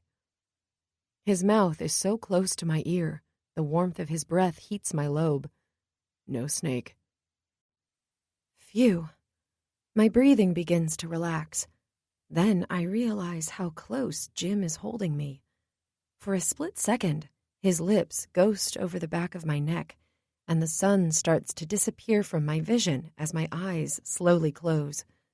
I wait for his mouth to touch my flesh. I really like your friends, he hums, teasing me. They really like you, I tell him, because it's the truth.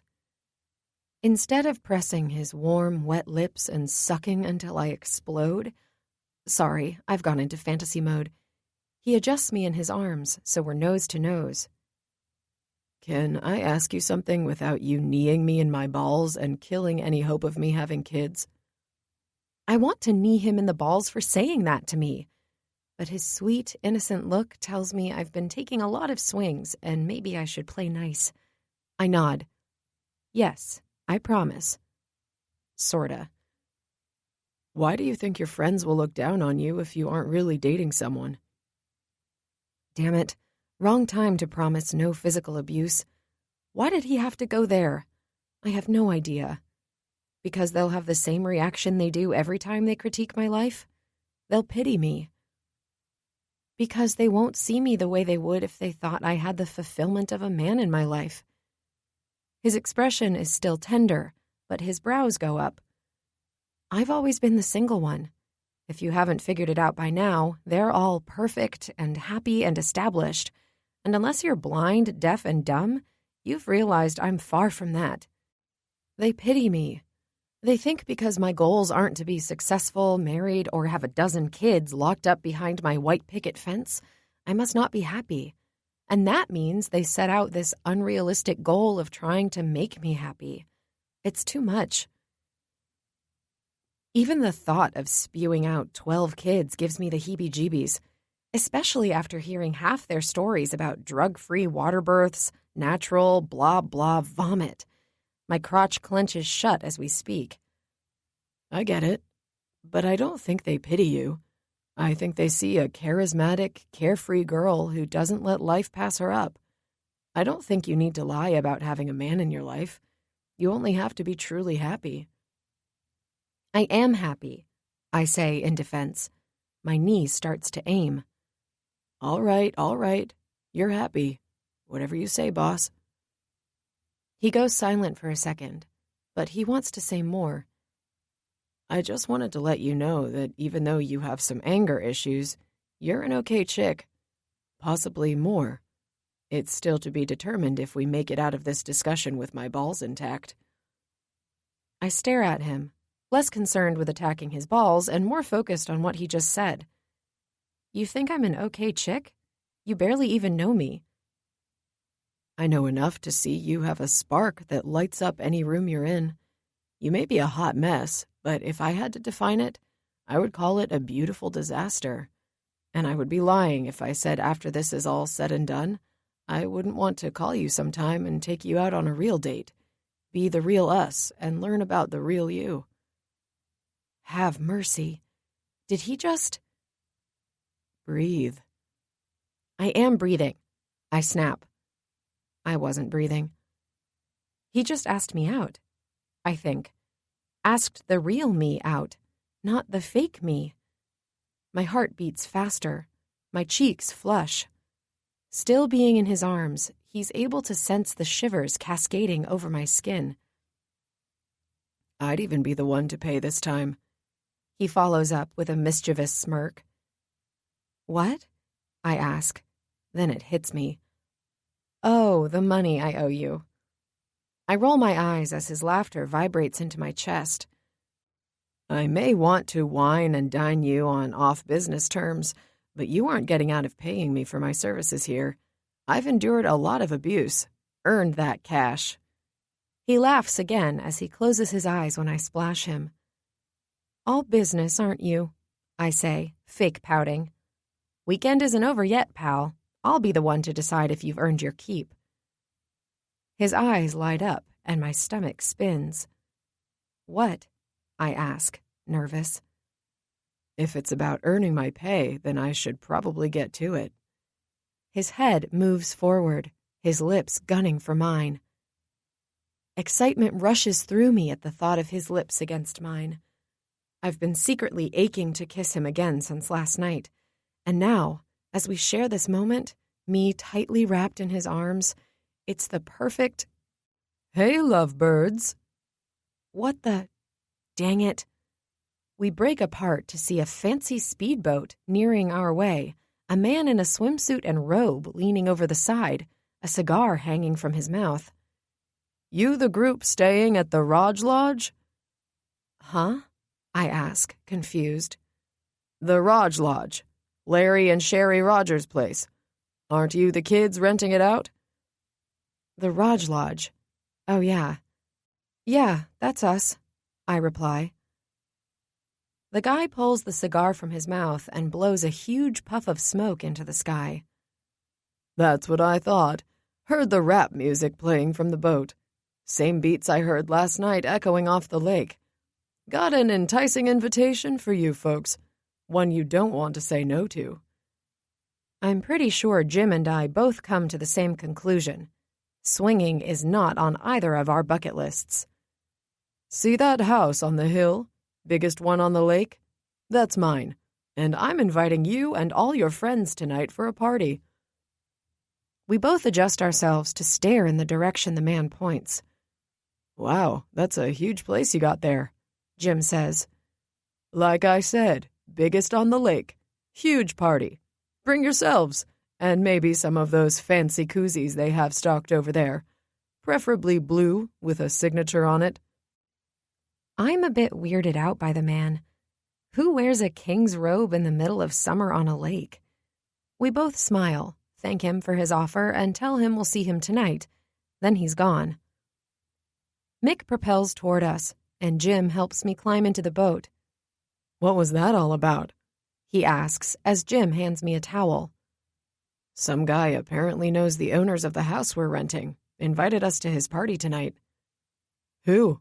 Jason asks. Didn't catch his name, but he lives in that house. Jim points to the mansion on the hill.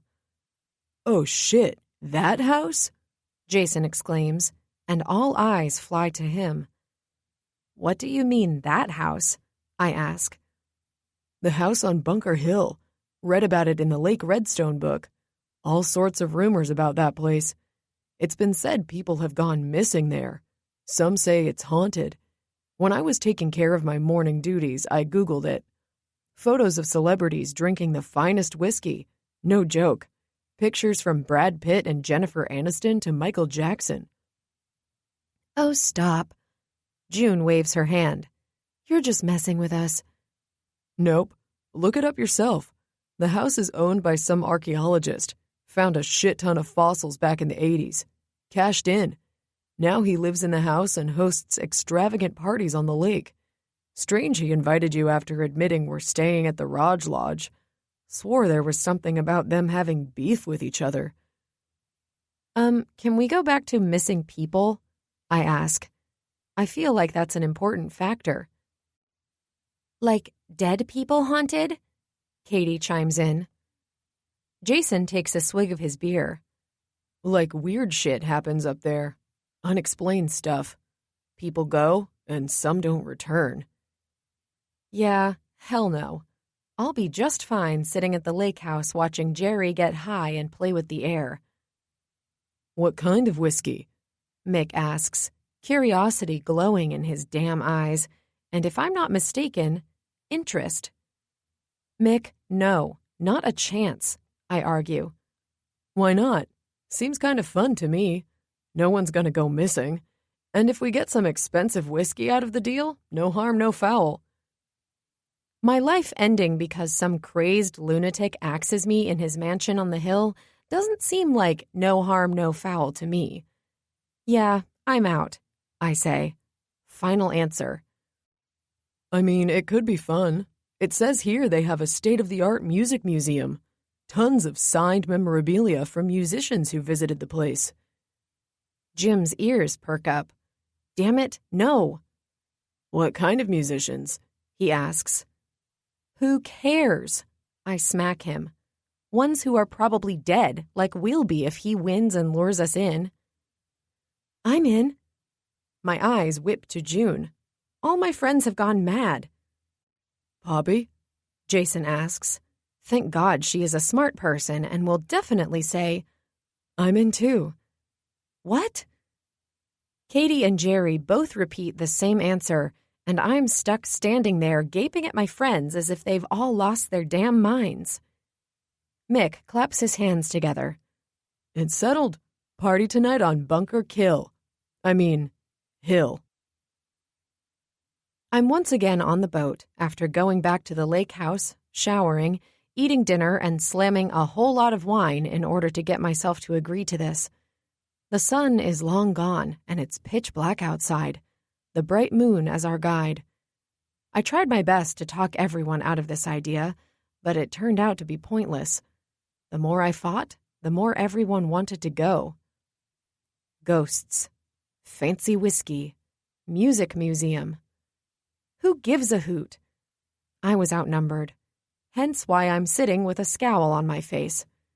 My eyes catch Jim, who's sporting a carefree smile. I aim my scowl at him, but he winks at me, overpowering my anger. My glower drops a smidge and turns to a solid pout. I shake my head so he doesn't think his cute little endearment fazed me and stare back out onto the lake. Thankfully, it's a short ride before we're docking at the bottom of the hill. The house is huge. Complete darkness surrounds the perimeters, but the entire hilltop illuminates in a glow of lights. With my attention swept up in the house, I don't notice everyone is already off the boat. Jim reaches for me, offering his hand to help me off.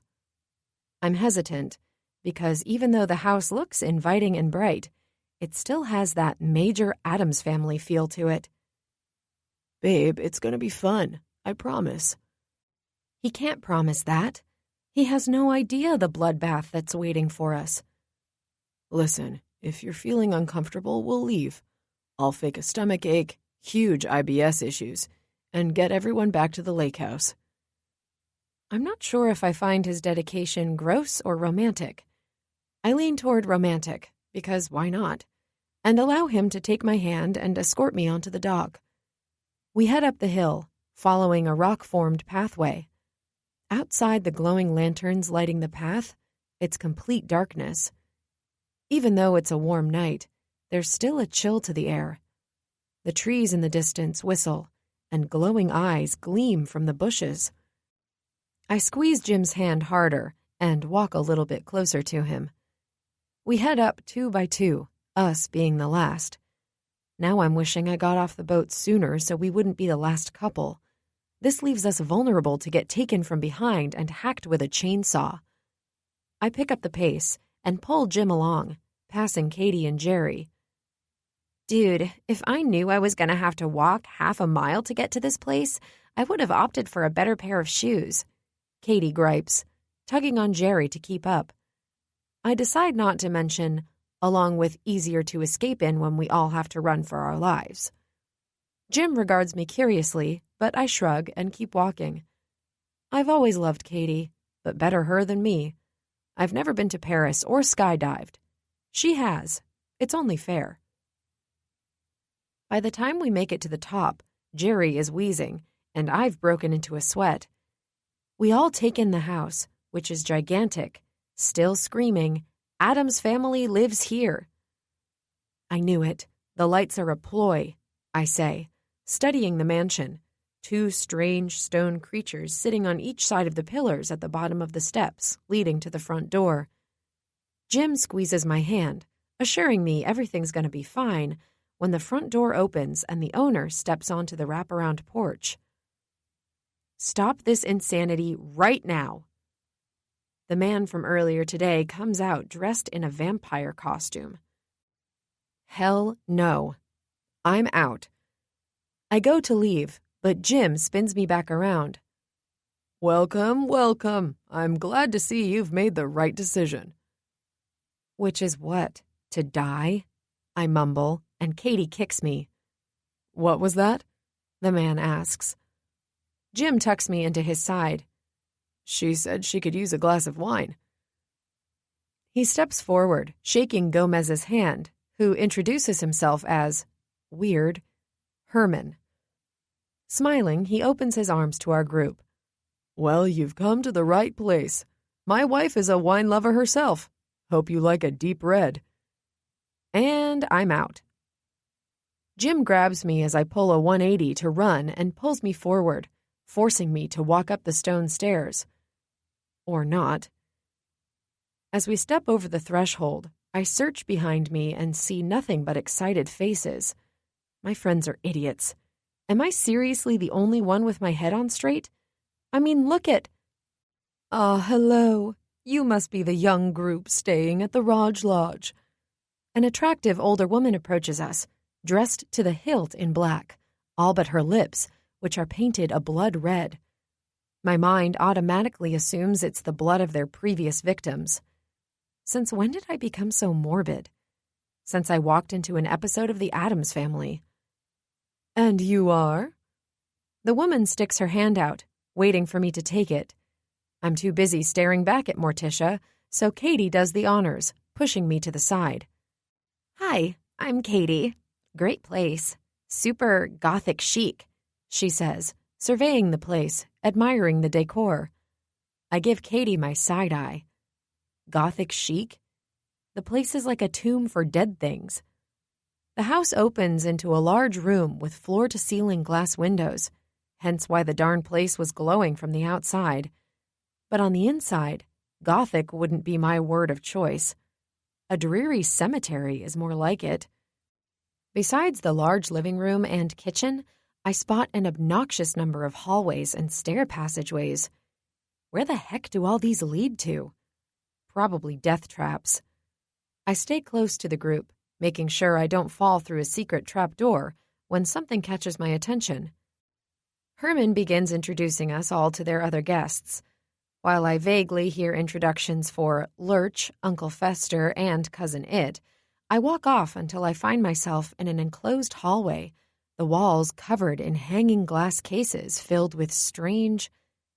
Is that a head? I gasp, leaning in closer, trying to figure out if it's real. An old artifact. The intruding voice startles the color right out of me. I spin around to see Gomez standing a bit too close for my liking. Dug right out of the deepest part of ancient Egypt. Found it myself while doing work in the most secluded desert. Yeah, where my heart is now since it just exploded out of my chest. Wow, you dug up a head? My voice is a bit shaky. He looks like he's mentally measuring the circumference of my head. Frack, he's probably wanting to see if it would fit in one of these glass cases. I did. I was on a trip in Cairo. 3,700-year-old burial site. Her head was wrapped in cloth. History tells us after her death they took the ancient steps of mummification, preserved her. She's a beauty, isn't she? My mouth wants to say something, but it's too busy catching flies as it hangs open. Now come, let's get you that wine. He extends his arm to lead the way back into the large kitchen area. I take one last glance at the mummy head, hoping I look a little better when my head ends up next to hers. Shots! Shots! Shots! Shots! Jason shouts as Wednesday, or to be fair, Herman's daughter, Riddell, passes around a tray of shots. Besides having black hair, she also looks nothing like the Addams family's daughter, since she stands at a solid 6'+". The daughter of a linebacker would be more fitting. Speaking of the Addams family, it's funny how 1 minute I'm fearing for my life, and the next, I'm taking down mysterious shots with Uncle Fester, who, in fact, turned out to be a cool dude. Kind of strange and keeps staring at my chest, but he keeps refilling my wine, so it's all good in my book. I take another swig of my 1943 Chateau Cheval Blanc red blend and scan the crowd for Jim. After having to fend off Red, who kept trying to personally feed him shots, he snuck off to use the bathroom, but has yet to return. I place my empty glass on the counter and walk off in search of him.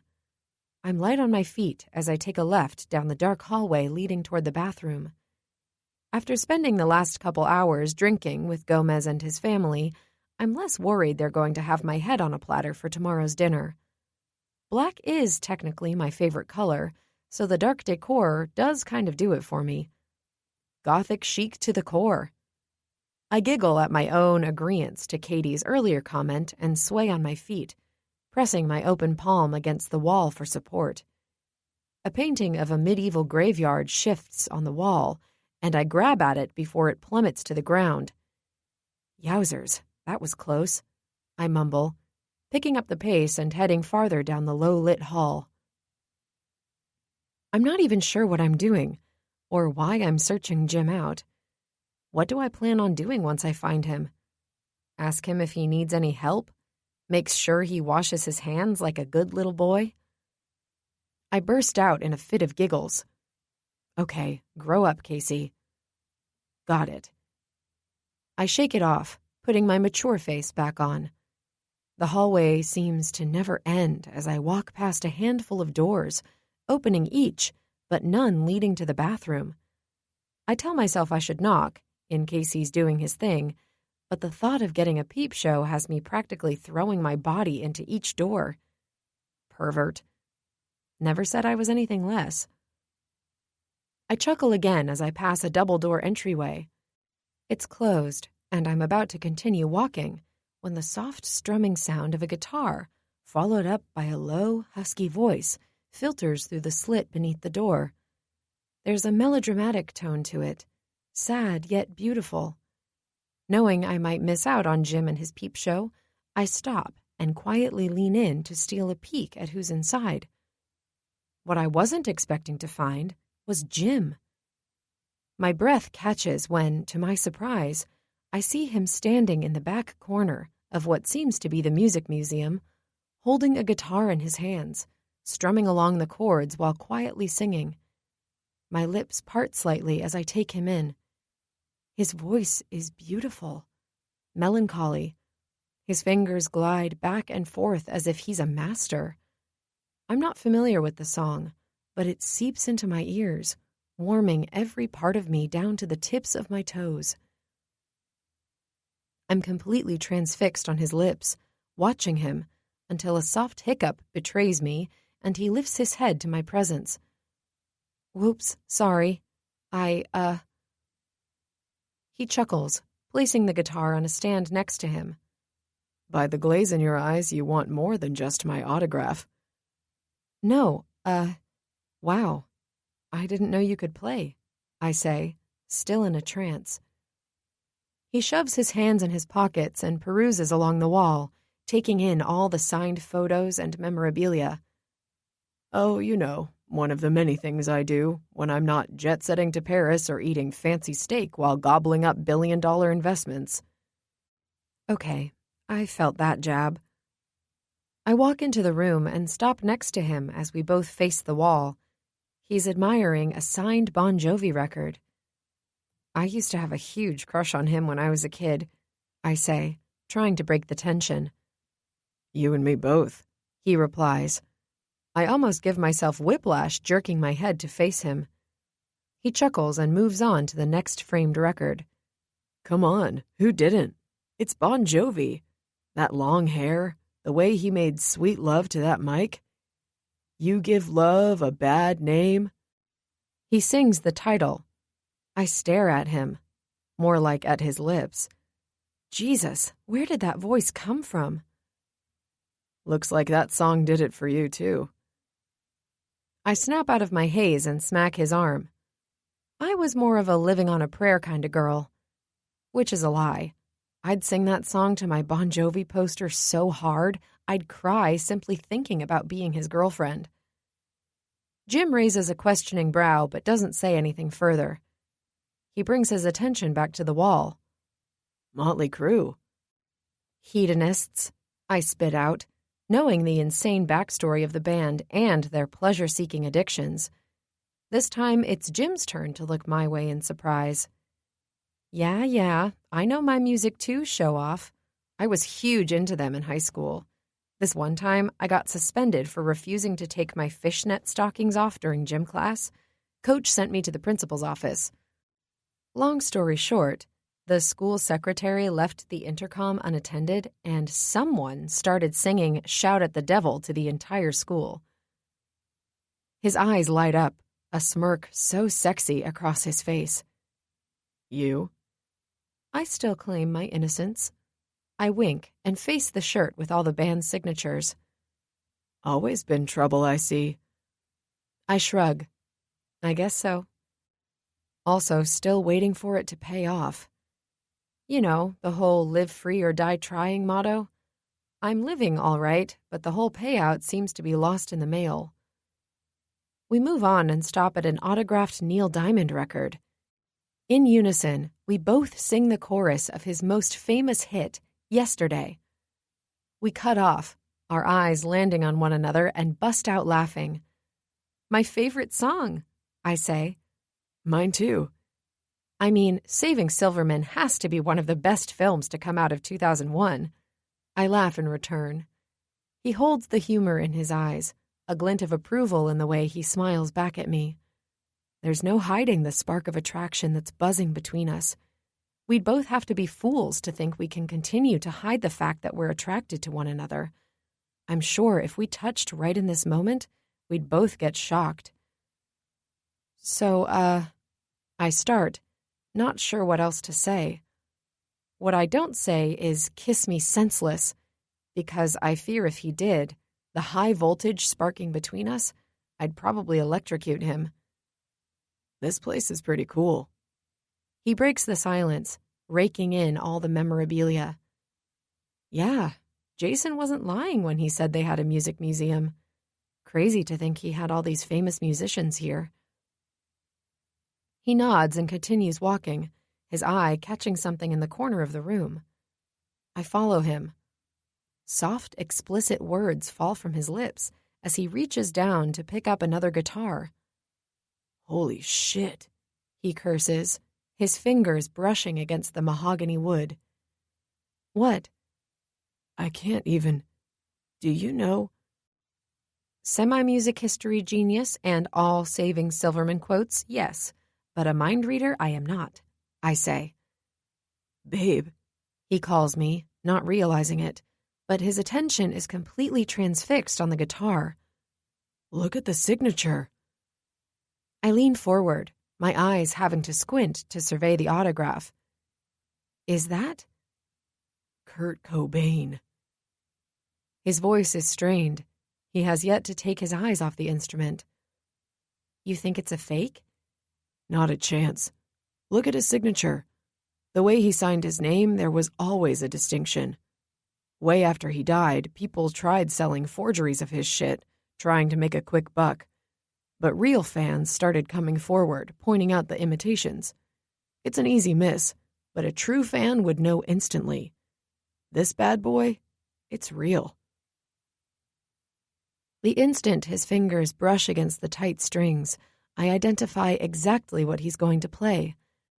Nirvana's All Apologies whistles from the sound hole as Jim works the instrument like he was born to play this exact guitar. It's when he starts softly singing the lyrics, I finally lose myself. You all right there, Trouble? He asks, still playing flawlessly. Yeah, it's just so beautiful.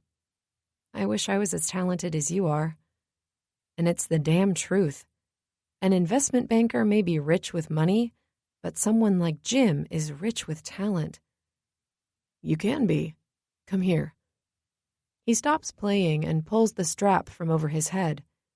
Taking a step toward me, he lifts the strap over mine. Oh no. I put my hands up to stop him, but he doesn't listen. I'm too scared of knocking the guitar out of his hands, so I stop fighting him. The strap is delicately placed around my shoulder, and the guitar now rests across my chest. Jim takes a stand behind me, his chest pressing against my back. His hands wrap around me, lifting my arms and guiding my fingers to where they need to be. "Jim," I start, but he ignores me. His breath hits the back of my earlobe as he adjusts my fingers, each tip touching a chord. "You want to place your index finger on the 2nd fret of the A string and your middle finger on the 3rd fret of the low E string." With his guidance, I do as he says, all while trying not to concentrate on how good he feels pressed up against me. His enticing scent, bold and masculine with a hint of spice, seeps into my nostrils, and I lose my footing, taking him in. "You okay?" he asks, adjusting the guitar. "Yeah, just nervous. What if I break her?" The rumble of his low chuckle feels like heaven tickling my eardrum. "It's a her, huh? You won't. Fender guitars are made to love you back. This model is called the Mustang. Cobain altered the guitar to be played with his left hand instead of his right. Now, strum from the E chord all the way down." I inhale a small, staggered breath and pluck the C chord with my pinky while my index finger tugs on the E chord. A smooth melody of sounds releases from the instrument, and Jim hums. "Now, press this finger to the F chord and this one to the G chord." I do as he instructs, and as more music echoes around the room, his smooth-as-silk voice follows. "See, you can play just as beautifully," he says, pressing his own fingers gently over mine. Together, he plucks and strums, playing another Nirvana classic as he hums the lyrics in my ear. I'm not sure at what point I close my eyes, but the vision before me is magical. Behind my closed eyelids, I'm not standing here with Jim at my back, but in front of me.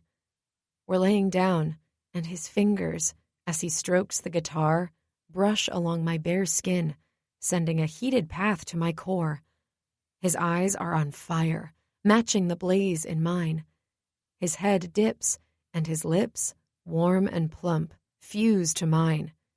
He kisses me with a ferocity, and there's nothing I want more than for this fantasy to become real. My fingers must have stopped following his lead, because he pulls away. I barely notice the strap being lifted off my shoulders or Jim replacing the guitar back on its stand.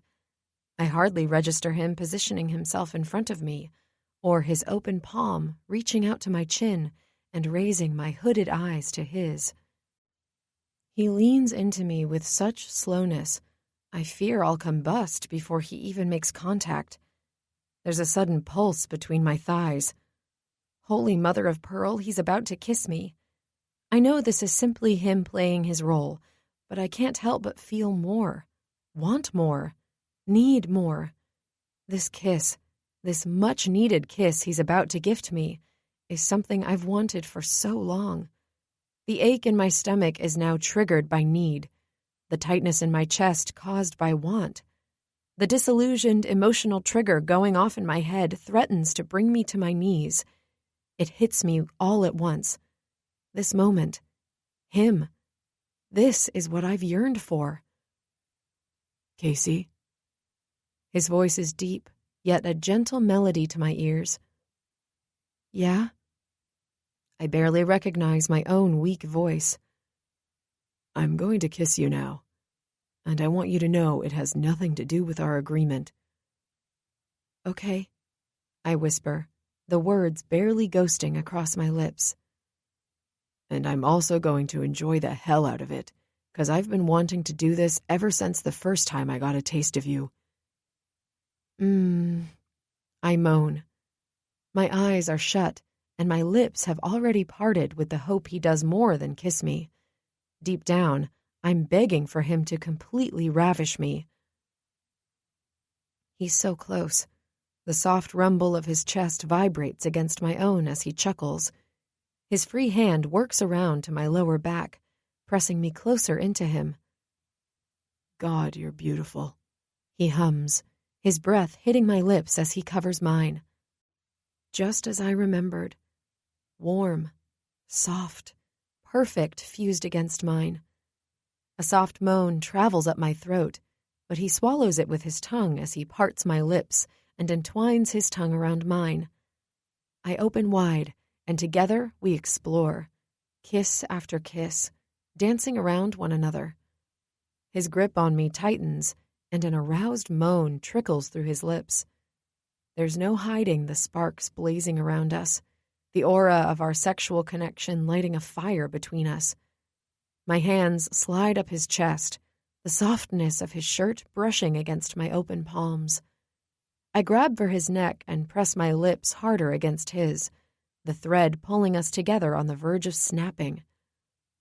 Not even in my wildest dreams would I have imagined this farce would turn into something so breathtaking. This is real. This kiss is real.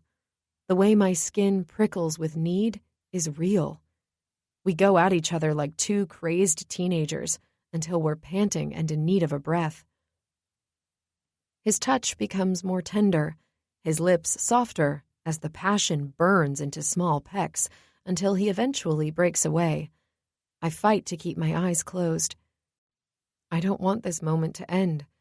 Don't want disappointment or regret to radiate from those steely hazel eyes, because there's no way I can pretend it meant nothing when it meant way more to me than I want to admit. You okay in there? His voice is light, but there's humor lining it. I am. Just waiting. For what? He brushes his thumb along my lower lip, and my eyes flutter open, no matter my fight to keep them closed. I search for the expression I fear to see. His eyes. I can stand here and stare into his eyes for... What are you waiting for, Casey? To be reminded that this isn't real. His hand is still snug at my lower back, his thumb stroking along my skin. Do you want this to be real? I do. Does that make me foolish? Could a guy I've done nothing but terrorize since meeting me actually feel the same way for me? Hey. He tugs on my waist, pulling my attention away from my negative thoughts. The door to the music room opens, and we're interrupted as Herman walks in. I see you found my museum. Jim lets me go, and poof, saved from answering that silly question by the Addams family.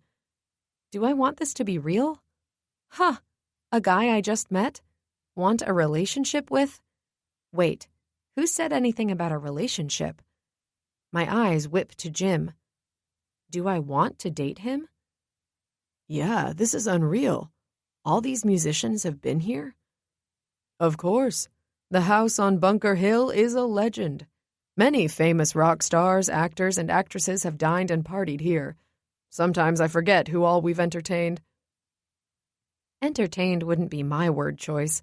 How about lured in, tricked, slaughtered, and turned into viewing art for his head gallery? You okay, Ms. Casey? Herman asks, and I nod a million nods a second. Totally, Gomez. Jim's brows shoot up, and I raise my shoulders in a what shrug. His lips curl against his will, and he faces Herman. She meant, wow, impressive. She's had a little too many of those shots, slurring her words and all. Nodding, Herman raises his arms and clasps his hands together. Well, I must inform you, it's time to play some games. Great. More games. 'Cause the one I'm playing with my heart isn't risky enough? Chapter 11. Casey. When we head back to the main room, everyone is trashed. Katie, in her drunk, made-up language of can't understand a word she says, tells me Jason and June left. June was festering a dinosaur in her head, which I translated to not feeling well. Their other guests have disappeared as well. Herman makes an announcement for us to follow him, and I lean into Katie as we all walk down another dimly lit hall. Where exactly are we going? Katie wobbles into me, spilling her glass of wine down her shirt. Schmidt. Jesus. I grab her glass so she doesn't spill any more and chug it because, darn it, 1943 was a good year. Hey! She swats at me and falls into the wall.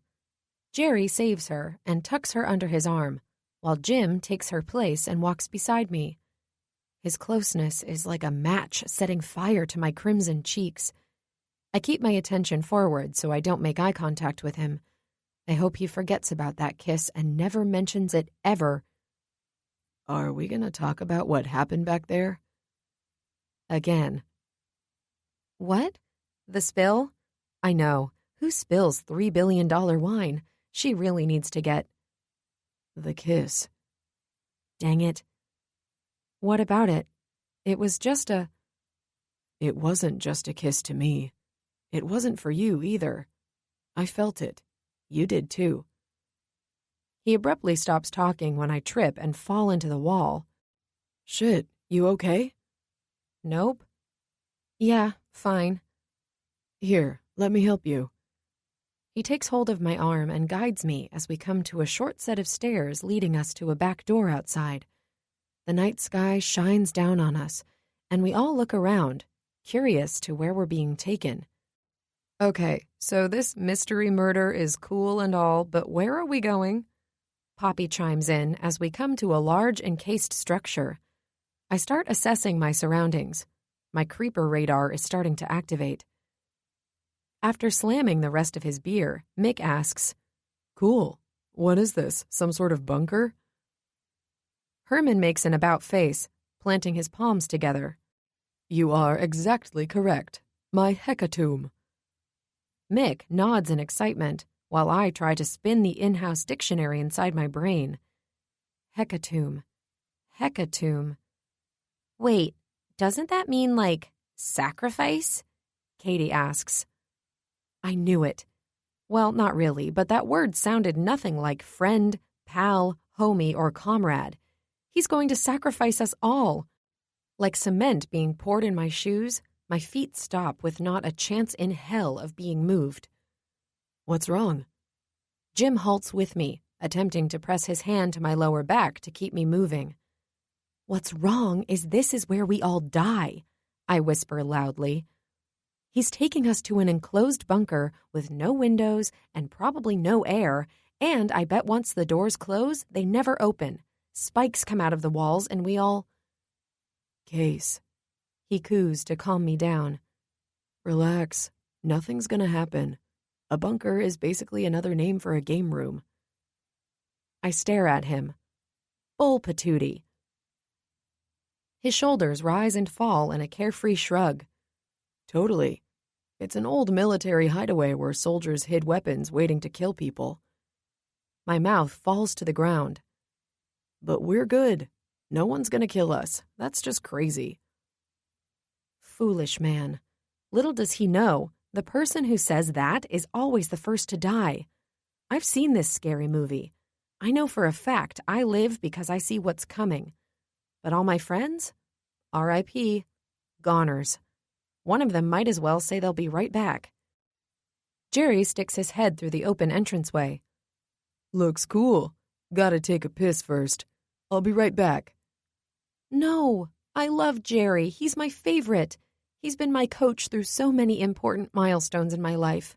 He fired me up at my first bull riding competition at our favorite bar, then encouraged me to fight through the pain when I broke my arm flying off. Trained me for the local fair's annual hot dog eating contest, which is a lot harder under the pressure of a crowd, then motivated me to sign up for the pie eating when I barfed all over the contestant next to me and got disqualified. So many times, the hot pepper eating contest on Taco Tuesday, the oyster eating competition. Ew, that one ended real bad. I shiver at the memory. I reach for Jerry's arm, but Jim stops me. My head whips in his direction, my eyes shooting murderous daggers at him. He may not care that Jerry's about to die, but I do. Babe, chill. Remember, if anything feels off, I'll make a scene and get us all out of here. He may be an expert on music, but he sucks at scary movies. He has no idea that line never works in the end. I huff out a huge, frustrated gust of air and fall into line with the rest of my insane, soon-to-be-goner friends. Herman steps across the threshold of the cement blockade and flicks the light switch, illuminating the large rectangular space. I still refuse to move, but peek my head in. My eyes adjust to the walls splattered in strange paintings and an odd array of gigantic cardboard heads of one man's face being used as dartboards. The center of the room holds a large cement island. A pub table littered with random treats sits in the corner, and off to the side is a mini-fridge with a state-of-the-art surround sound stereo system. Okay, so maybe it's not a kill room. Slowly, but cautiously, I pick my feet up one at a time and walk into the room. My guard is still way up, and if need be, I'm prepared to use the fighting skills I learned from the Karate Kid. "This is an interesting place you got here," Mick chimes in, heading straight for the mini-fridge to snag a beer. He tosses one to Jim and cracks open another.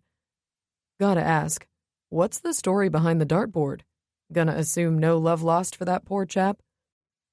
We all join in, our focus on one specific large cardboard head half mutilated by darts. As I tilt my neck to the side, I swear the eyes are stabbed out. That. He is what you would call an enemy of sorts." Yeah, that's not disturbing at all. Confusion masks Poppy's previous carefree expression. Yeah. Why, again, do you have a bunker in the back of your house?" That's right, Detective Poppy. Get the answers we need. My eyes stay trained on her. If anyone can sniff out a murderer, it's Poppy. "Because they are magnificent. The history behind them. Who would not want a creation of this magnitude in their possession?" I can't help it. I raise my hand. Jim throws it back down. Herman continues. "Secret buildings built for their enemies, a space enclosed by cement and rock, thick enough that not a single soul on the other side could hear them if they screamed for help. It was said they built these with the intentions of luring in their prey to these small dungeons in order to obtain useful information." And why would they want to do that?" Good, Poppy. Keep it up. "Because it is amazing how much you can obtain when in duress." I watch Poppy's eyes enlarge just enough to know she's not down with that answer.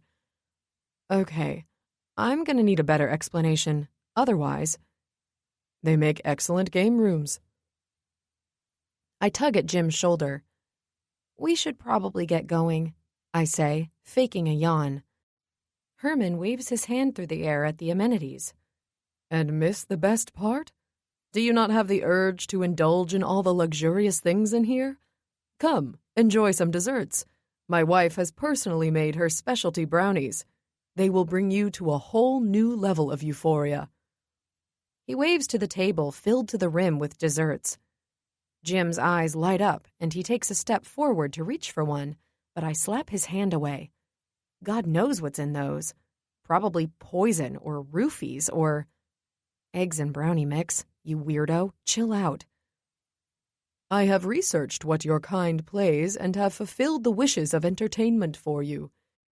That's where he loses Katie. Our kind? She crosses her arms over her chest. As in, humans? Jesus, this is becoming too much for me.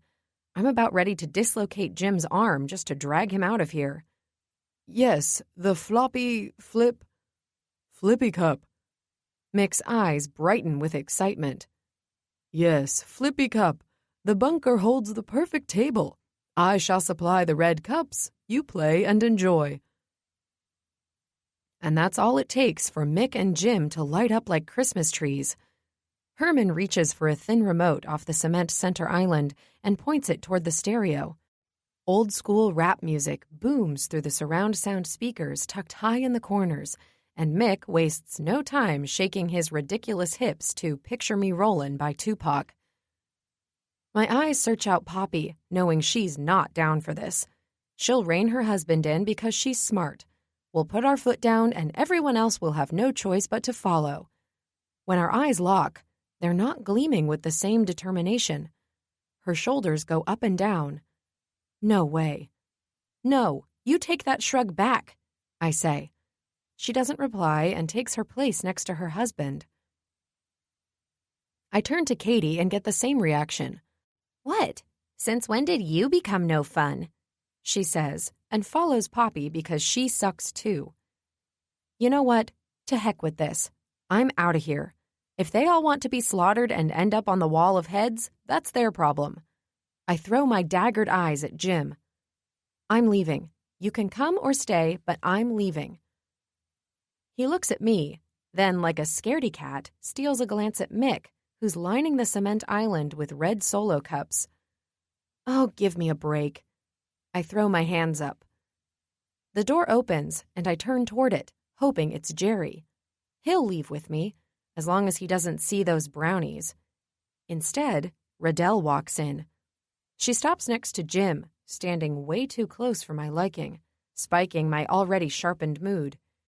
She's not small by any means, so when she leans into him, her head dips almost an inch to meet Jim's ear. If she's leaving, you can show me how you take it. My eyes almost burst. Excuse me? I hiss. Jim's full mouth of beer expels all over Katie's back. What did you just say to my boyfriend? I said, if you're leaving, maybe he can teach me how to play it. The game? I've never played. Big cups. Do you fill them to the rim? I can't even bother to pat Jim on the back as he continues to choke on his drink. Between my mindless friends and my mindless fake boyfriend, and now this mindless big red hussy, who is trying to hit on my fake boyfriend in front of me, may I add, I'm gonna lose it. He might not be mine in reality, but he's mine for the weekend, and I don't plan on sharing him with anyone. Just the thought of her slimy hands near him has my jealousy radar ready to snap off the charts. You know what? I stick my chest out on a pout, throwing my arm around Jim. I'm actually gonna stay. Because I'm over the top, I lean in and lick his neck. Pulling back, I say, he only likes it when I show him how to take it anyway. What? Ugh, that made no sense. Jim's chest rumbles in a low chuckle as I tug him toward the table away from her hungry eyes and settle in a spot next to Poppy, which ends up being a rookie mistake because it leaves the other side of Jim open for Big Red. How romantic. Did you save a spot for me? Want to show me how you take it after all?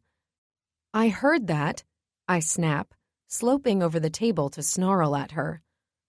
I'm sorry. I just don't understand how to play the game. Nothing wrong with asking a kind gentleman how to play it. She bats her fake spider-looking eyelashes at me. Does she think I'm dumb? Yeah, the problem is you're not asking him how to play it. I snap, snatching up my Solo cup and chugging the small amount of beer in it. Hey, that's for the game. No cheating. Mick refills my cup. Bringing his hands together, he swipes them back and forth. All right, let's pair up and get this game started. He surveys the teams as two random guests straggle in. One takes a spot next to Big Red, while the other goes across from Mick. Wait, not even teams. Yo, Katie, you and Jim gotta swap to the other side. Ha! Take that, Big Red. Jim turns to me, gripping me by the waist and hauling me into him. My breath hitches as my breasts smash up against his hard chest. His head dips, and I melt in his arms, unable to pull my eyes away from his soft lips. See ya on the flip side. And then he kisses me hard and quick. He releases me, and I sway, taking a bit too long to recover. It's been so long. Okay, maybe never, since a guy's kiss affected me in the way Jim's does. My eyes slowly reopen as he makes it to the opposite side of the table, and he seals the deal as he winks at me, causing a massive flutter of butterflies in my belly. Poppy tilts into me. You two are really cute together. I'm still staring at him. He's still staring at me. Yeah, we are, I reply as realization hits me. We are kinda cute together. He makes me laugh. He's kind. He seems totally accepting to my unstable ways. And he's so darn talented. The way he sang and played that guitar not only melted the panties right off me, but left me with this deep level of appreciation and pride. We both share the same love for music, admittedly suck at charades, and care deeply for our friends. Ever since he confessed he'd like to go out on an actual date once this is all said and done, in the back of my mind, I haven't stopped thinking about it. What would I wear? Where would he take me? Definitely no Mexican on the first date. Spicy food is a toss-up for me. Oh my God, a date! My belly twirls like a ballerina at her dance recital, thinking about going on my first date with the boy I have a crush on. Do I have a crush on Jim? Yeah, he's not real, but he is. This could all be an act. He was hired to be this way. My brows crease at the thought. What if I'm acting foolish? What if this is all make-believe and I'm being naive? My mood, like the Titanic, plummets, and that warm, fluttery feeling ices over. My eyes harden, and I pull my frigid stare away from Jim. I pick up my cup and slam back the small amount of beer. "Casey, knock it off," Mick complains and refills my cup. I slam it back again. Poppy fights the cup out of my hand and places it away from me. "Babe, you okay?" I look back at Jim, still wearing that cute, carefree smile. No, everything is not okay. I want you to actually like me and want to date me, because even though I paid you to be here, I really want you to like me. Yep, just dandy, I reply instead. He doesn't buy my answer because his eyes transform, holding a bit of concern in them. Pity, still uneven. I'll just have to go to the other side. Big Hussy interrupts the moment as she slithers her way across the table next to Jim. Leaning in, her voice husky as she says, "So, open wide and take a big gulp. Is that how it works?" I'm going to murder her. I grab the beer can to throw at her head. "Okay, ready?" Mick interrupts my plan to take her out, and the game begins. Mick slams his beer and flips his cup within seconds. Katie, who's across from him, does the same and is just as fast. Poppy completes hers flawlessly, and I'm up.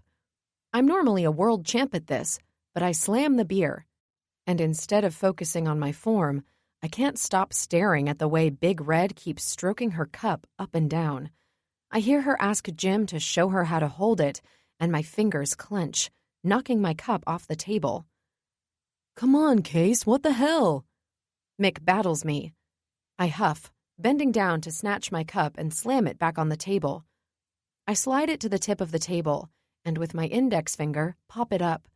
It lands perfectly on its head, and I smile, lifting my victorious eyes to Jim. That's when I see it. That big ol'... "Hey, you can't dump the beer down your chest, you have to drink it," Mick complains. My eyes see red. "That's enough, we're leaving." I'm about to crawl over the table and slap that smug look off her face. When I try, an aching in my groin reminds me of my pulled muscle and I grunt, making my way around the table instead. I'm prepared to throw Jim over my shoulder to get him away from her, when, shockingly, he throws her hand off his shoulder and meets me halfway. His hand extends, and I thread my fingers between his. "Not so fast." Herman's beanstalk frame steps in front of me, blocking the door. The music shuts off, bringing an unsettling energy to the room. "Before you leave, there is something you have access to that I desire to possess. In return for my hospitality, I require you to retrieve it for me." Everyone has morbid visions of how they think they'll die. Okay, maybe only me, and I swore I was going to kick it doing something epic, like body surfing or fighting a shark. So I'd probably slip off a bar and break my neck trying to reenact the movie scene from Coyote Ugly, but it was never anything as close to what my mind is conjuring up right now. Yeah, you're not squeezing my head in one of those wall frames. I've had enough. I've hit my weirdo level for the day, and I'm getting us out of here. My hands thrust forward, and I push past him. I reach for the door handle and put all my weight into it, pulling it open. Problem is, it doesn't budge. I tug harder, but no luck. Panic shoots up my arms and down my spine as I struggle with the knob. Why's the door locked? Like I said, you have something I want. The air in the room thickens. The mood shifts from carefree to ominous as all eyes capture the seriousness of Herman's stare. Jim forces a smile on his face and takes a slow step toward him. Hey man, it's all good. Let's just call it a night. The cold stare Herman holds in his dark eyes tells me he's not ready to call it a night. Poppy slowly places her drink on the island. And what would that something be? She asks, working her negotiation skills. I'm quite familiar with them since she's used those skills to talk me down from many bar tables when I've attempted jumping from one to another. If anyone can talk this psycho down, it's her. A hootie and the blowfish koozie. Mick spits out his full mouth of beer across the table, hitting the random old lady in the face. Koozie? He coughs, and Poppy smacks his back. Yeah, say again? Katie speaks up. Larry Rogers took what was rightfully mine. I brought him into my home while entertaining Darius Rucker and his band. Darius signed a koozie, and Larry unjustly left the premises with it. I want it back. A pregnant pause silences the room until Jim bursts out laughing. He bends forward, taking his hand to his chest. Oh man, good one, bro. Signed koozie. You got us there. I really thought Case was right there for a sec and you wanted our heads on a display. Jim works out his fit of laughter and straightens. His eyes scan the room to see no one else has followed in on the humor. Yep, everyone is still stiff as a bone. Oh shit. Jason's eyes are focused directly at the dartboard. That face. It's the owner of the lake house. That's Larry Rogers. Herman speaks up. That autograph is a priceless artifact in my eyes. It was signed before Darius foolishly tried to pursue his solo career. He should have never taken it. Its rightful home is in my museum. Yeah, so I'm pretty certain they got back together. Why don't you just get another? That's not the point, Herman snaps. Poppy shakes her head. Okay, you're saying you're trying to keep us hostage for a silly koozie? Just ask for it back. Go get it. Shoot, file a police report. But this is getting a bit ridiculous.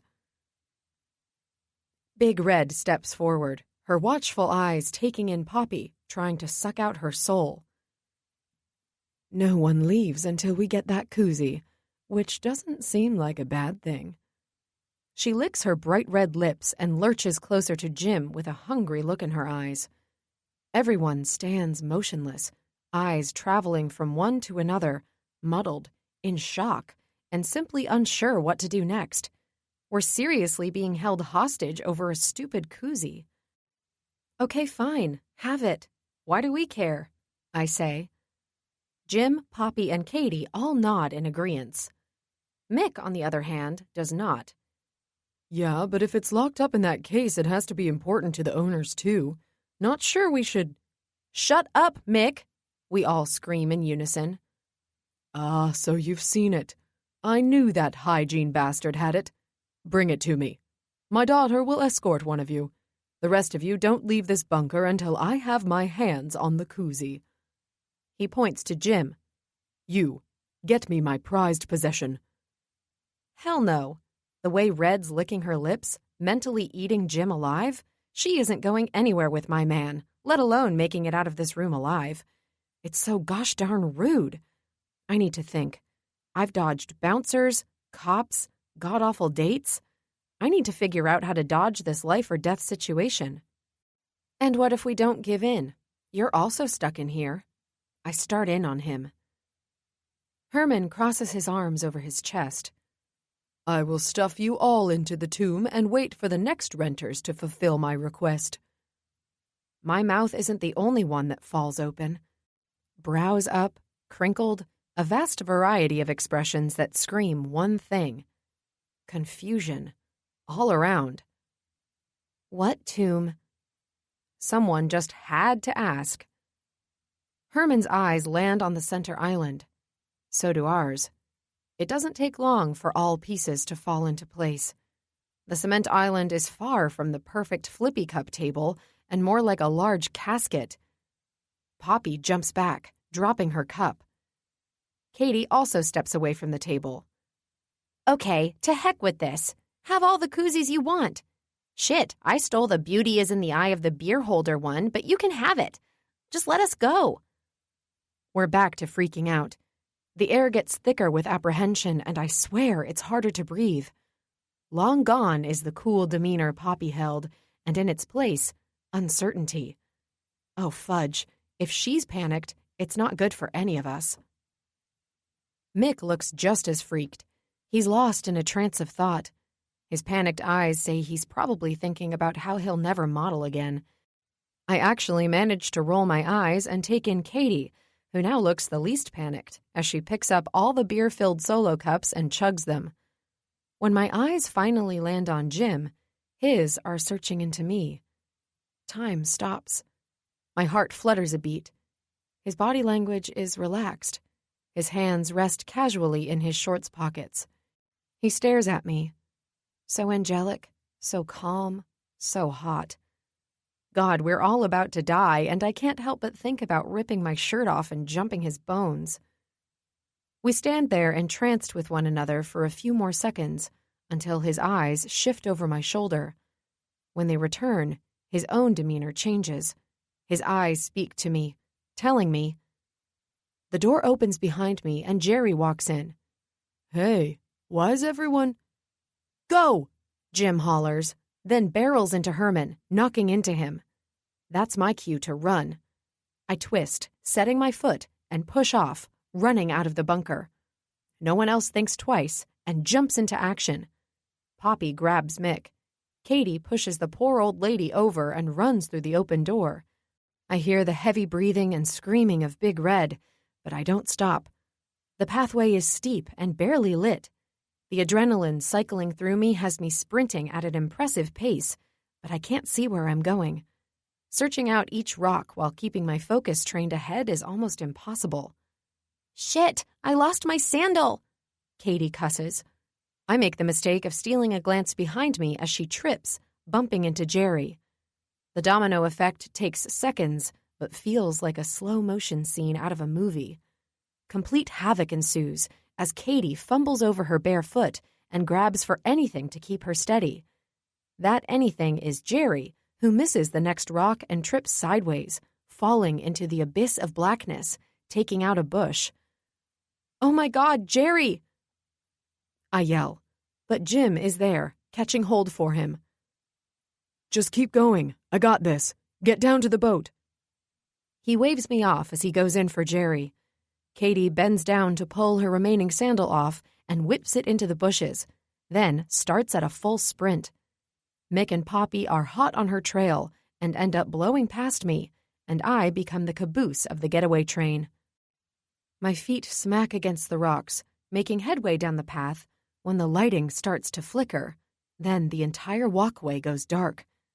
I can't see a damn thing. My heart is like a hammer slamming against my chest. My eyes try to stay focused on the silhouettes in front of me until they fade into the darkness of the night. The rumble of the boat's engine ruffles my eardrums, sending a jolt through me. How did they get so far ahead of me? Jim is behind me, right? There's no way I'm all alone out here. I coach myself not to do it. Don't look back for Jim. It's the number 2 no-no in a scary movie. You never look back. I'm seconds away from dying of a panic attack, but I'm even closer to having a heart attack if I don't turn around and confirm the sound of shoes hitting the rock behind me are Jim's. Thump, thump, thump. My heartbeat is like a bass drum.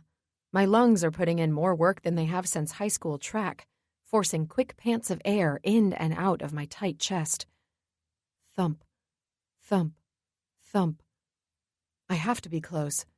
I hit the bend where the walkway curves around a stone-built fireplace, bringing me to the last leg of the path. The lake appears in the distance, the glow of the moon shining on the boat like heaven's savior in my eyes. 10 more yards. I can do this. Voices travel up the hill, my name bouncing off the walls of the surrounding rock.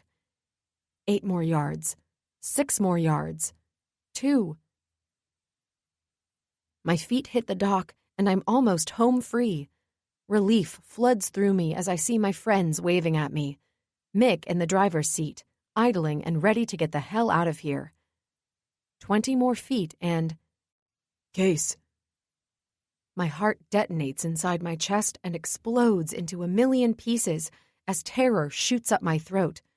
I scream at the sound of my name being called from the shadows and slip, throwing myself off the side of the dock. I barely have time to suck air into my lungs before I crash under the water into complete darkness. Having a heart attack and drowning would not have been my second guess, aside from Shark Wars, at how I die, but here we are. My body seizes, the panic causing my muscles to paralyze. Unable to swim, I sink deeper into the water, the temperature quickly dropping the lower I go. Goodbye, world. Goodbye, hours of DVR'd reality shows I'll never get to watch. Goodbye, unlimited Taco Tues. I jolt back to reality when 2 hands wrap around my waist. Drowning is one thing. Being captured and tortured is definitely not on my bucket list. I go berserk and struggle as the sea monster kicks, pulling us up to the surface. As we break the water's lining, I choke out a startled cry. Don't murder me! I don't even like Hootie! Case, it's me. You're fine. My eyes burst open wide, searching through the darkness of the night for the familiarity of his features. Jim? Yeah. I take him in, never more thankful to see him, and... whack. Ouch. Why'd you just pop out of the bushes like a mad killer and scare the life out of me?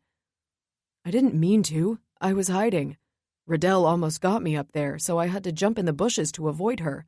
But when I did, I landed on some hidden slide, which shot me all the way down here. I hit the bottom hard, and I think I knocked myself out for a second. Oh my God. My hands work up his chest, pushing his soaked hair away from his face. Are you hurt? No, just a scratch or 2, he says, weighting his feet to keep us afloat. His answer doesn't assure me. You could have a concussion. You could have drowned jumping in here. More panic. He tugs me even closer against him. I wouldn't have. I had other plans, he says. And what was that?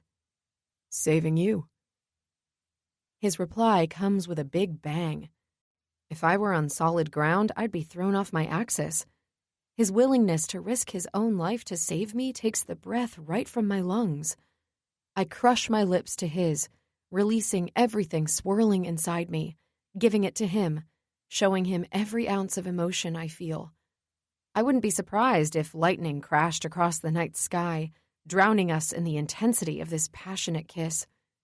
He reciprocates, giving as much as he takes. His grip around me tightens as our lips continue their assault, struggling to stay afloat. I wouldn't care if we sunk to the bottom so long as he never stops. Wait, shine it over there. You have to be kidding me, Katie hollers as a flashlight beams down on us. We thought you 2 were drowning. Get the hell in this damn boat before we all die. A life raft is thrown into the water, and Jim and I separate. We share a look. No words needed. The lust in our eyes and thick aura around us scream exactly what we want to say. We both want this. He lets me climb up first, and Poppy immediately wraps a towel around me. Jim is up next, but then jumps off onto the dock. No, where are you going? Let's go. Shh, hold on. I'm going to untie their boat so they can't come after us. Best kisser on the planet and super smart when in a life-or-death situation. He disappears onto the large boat, causing panic to shoot up my spine. We all stare into the night, catching glimpses of his silhouette as he moves back and forth, until finally popping back onto our boat. Mick doesn't waste another second. He pulls out, then throttles in the direction of the lake house. Making our way up the small hill that separates the lake and the house, A massive sense of relief washes through me. As I hit the bottom patio, I shake out my tank top, water dripping all over the floor. Poppy waves her phone, breaking away from the crowd. "I'm going to call the local police. Let them in on what a lunatic they have living on their lake," she says, before disappearing. The chilled night air combined with my wet clothes have me cold and soaked to the bone. Oh my God, I need to go change. There's a shiver in my voice as I excuse myself to head inside. As the patio door swings shut, I hear Jim's voice. "Yeah, I'm gonna do the same." I peer over my shoulder as he walks through the door I entered moments before. My blood starts to warm, my heart rate kicking into gear. I'm not sure why I become nervous, but I quickly find the stairs and race up 2 at a time. My palms become sweaty, and my hands tremble lightly. What the heck is wrong with me? I'm acting like I've never been alone with a boy before. That's 'cause he's not a boy. That kiss, that strength, he's all man. I rush onto the top platform and throw myself into the bedroom, debating locking the door like a chicken. The sounds of his feet hitting the stairs has my nerves jammed in my throat. Son of a biscuit. I spin around in circles, unsure of what to do. Start changing? Pretend I'm sleeping? The crazy part of me measures the gap between the floor and bed to see if I can hide under it. A shift in the air has my skin prickling the moment he walks into the room. The aura around us is so powerful, I grab for my bag to keep myself steady. I peek over my shoulder, an unevenness to my voice. "I'm just going to change. You didn't need to come with me." Excitement and nervousness crash into me at the sound of the door closing behind him. "What makes you think I'm coming with you? I'm wet from saving your life. I also need to change." Jesus almighty, he sure is wet, too. His drenched shirt is stuck to him, accentuating his muscled chest, his tattoos on full display through the soaked material. I catch myself staring and rip my eyes away and start to aimlessly dig in my bag. I hardly consider that saving my life. I learned how to swim a long time ago. Digging through random shirts, I bide my time to cover the complete lie in my eyes. I may know how to swim, but the panic rushing through me was like an anchor wrapped around my legs, sucking me deeper into the water. As high and mighty as I want to portray myself, I would have been in deep doo-doo if he hadn't jumped in and rescued me. "You sure? That kiss told me you were pretty thankful I jumped in for you." My eyes squeeze shut. Our lips crushing together in the heat of the moment, the feeling of our hearts slamming into each other's. I fully turn, unaware of his silent steps. He's so close now, I fear he can sense my entire body buzzing, see my heart beating at a rapid pace.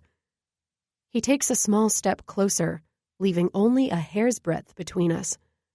I panic and give him my back, hiding my flushed face, and rummage through my bag. 2 hands press against the flesh of my hips. Any response I had for him lodges in my throat. His soaked shirt presses to my back, and his warm breath assaults my flesh where my neck meets my shoulder. A hitched breath is stolen from my lungs as his lips make contact with my skin. What are you doing?" What a ridiculous question. I know damn well what he's doing. And it's killing me not to man up, or woman up, and whip around and offer every single part of me. He doesn't jump to the occasion to answer me. Instead, his grip tightens.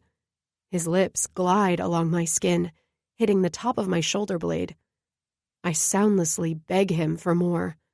His tongue on my flesh, his grazed teeth against my skin. "Jim." His name falls breathlessly from my lips. "Just say it. Thank you, Jim, for saving me." "I didn't need saving," I moan, his open mouth gently kissing my bare skin where my shirt hangs off my shoulder, granting my partial wish. So stubborn. His teeth press down, nibbling at my skin. When are you going to stop avoiding this attraction between us? Never, I want to cowardly say. He doesn't wait for an answer. The small whimper that escapes my lips is good enough for him. Never saw this coming either. But if it takes me stepping up to admit it, I will. Want me to admit you've knocked me off my damn feet?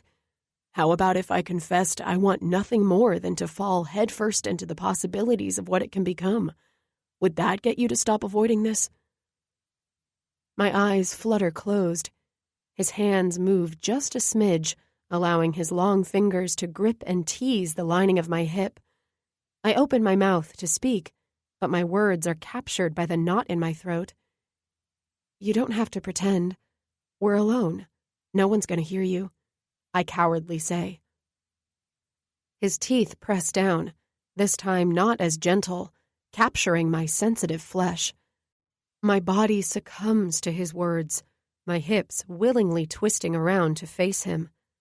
Our eyes collide, and the fire blazing threatens to burn down the world around us. The way my body submits to his intense gaze has my lips parting, sucking in a strangled breath of air. No longer am I staring at the warm, easygoing man I've spent the last day and a half with, but the intensity of a man ready and able to slay anyone or thing threatening to get in his way of having all of me. His high-voltage stare darkens and penetrates through me, twisting my stomach into knots. 1,000 different sensations flutter through my body when his hand works its way around my neck, gripping it in a way that my knees are in jeopardy of buckling. His mouth opens, his tongue wetting his lower lip as he speaks. I know what you're trying to do. Downplay what's happening here. So, I'll put it as blunt as possible. I don't want to kiss you because I have to. I want to kiss you because I want to. And I want you to give me the okay to do so. Because when I start, I won't be able to stop. So I need you to be on board with this. A kindling of desire burns, fireworks igniting every nerve ending down my spine to my toes. His admission entraps me, his willing prey needing his hands and mouth to consume every inch of me.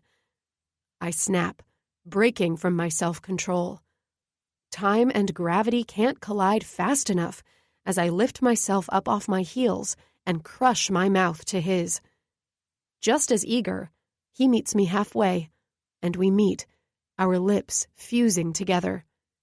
His hand travels up my neck, his fingers tangling in my hair. A moan rumbles through me, but he swallows my small whimper and kisses me deeper. I melt into him as his other free hand clasps at my behind, squeezing my butt cheek and pressing myself into him. My legs wobble, feeling the hardness of him against me. My hands become wild, sliding underneath his wet shirt. My palms meet smooth, muscled skin, and a fierce hunger builds, suddenly making me ravenous. His own moan vibrates inside his chest, and his mouth breaks from mine as he helps me peel off his shirt. I tug on my own until they're both discarded on the floor. God, you're crazy beautiful, he praises, going back in for more. We trip backwards and fall into the small dresser perched against the wall, shaking the mirror. Crazy beautiful, right? Not like crazy, beautiful? I kinda haven't been. His tongue collides with mine, shutting me up, kissing me deep and senseless. Both, but more beautiful. He chuckles against my lips, waiting for my retribution. Instead, my hands go in his hair, and I tug hard, forcing him closer, our connection deeper. I'll take it. Just keep kissing me. I can do that. He breathes heavily, his mouth moving down my chin, his wet lips kissing along the slope of my neck. His hands cup my behind, and he lifts me, propping me up on the dresser. We go at it like two starved lovers, unable to fight hard enough for the closeness we both desire. My conscience is smacking me, knowing I could have been doing this the whole time. My hands thrust deep into his hair, and I squeeze tight. The rumble from his chest rises up his throat, and a sexy growl falls from his lips. As if igniting the flame between my legs even more, I pull him closer, stepping up my infatuation for my tongue dancing around his. With the gentle thrust of him grinding into me, I go wild. My hands yank hard at his hair, and he pulls my butt cheeks forward, grinding me into him. I moan so loud I almost accidentally bite his tongue. My hands are needed elsewhere, so I let loose my death grip and go for his shorts. Off, off, off, my greedy mind repeats as I pop open the button and race to get his zipper down. He's in his own race, jerking at my shorts. The problem is our clothes, wet and soaked to our skin, is making it extra difficult. Damn it, he growls, unable to get my shorts down. I'm not in as bad of a predicament, but it still takes me some iron strength to push his shorts past his monster hard-on before they drop to the floor. I go right for the gold and reach into his briefs, my hands working around him. I'm about to die at how large he is. Maybe I should have done some exercises to prepare for this. Kegel boot camp. I get one solid stroke in, my hand barely fitting around his whole girth, when a growl so deep reverberates in his chest. Damn it, you're gonna kill me. Same. What do you do with this thing? He kisses me harder, thrusting into my hand. We both moan in unison as my hand strokes up and down his length. Fuck, I need you on the bed. He lifts me up and hustles toward the bed. Forgetting his shorts are around his ankles, he trips, and we go flying onto the mattress. His heavy weight lands on top of me, but we don't miss a single beat. His mouth devours mine. He kicks off his shorts, and his hands work at the second button on mine, hauling them down my legs. I can't remember the last time I was so excited about sex. Oh my God, I'm gonna have sex. Wait, I'm gonna have sex. My excitement crashes into my nerves, and I suddenly worry I'm making a bad call. No, you're not. Let him do all the dirty things to you. My inner voice isn't always the best influence. Most of the time when I listen, I end up in situations I regret. You saw what he's about to give you. No turning back now. I did see, and felt, and... Oh, God, I moan as his teeth bite down on my earlobe. His hands caress my hips, latching onto my soaked panties. He raises his head so our eyes meet, and my belly clenches at the intensity shining in his. These gotta go. He bares his teeth, his smile hungry, like a beast hunting his prey. He works his way down my torso, his movements slow, methodic, enticing, surreal, freaking insane, until those teeth are wrapped around the top of my panties. Oh my God, he's taking off my underwear with his teeth.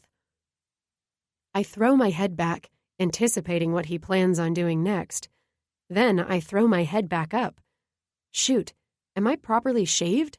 I was in a hurry, hung over. What if I left patches? He's gonna think I'm some sort of cave woman. The moment he gets my panties down, I reach for his head to drag him back up, wanting to avoid any hair-related topics. But he's faster and stronger. His tongue hits my warm center, and my head crashes against the bed in ecstasy. I always pictured heaven to be a pretty place. Beautiful, euphoric. And it is. It so is. Oh, heavens. He works me slow until my fingers dig into his hair and I threaten bald patches. The rumble of his laughter feels even more heavenly against my inner thigh. He gets the point and starts working me hard and fast, adding a finger to throw me over the edge. When my orgasm detonates, I worry I knock him out when my pelvis thrusts forward, hitting him in the chin. His grip latches around my hips, holding me in place as he devours me. When the last lingering tremor runs through me, He lets up. He lifts his head, his chin glistening. You taste like heaven. I want to laugh at his compliment and return the nice gesture and tell him his tongue feels like heaven. Tell me what you want, Case. I want 1,000,000 more of what he just gave me. My toes are still tingling. I want you to stop doing so much talking and more showing. God, I'm a perv. Dirty talking is not my thing. Being pushy and dominant isn't either. I'm fairly boring in the bedroom. But the way his voice penetrates through me, deep and sexy, I lose all sense of myself. Thank God. I was hoping for that answer. Getting a taste of you made me a starved man. He crawls up my body, still quivering from that orgasm, and crushes his mouth over mine. Tasting myself on his tongue is a new thing for me. I would think I'd be grossed out, but instead I find it strangely arousing. Its effect on me heightens the already aching need I have for him. Fuck, he groans and sits up. Condom. Oh, come on. Has anyone ever used a Ziploc bag and a rubber band? My wallet. I should have one in there. He jumps off the bed, hopping out of his briefs in the process. His wingman falls out, saluting me, and my mouth waters. His junk catches the small light from the lamp, making an impressive shadow puppet against the wall. My hand lifts to play along, using my index finger and thumb to stroke the shadow. He rummages through his wallet, and when he turns around, I throw my hands back down. There's no denying how attractive he is. With clothes on, he's like a popsicle on a hot day. Naked, it's hitting a trench of ice-cold water in the middle of the Sahara Desert. He is what you'd call all man in his birthday suit of glory. Like a hunky sex god, he wets his lips, scoping out his prey. My insides twirl, knowing I'm his target. There's no shyness in his fiery gaze as his teeth rip open the condom packet and he slides it down his very erect, very eager love muscle. He prowls toward me, my eyes glued to his, as he lifts his knee to climb on the bed. I must be dreaming. This perfect specimen of a man cannot be crawling up this bed to seduce and bring me to exultant, orgasmic pleasure. The closer he gets, the faster time speeds up. His mouth is quickly back on mine, kissing away any doubts I had. My hands go rogue, molesting his abs. His are more rampant, squeezing my butt cheeks, my hips, working his way up to cup my breasts. He wraps his fingers around my flesh, squeezing until my nipples turn plum in color. His mouth rips from mine, and he positions it over my nipple, sucking until I'm hard in his mouth, then biting at the tip. My back fights to stay against the mattress. My hands find themselves threading into his wild hair. I coddle his head closer as he assaults my other breast. Like silk against my tongue, I can suck and taste you all day. His mouth presses against my breastbone, moving up to the dip of my collarbone. I can live off the scent of you alone. His tongue, warm and inviting, causes a violent wave of goosebumps to break out as he sucks hard, no doubt leaving his mark. I can't take much more teasing of his hands and mouth. My body aches in a way that begs for him to feed all my cravings until I'm full in every way. His greedy hands are back on my breasts, toying with my nipples. When his eyes lift to meet mine, they're glazed over in a sheen of lust I've never seen on another man's face. There's a raw hoarseness to his voice when he speaks. I need inside you like something fierce. The tension low in my belly pulsates at his words. I wrap my legs around his thick waist as he uses one hand to adjust himself between my aching thighs. One last glance just before he takes my breath away and powers into me. God bless America. Like fireworks on the 4th of July, sparks ignite inside me, blasting a tremor of euphoria down to my toes.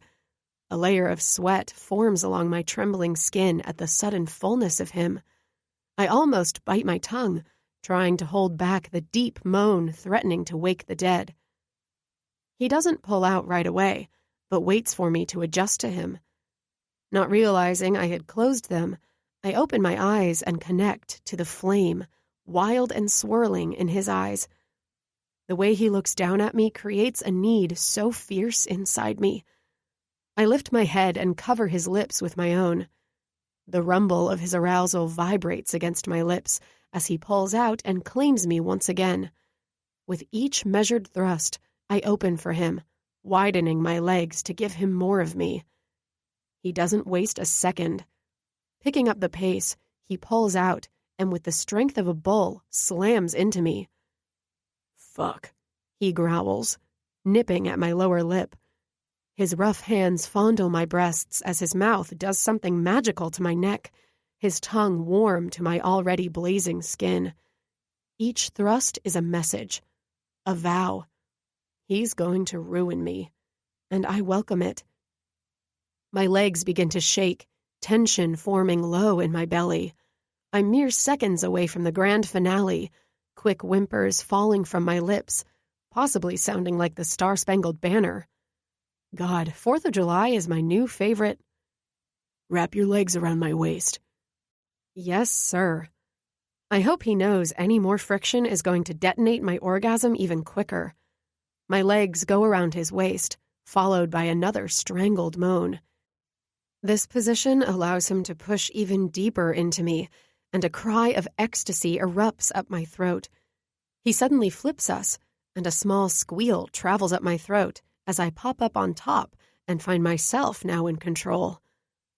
"Fucking beautiful," he pants, working my hips up and down over his hardness. My hands press against his pecs, my nails digging into his inked skin. My eyes work their way up his sexy chest until I capture his eyes. Lust, hunger, need. I suck in a lungful of air, feeling drunk on the rawness. It gives me the boost of confidence I need, knowing I'm causing those emotions. Closing my eyes, I slightly bend my neck back and ride him, each stroke leisured. I want to stay in control, but my orgasm is knocking at my door, ready to blow the entire house up around us. I start to work my hips faster, my lips parting as a slow moan releases. A growl deep inside Jim's chest reverberates under my hands, and his grip around my waist tightens. He presses down on my hips, pushing his hips up until he's so deep inside me, my legs tremble around him. "Oh, I'm not done with you yet," he breathes, before flipping us again, my back hitting the mattress. His eyes find mine, no doubt showing me he's right there with me, hanging off the edge of oblivion. His hips pull back, and with all his strength, he powers into me, his mouth falling onto mine as he kisses me senseless. 1, 2, 20? I lose count of how many times he dangles me over the ledge until finally the world around us detonates into an explosive orgasm as we fly over the edge of ecstasy together. Chapter 12. Casey. Unlike my usual mornings, this one doesn't have me waking from a dream where my libido gets screwed out of the screwing. The sun beating in from the window has my eyes fluttering open to see a set of real-life arms wrapped around my waist, resting against my ribcage. The warm body nestled behind me and feel of his chest rising and falling as he soundly sleeps has me sighing sheepishly into my pillow. In your face, Axl Rose and hot teacher. I wonder if those dreams would have even been as good as last night. I smirk into the pillow, trying to hide the blush spreading across my cheeks. Holy hot stallion. What are you thinking about? A deep voice tickles my eardrums. Warm lips press against my neck as Jim lays a slow kiss to my skin. I close my eyes, enjoying the feel of my boyfriend's. My eyes shoot back open. Reality sets in like a freight train, carrying a load of, "Oh my God, I had hot, crazy sex with my fake boyfriend last night, and now we're cuddling," reality, ready to crash and burn. Nothing, just that I have no idea how to act in this moment. Last night was hot and amazing, and we both wanted it. I sure wanted it. But we'd been drinking. Our adrenaline was high due to our near-death experience. It's morning, and everything is normal. Is this where we both pretend we've made a huge mistake and run to the bathroom and never return? Do I roll over and ask him for round 2? Do I pretend I have narcolepsy and start to snore? Your tense body tells me you're about to freak out. Probably tell me last night was a mistake and possibly elbow me in the balls, in which I'd tell you it wasn't a mistake and to please spare my balls. Oh, he's good. I wasn't. I totally was. Well, if it matters, last night was amazing. I normally don't let girls I don't know take advantage of me, but it was well worth it. Ouch! My elbow meets his gut, and I twist in his arms. I expect to see pain in his eyes when I face him, but there's humor there. I did not take advantage of you, I pout. I don't know. I'm pretty sure I remember you demanding Shit! He yelps as I take 2 fingers to his nipple, clamp hard, and twist. Jesus, my poor nipple. What did it ever do to you? He laughs, and before I can attack his other one, he flips me, my back landing on the mattress. He's up and straddling me, hovering over me, his bare chest on full display. I'm trying to muster up my angry face, but my eyes can't stay focused. See something you like? He continues to tease me, flexing his pecs. Not a single, "Okay, knock it off." Jesus, he's got a great chest. Even more so, his laugh is infectious, addictive. I want more and more and more of it. I can't argue with what he's saying. There was no holding back last night. I felt something and I chose to explore it. And the deeper I went, I realized I wanted so much more. Well, I'm pretty sure Mars can attest to the fact that you didn't have a bad time yourself. Your moaning and grunting like a wild feline was heard on 7 out of 8 planets.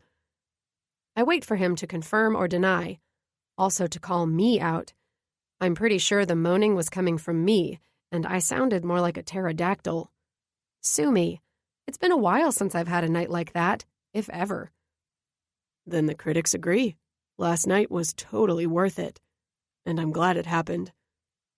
He smiles down at me.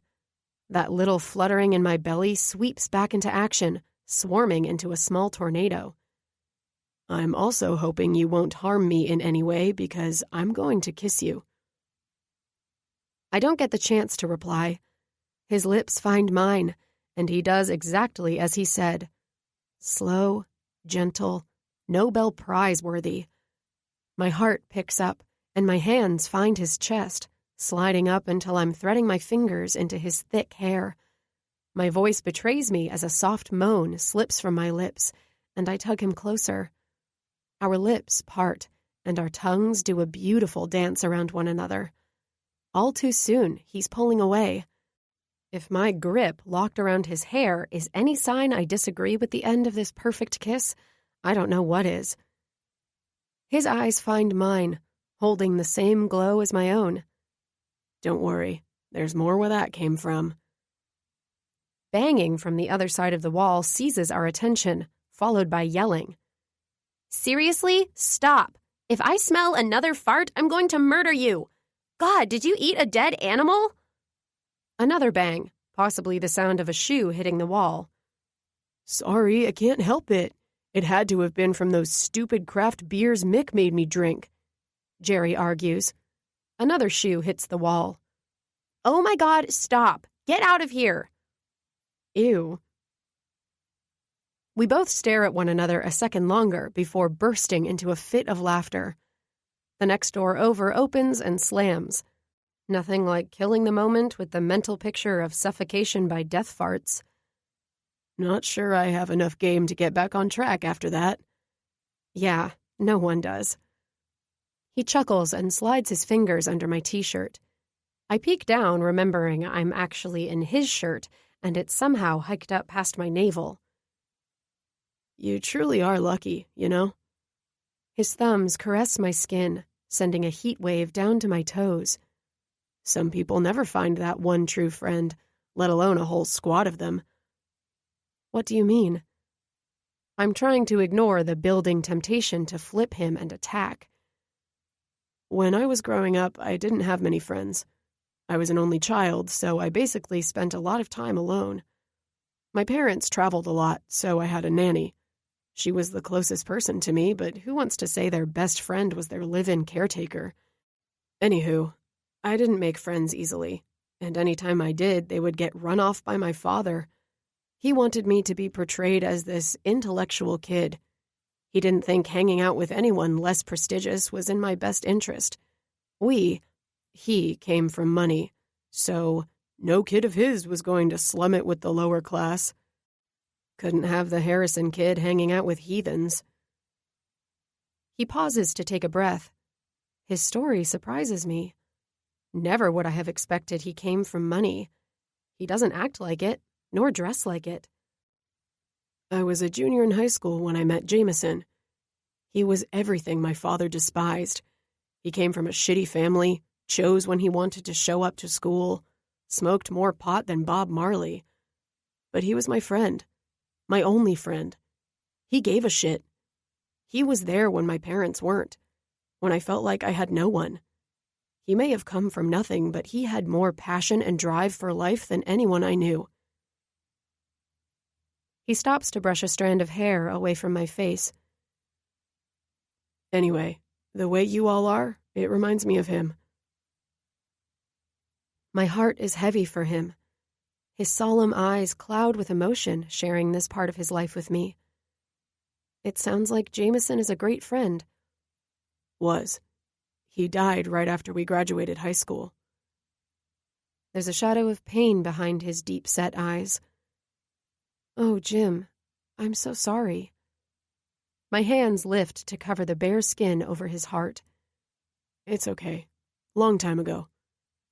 Doesn't mean it still doesn't affect you. I owe him so much. He should be here, not me. He shakes his head. Fuck, sorry. Didn't mean to get all depressing on you. I guess I've never really shared this story with anyone. My hands find his face, caressing his warm cheek, the day's worth of stubble tickling my palm. Can I ask how he died? Car accident. He shouldn't have been out that night. My father and I got into a fight. A nasty one. I was so sick of him trying to run my life. He never cared about my dreams or aspirations. He couldn't see past the plans he set for me. The rich son following his rich father's footsteps. I didn't want to run his company. I could give a rat's ass about money or image. He said I'd do what he wanted or he'd cut me off. So I told him to go to hell and took a swing at him. My mom was hysterical, and I took off. Found myself at a party, drinking and getting high. I passed out, and some chick went through my phone and called the first person in my contacts, which was Jameson. It was close to 2 a.m. when he came and picked me up. I barely remember because I was so messed up. A truck driver had fallen asleep at the wheel and hit us. Broke my arm, nose, and cracked some ribs. Jameson was dead before help even arrived. My heart cracks. His pain, the sorrow in his eyes, the reliving that night by retelling his story. I should have never asked. Oh, Jim, I shouldn't have made you tell. Hey, I didn't tell you to feel sorry for me. I've never really talked about it, and I felt... Thank you for sharing with me, I tell him, wanting to wrap my arms around him. Would that be weird? Are we even on that level where it's okay for me to comfort him? What about you? What's your story? Topic change. Totally get it.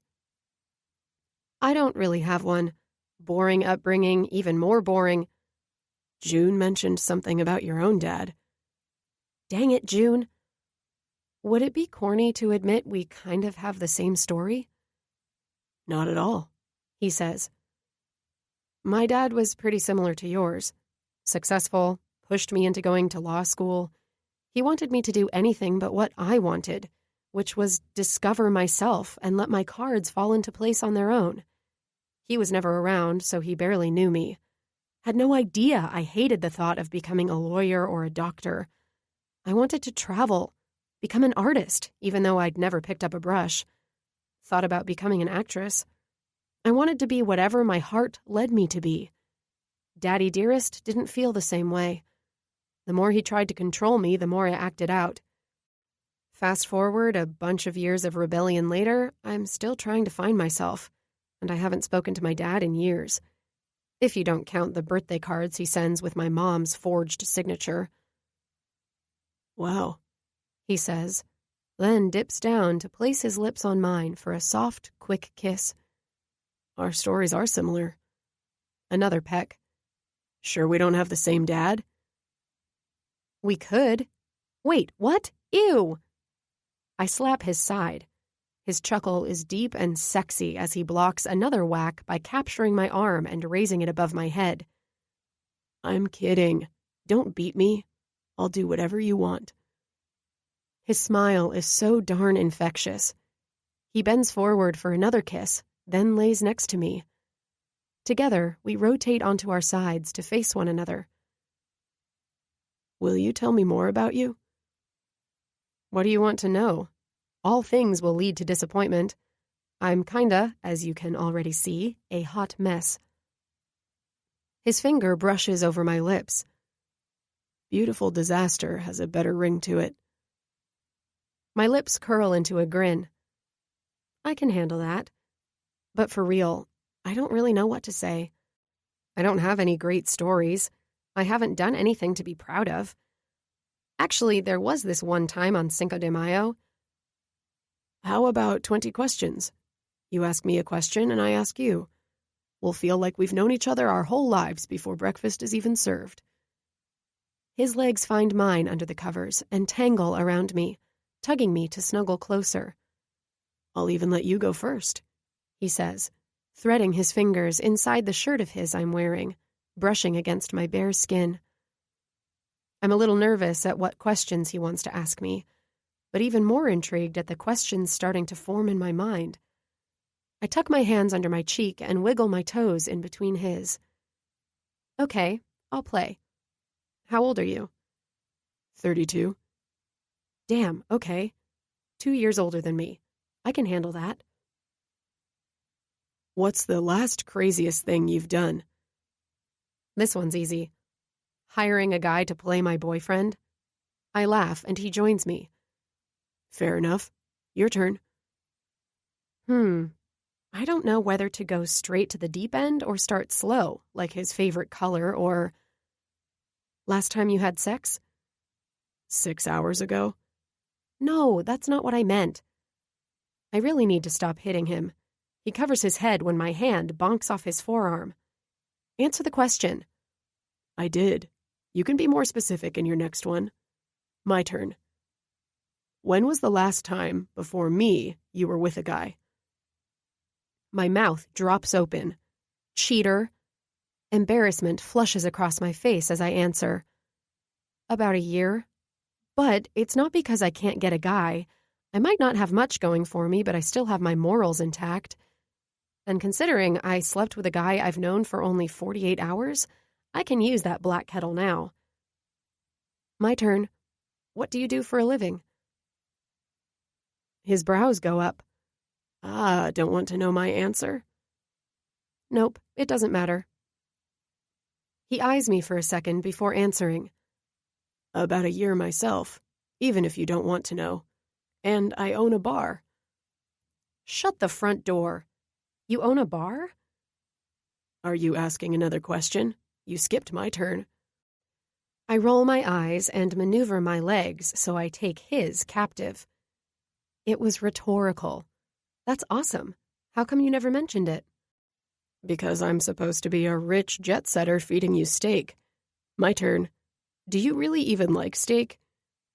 At that, I laugh. I actually do like steak, but I prefer a good, juicy burger. sweet potato fries over regular, and butter pickles over dill. He smiles and nods, accepting my answer. My turn. How do you know so much about music? His response is fast. I play in a band. Oh, come on. Now you're just pulling my chain. No chain, only the heartstrings of adoring fans. I play guitar and am lead vocals for an alternative band. Jameson got me into it when we were kids.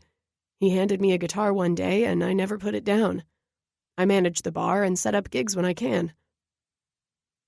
Why did he just get a billion times hotter?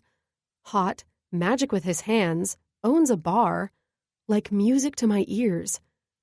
Come by sometime and I'll give you free cover. Oh, wow, thanks. Going all out. I fake being annoyed. A wave of silence falls over us. He's staring at me, making me nervous about his next question. What are your plans after this weekend? And there it is. Short question, lifelong answer. One I don't have a reply for. What are my plans after this? Probably go home and continue being a loser. Pretend I have all these aspirations when I still can't figure out my place. I don't know. Maybe find a job, get a haircut. I was thinking about getting a pet, but they say if you can't keep a plant. What are your plans with us?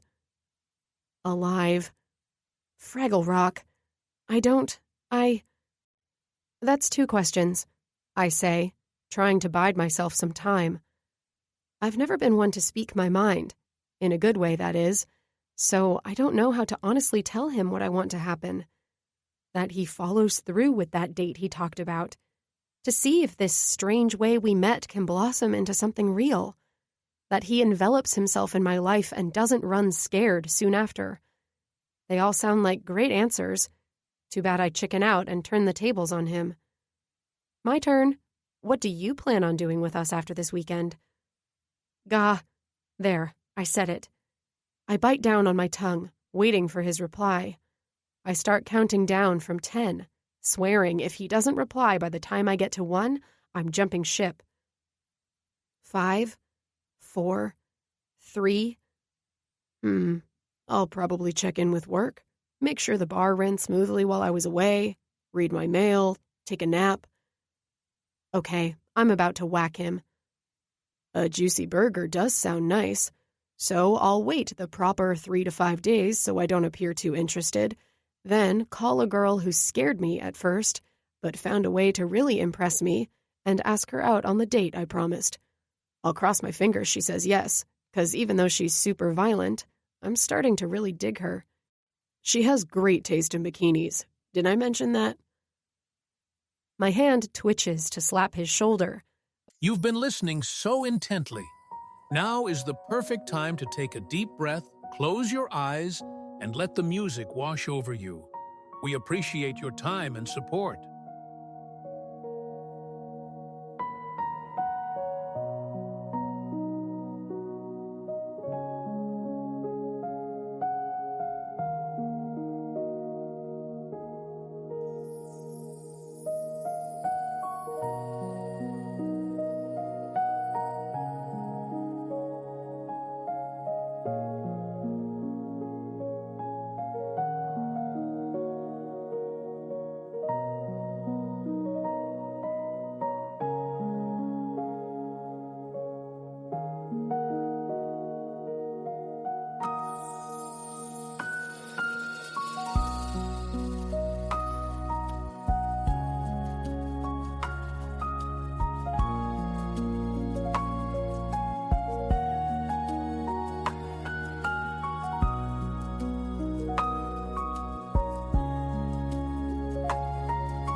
but his comment reminds me I need to calm it. She sounds like a real catch. Hope she picks up when you call. I throw humor back at him, and a squeal erupts from my throat as he pounces on me, throwing my back against the mattress. I hope so, too. I'd hate to suck down that juicy burger and double order of sweet potato fries with honey mustard dipping sauce and a side of pickles all by my lonesome. And I bet she's a strawberry shake kind of girl, too. Jesus, I don't know what arouses me more. The way his body straddles mine, the hazed-over glaze in his eyes as his fingers brush along the exposed skin around my navel, or the way he described that damn burger and fries. My libido votes the hot guy on top of me, but my stomach, which decides to growl something fierce, chooses the burger. Your eyes tell me you're hungry for one thing and your stomach another. What's it gonna be? I start the counting in my head. I need to make it seem as if I'm pondering a decision I made the second he offered it. Well, if forced, I guess I'd be okay with feeding the appetite you see in my eyes. And if you impress me, we can move on to feeding me in another way. His brows curve up, a pleased smirk across his face. His hands smack together, rubbing back and forth. Well, well, well, my beautiful disaster. Let Chef Jim Bob Jim take care of that hunger for you. Another loud yelp falls from my lips as he goes in for the kill, his hands and mouth everywhere I'd hoped they'd be, as he feeds my starved appetite. Jim, Bob. Pre-breakfast took a bit longer than expected, so by the time we make our way downstairs, the house is already alive and active. If I had to admit, I think I was more starved than she was. My fingers still vibrate at the feel of each part of her smooth skin under my touch. Don't get me started on her pliable little body that succumbed to my every demand. I've had some experiences with chicks, but none of them compare to the way Casey creates this hunger inside me. The sweet taste of her still lingers on my tongue as we make our way downstairs. It's a battle not to throw her over my shoulder and take her back upstairs and have her for lunch and dinner. Mick and Jason are on the pickleball court having a one-on-one match. The sun gleams off Mick's chest, and I make a mental note to get out in the sun more. Maybe do more push-ups. My hands brush through my ruffled hair, debating asking him who his barber is, too. Well, that was the longest change of clothes, if I say so, Katie says from the kitchen counter, sipping on a cup of coffee.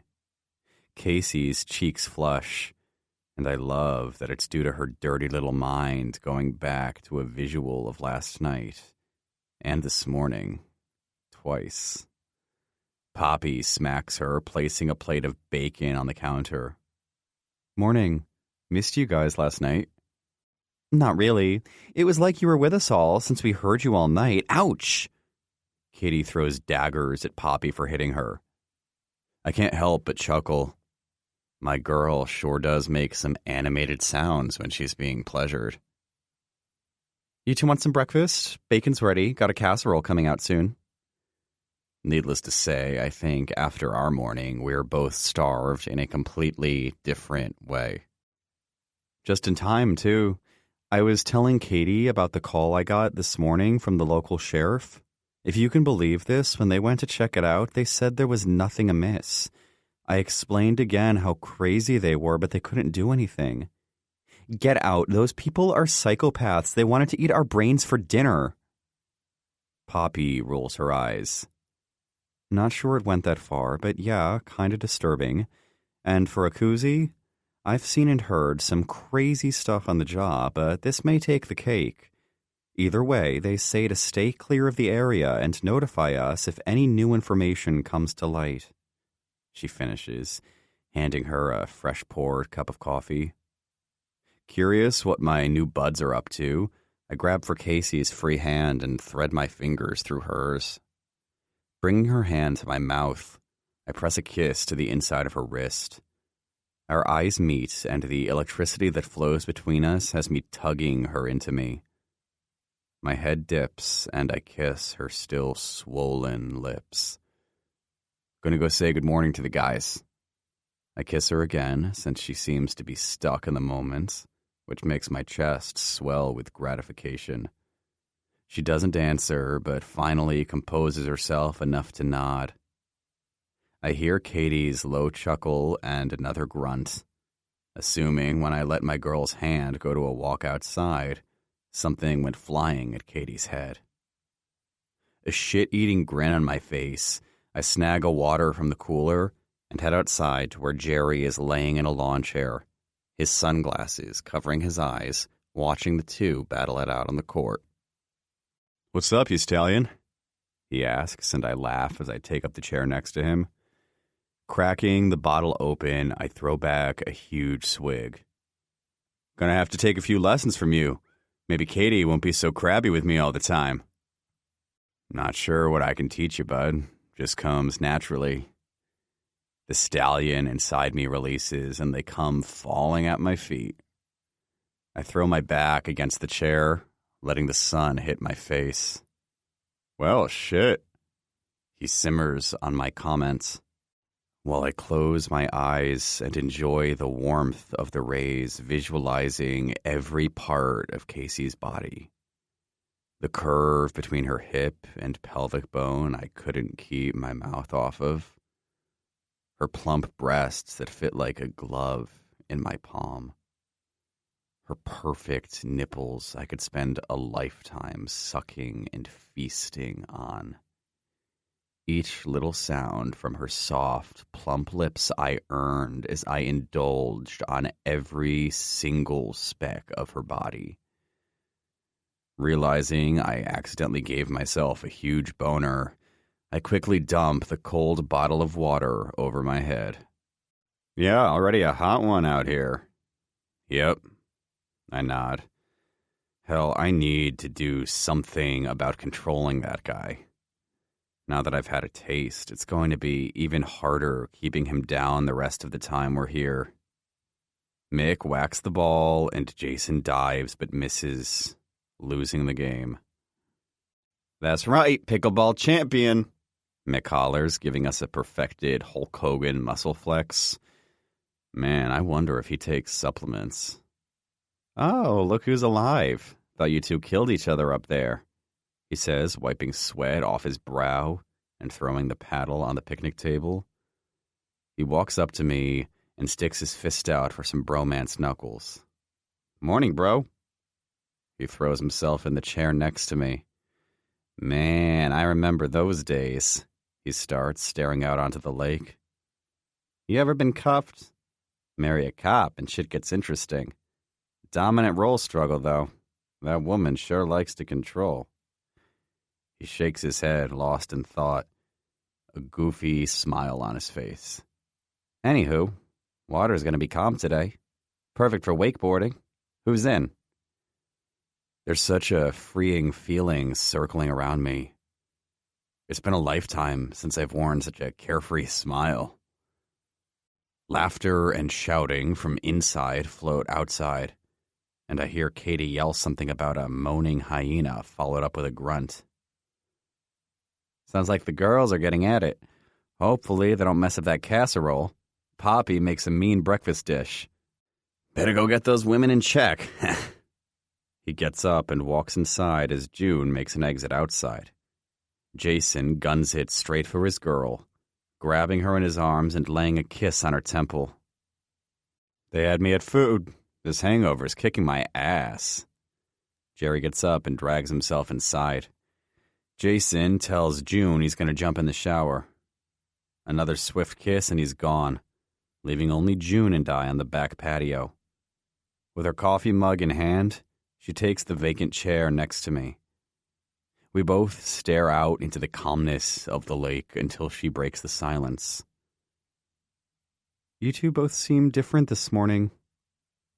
I give her my quick attention before bringing my eyes back to the lake. "Something's different?" I offer her a hasty glance. How so? Don't get me wrong, not in a bad way, it's just Casey's not as uptight, nervous. I really need to come up with a different response. Yeah, you two, you're acting like you just had your first date, not two people who've been in a relationship for... Wait, how long have you been together? I forgot what Casey told me. Shit. June's going to be the death of me. You know, June, you can't really put a time frame on love. God. Why does her sound scarier? Sure does feel like forever. I smile at her, but there's no doubt she catches my unease. How long? Damn it. Yeah, I'm not good with dates. Jim Bob. 2 years. I plunge into my own suicide. About 2 wonderful years. I watch her facial expression morph into satisfaction. Or is it sabotage? I stare back off into the lake instead. June might be the sweet one, but she's the scariest. Those silent but deadly eyes. I sneak a peek at her sipping her coffee. I want to blurt out and ask if I got the answer right. Not sure if it's from the morning sun or my nerves. A pebble of sweat forms on my forehead. I swipe away the perspiration, feeling the intense stare next to me. She hasn't said another word, but the silent interrogation is real. Do I come clean? Fess up? The pressure to blow our cover thickens.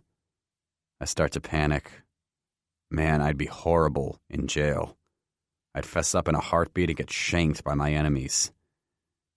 Damn it, I'm fessing up. They all deserve the truth. What's wrong with admitting how we unconventionally met? Along the way, the ruse turned into something real.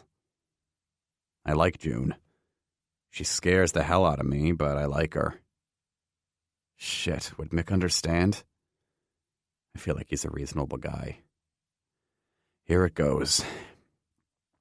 You see, breakfast's ready. I blow out a breath if saved by the breakfast casserole. Hallelujah.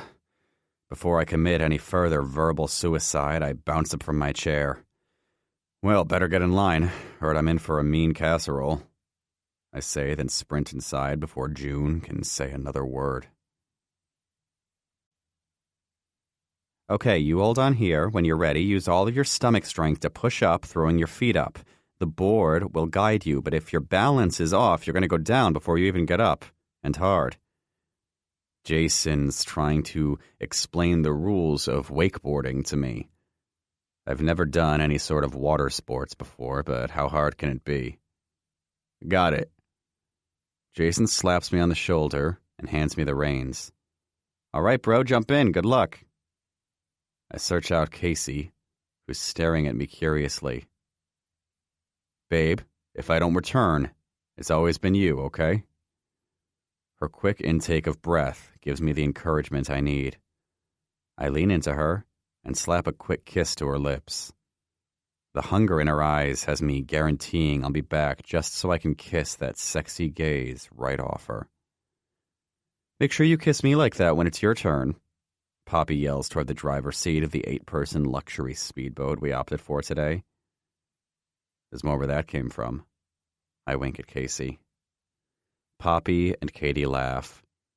June simply carries a soft smile on her lips. Damn it.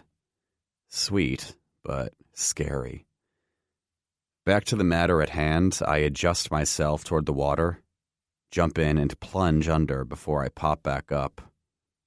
I wipe the excess water off my face and peer up to Jason giving me the thumbs up.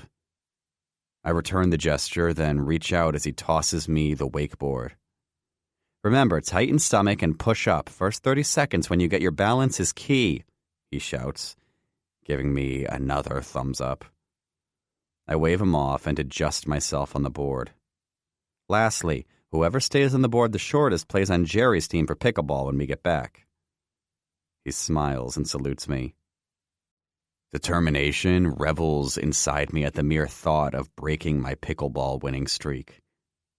Mick and I are champions. I take a few breaths. The propellers activate, shooting small waves at my chest. My grip tightens, and before I know it, Mick's hitting the acceleration and speeding off across the lake. My adrenaline is spiking. Small, nervous tremors, but a bigger blast of excitement. I've never been huge into water sports, but it's always been something I've wanted to do. I've stage dived more times than I can count, but that's about as adventurous as I come. To be honest, I wasn't even planning on getting on this thing. I was just fine staying on the boat with Casey nestled on my lap. She was helping me cover up my semi-boner caused by her cute little white bikini with fringe hanging from her top. But then the girls had to start making bets, and then everyone's manhood was on the line. I'd hoped Casey would beg me to stay on the boat with her and not risk my life for such a silly competition, but then I heard it. My money's on Jim. He's got a grip like a bull. Holding on to her sexy hips while she rides me is one thing. Holding on to the grab while skiing across water at 30 miles an hour? I was tempted to fake a similar groin injury, but when my eyes met hers, there was no turning back. I saw such pride in them. I'd sacrifice my life to save her the way she was looking at me. So here we are, the sun bright as a ball of fire in the sky, the lake calm, besides the spreading waves caused by the accelerating boat, and me, about to first-handedly see if I have what it takes to wakeboard. My grip is tight, and I start counting down from 30. Mick picks up speed, and I clench my muscles, readying myself to pop up.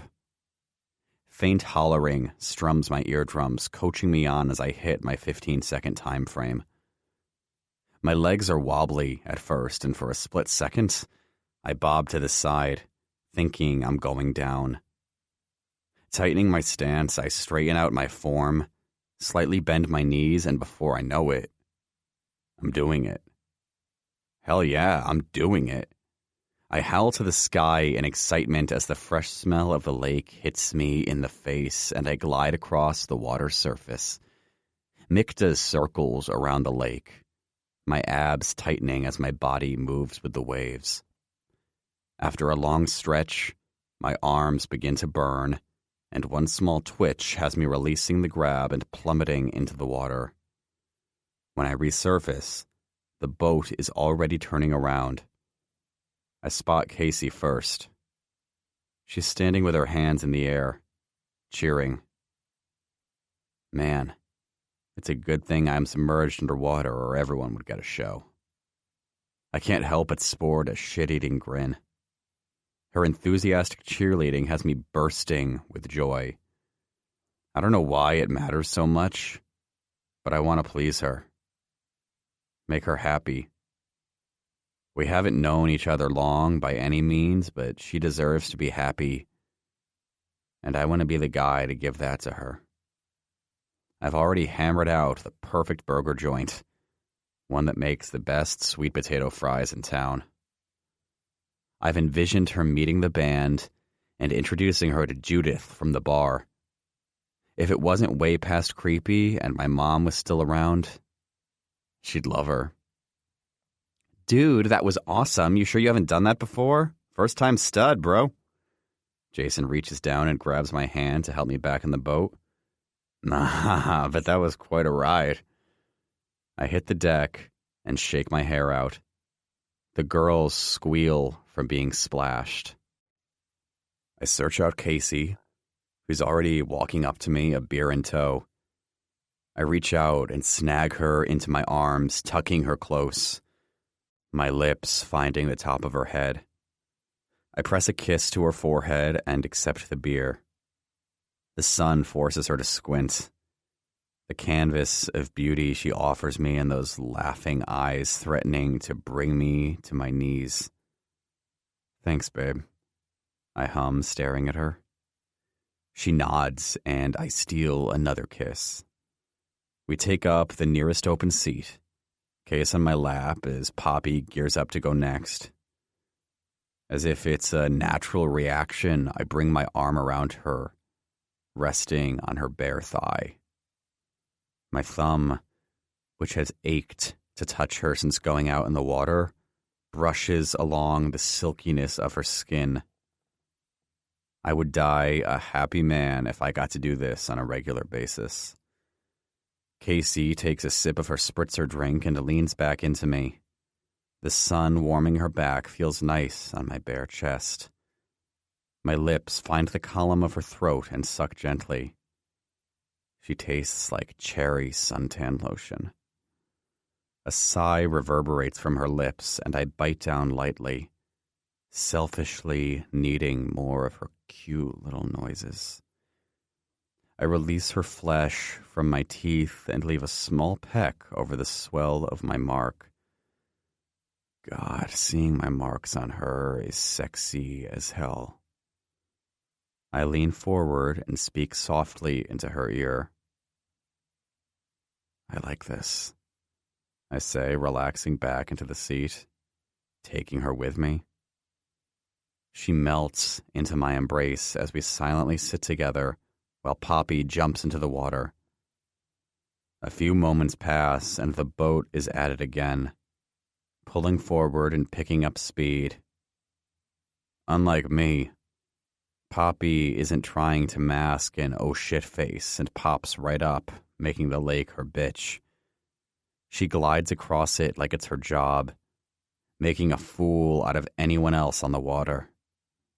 My eyes widen as she does a flip, catching herself perfectly back on her feet, twisting and turning like a circus acrobat. Jesus, she's a machine. I shake my head in disbelief. Casey's cute little giggle teases my eardrum, and I tickle her just to feed more into my obsession. Stop, she begs, but her laughter still feeds the beast inside me. She's ridiculous, isn't she? Super smart, unaffected by carbs, and if she ever had a one-on-one match with Chuck Norris, my bets would so be on Poppy. Damn. Impressive. Poppy lasts longer than me by a long shot, eventually releasing and dipping under the water. Mick does just as good, saying his modeling shoots were where he learned how to do so many tricks. Casey passes because of her groin, as do Katie and June. Jason nails it but doesn't last as long as Mick. If Jerry crashes and burns, Mick and I are still in a relationship. Partners. Pickleball partners. You heard what he said. Don't dick around out there. Get up fast. Katie starts in at Jerry as everyone listens in, amused by their banter. I know, woman. Leave me be. Throw me the damn grab. You're gonna fall if you don't push off, Jerry. I know. Go drink your spritzer. I got this. No, you don't. Yes, I do. Katie shakes her head, waving her hand away from Jerry as she twists around and heads to the cooler. He's gonna crash and hurt his back, complain all week about how sore he is. Don't want to listen to me? Fine. She snaps a can open and shrugs, taking a sip. Idiot, she mumbles, taking another. All right, last one, let's go.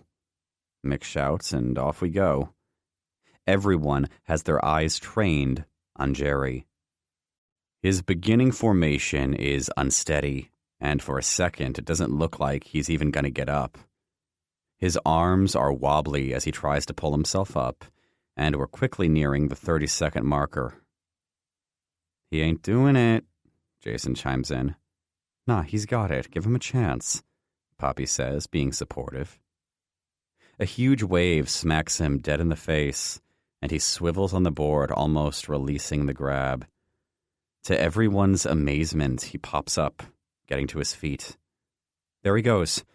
Poppy claps her hands, and Katie comes to the front of the boat, surprised.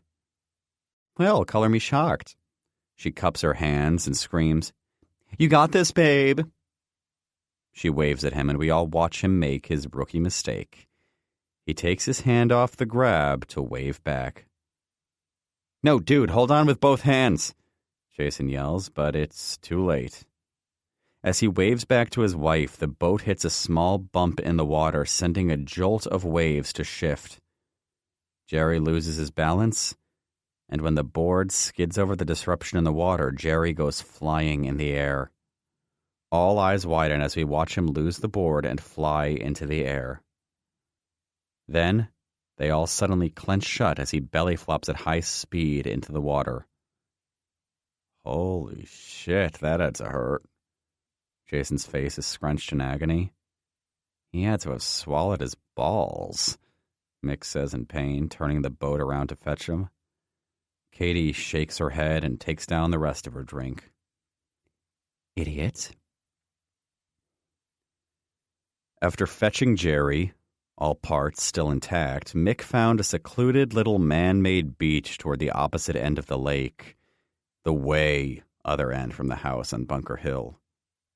A group of young college kids take up the other half, but don't seem to mind that we crashed their party. The girls are set up in a row, each with their beach towels laid out, soaking in the blazing sun. Mick and Jason throw a football around down the way, while Jerry floats on a raft in the lake. Walking back from the tree line after taking a piss, my eyes search out Casey in the middle of the girls, her cat ear-inspired sunglasses hiding her eyes. Even though I can't see them, I feel her watching me. I can sense it. Her body language gives her away. Her legs bent, her thighs squeezing together with each step I eliminate between us. She's perched up on her elbows, listening to something Katie's saying, but if I had to guess, she hasn't heard a single word. For my own personal pleasure, I rub my open palm across my chest, working down to my navel, and smile as her thighs clench tighter. Damn, she's so sexy when she's aroused. And I'd be lying if I wasn't just as turned on playing this game. As much as I wish we were on this beach alone so I could rip that skimpy little bathing suit off and suck every single piece of her into my greedy mouth, I want to merely lay with her, get to know her, listen to her laugh, know what she likes to do, eat, listen to what her first car was. I want to get inside her head and learn everything about her. It's been too long since I felt the creative tick of words and sat down and written new music. Casey has broken down the blockage, suffocating my fruitfulness. If I had a pen and paper, I'd throw myself into words, all birthed by the way she's brought the life back into me. Her smile is like this symphony playing in my head. Each whimper or laugh forming words that create this beautiful melody, causing my fingers to ache for my guitar, to strum the strings as if I was strumming between her creamy thighs. Every step closer I get, the heavier this mass in my stomach gets, sparking questions I never thought to have answers to. How the hell did something so unconventional turn into something pretty damn amazing? Dude, I think he's coming to eat you alive. If you two start going at it, I'm out of here. I wouldn't mind seeing what he has to offer. Ouch. Man, you've become so violent in your old age. Katie rubs her forearm as my feet hit the bottom of Casey's towel. Hey, I say. Hey, she replies, her voice soft. Room for one more? I ask, dropping down to my knees. Without waiting for an answer, I start to crawl up, past her sun-kissed legs, and straddle her hips. Her eyes stay trained on mine as I work up her body, forcing her to lay back, her head hitting the towel. Best seat in the house, I whisper, then drop my lips to hers. Gone is the girl who once tensed up when I kissed her. In her place is the compliant firecracker who takes my lips against hers just as eager as my own. Jesus, get a room.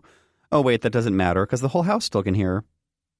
Poppy laughs at Katie's poke, my smile growing along her mouth.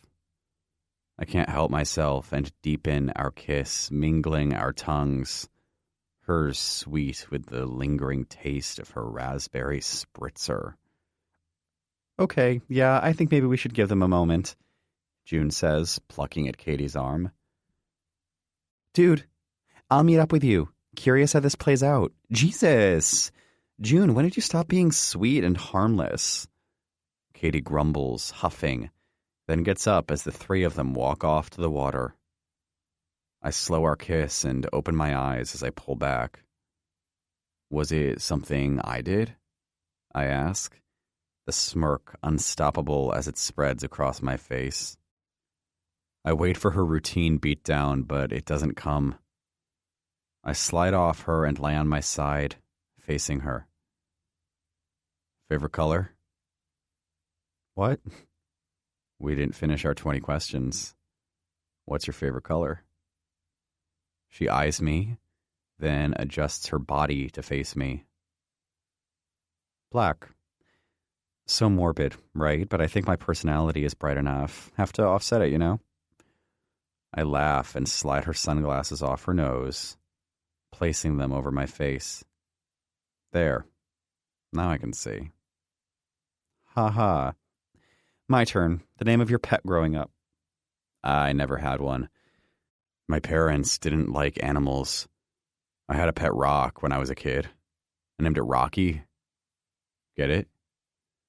She shares in the humor, her eyes lighting up, accentuating the speck of hazel and green. My turn.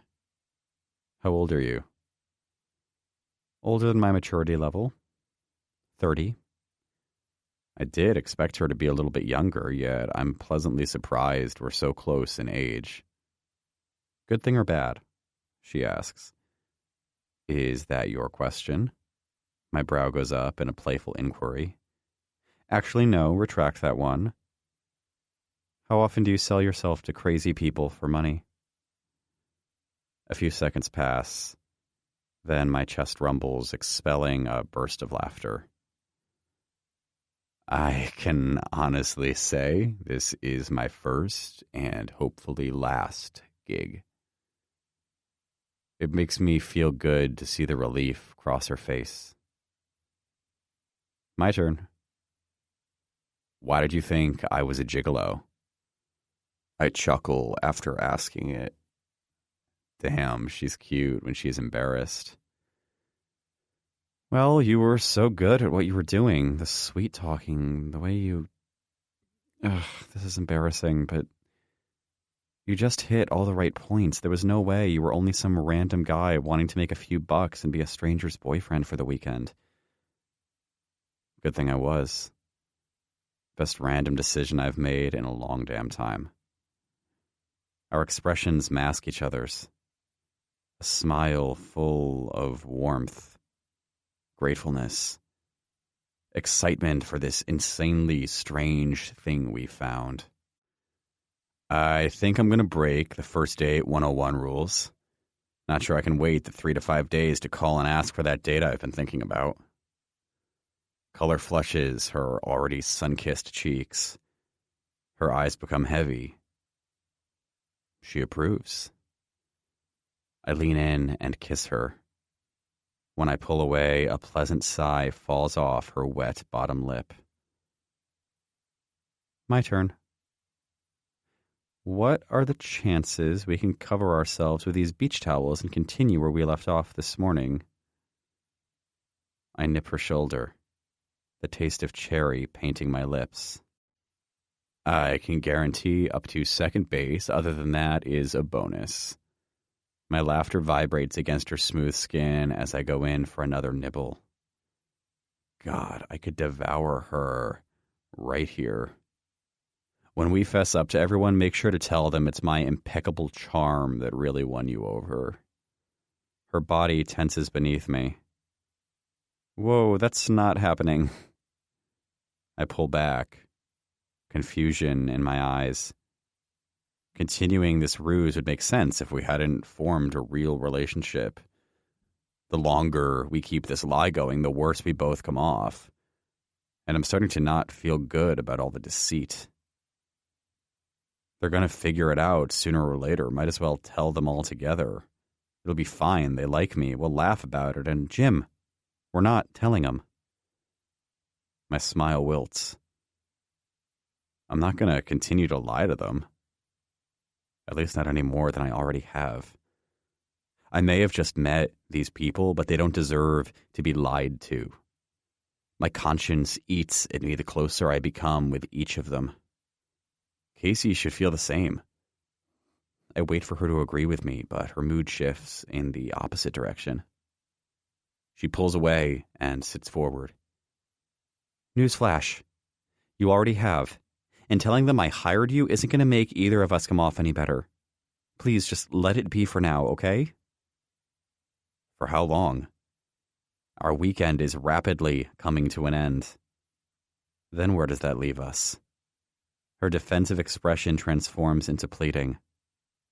Please, let me figure it all out.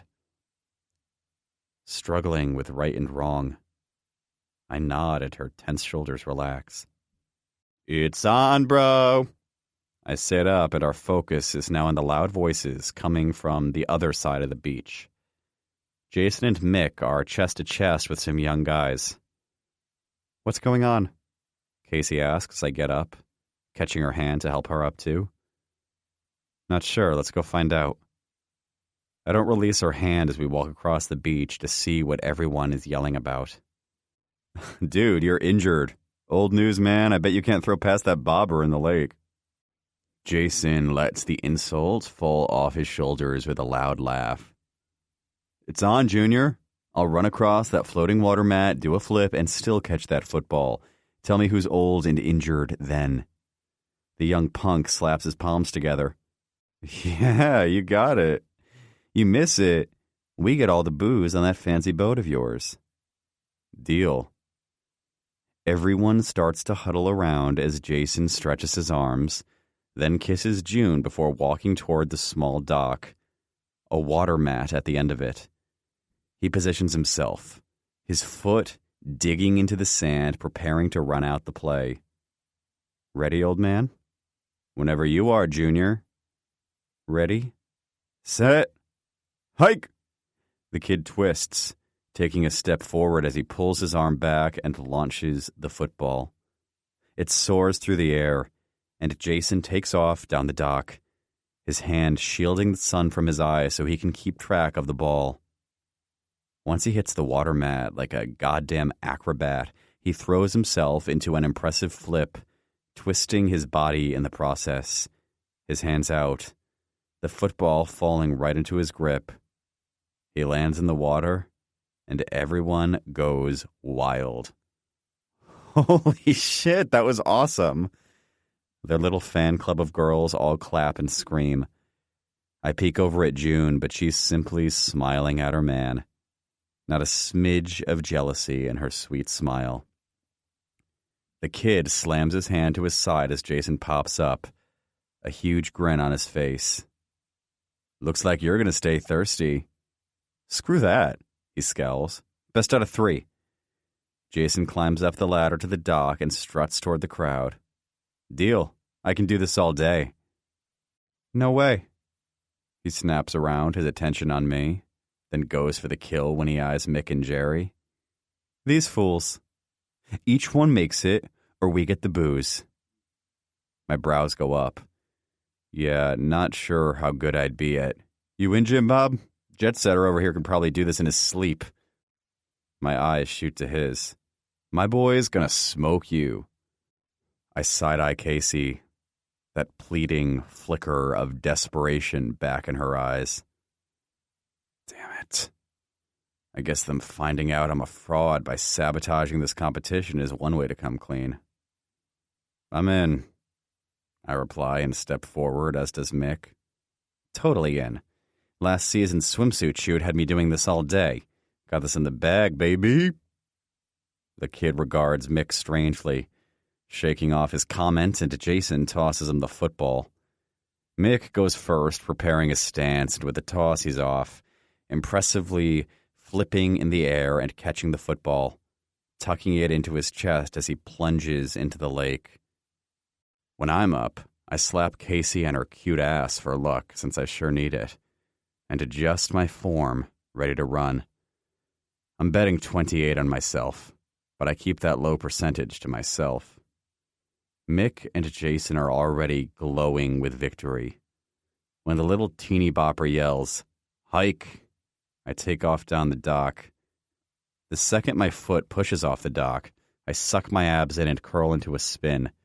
My body follows through perfectly, and when my hands reach out, my fingers snag the football. My grip isn't on target, and I almost lose it. But by the time I land in the water, I have the football tightly pressed to my chest. Hollering booms through my eardrums as I resurface, and I can't help but scream myself. Damn, that was awesome. I swim to the dock and climb up, tossing the ball. All right, boys, have fun. Sober life is the worst life. Jason laughed, throwing his arm around June. I grab for Casey, and we all retreat to our side of the beach. Not so fast, that dude didn't go. We all glance over to take stock of who he's talking about. Shit. You said best out of 3, Junior. What? Think your friend can't do it? That's messed up. Jason looks over at Jerry and sighs. Mick does the same, then mumbles something under his breath. Katie throws her hands up in the air. Oh, come on. Casey just filled that whole cooler with her entire stock of spritzers. Case whips her head in her direction. How was I supposed to know we were going to do battle over our stash? Katie huffs under her breath. Oh, come on. Who takes up all the cooler space to begin with? Learn to drink real booze. Casey gasps. I drink real booze. The punk rolls his eyes and throws his hand in the air. I don't give a shizzle what's in the cooler. Make him do the jump, or it's ours. Why are we even bothering with this kid? He's like 18 and we're adults. We make the rules. You got something to say, Daddy-O? Nope, all good. Damn it. I just chickened out to a kid. I check around to see if anyone's sticking their hand out, demanding my man card. Also nope. All are still staring at Jerry. Good. So, what's it gonna be? Me and my posse got some spritzers to murder. Jason's gaze ping-pongs back and forth between Jerry and the punk, preparing to do some heavy negotiations when Jerry steps forward. We're going to murder those drinks, not you, homeboy. Katie's eyes roll up, shaking her head. Mick and Jason wear worried expressions. Don't throw like a girl, though, you hear me, fool? Oh my God, I'm going to the boat. Katie sighs and walks off in the opposite direction. Jerry, you sure about this? We can just give him the coolers. We have more at... No way. Those are our spritzers. I had a cranberry one earlier, and it was damn tasty. I accidentally let a chuckle slip. Jason follows Jerry to the starting area. Okay, man, just run fast. When you're about a foot from the edge of the dock, take a light jump onto the mat. A few steps, jump and turn, hands out. Got it? Jerry turns and pats Jason vigorously on his shoulder. Got it, don't worry. Jason's expression a mix between uncertainty and worry. He nods and steps back. We all watch as Jerry sets his stance. When hike is yelled, everyone holds their breath. He takes off fast, running through the small patch of sand before hitting the dock, looking really promising at the speed he's going. The end of the dock comes quick, and we all stare in anticipation until his foot pushes off too soon. Dude, too soon, Jason shouts. But it's too late. Before even hitting the water mat, Jerry jumps, his body twisting. When the football goes flying, he thrusts his hand out. Poppy's mouth opens in shock. Holy cow, he's actually going to catch that. What he's not going to do is clear that water mat. Behold everyone's amazement. The ball lands in his grip. Everyone goes berserk. Pride shines thick for my new pal. Then, oh crap. Oh crap. Gravity kicks in and he starts to drop. He ain't clearing that mat. Definitely not clearing. Ouch. His body slams into the mat. With just the right landing, the middle of the mat splits open and Jerry rips through the center. An animalistic screech blares from the kid next to us. His eyes wide in disbelief, he frantically jams his hands through his wild boy band hair. He broke the mat. He broke my mat. My dad's going to kill me, he shrieks, his voice ear-piercing. We have our ears covered as the kid curses. We all watch as Jerry pops up from the side of the mat. Did I do it? He shouts, still cradling the ball. Not so much, man, Jason sighs. You broke my mat. You're going to get it. All of you. Going to break all your faces. He veers his murderous glare on us. Who's first? You're all dead. Mick backs up. Not it. Money-making face over here. The kid's brows shoot up. The same strange look as before. Then he casts his focus on me. You're dead. I debate on taking one for the team. How hard can this kid hit anyway? Jason steps forward and points to something over the kid's shoulders. Hey, who's the dude making out with your girlfriend? The kid shrieks again, deafening me in one ear. He spins in the direction of his friends, throwing his daggered stare at his posse and screams, What? Who's messing with my lady? And run, Jason says. Like deja vu, I hit the sand hard, turning as we all run toward the boat. Swim to the boat, Jerry. He doesn't think twice before tossing the football, his breaststroke impressive as he swims away from the havoc.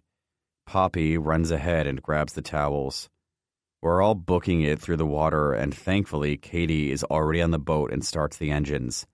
Hey, get back here. Fist sandwiches. You're all dead. All dead.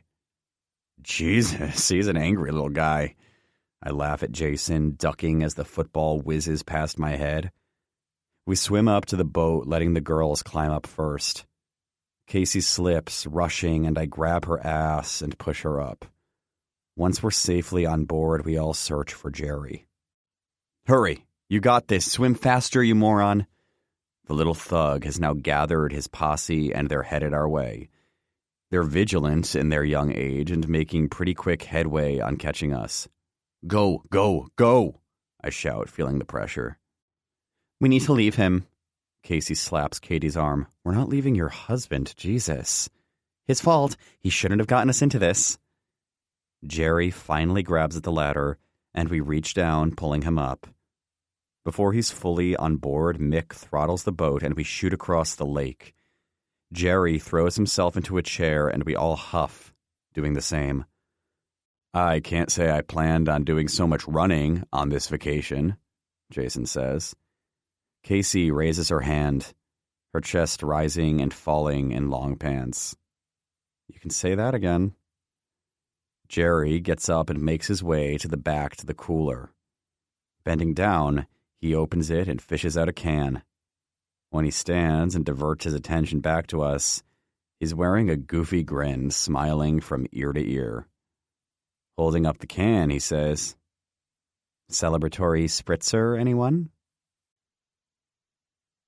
Chapter 13. Casey. I crack open a Corona, jam it into an I'm gonna drink you pretty koozie, and take a seat in the open lawn chair on the bottom porch. The girls are all lounging while the guys try another round of pickleball. No one even try getting me to leave this house for the remainder of the trip. It's clear nothing good happens when we leave. Amen, sister. I praise to Katie as I take a swig of the chilled beer. Katie starts in on a rant about Jerry while I rest my back on the chair, my sunglasses hiding my wandering eyes as I take in Jim. His shirt's long gone, his muscles and tattoos on display. My tongue wets my lower lip when his stomach muscles tighten as he pulls his shoulder back to take an impressive swing at the ball. The butterflies dancing around in my belly do a somersault, fluttering around. My mind can't seem to fully process how crazy this situation is.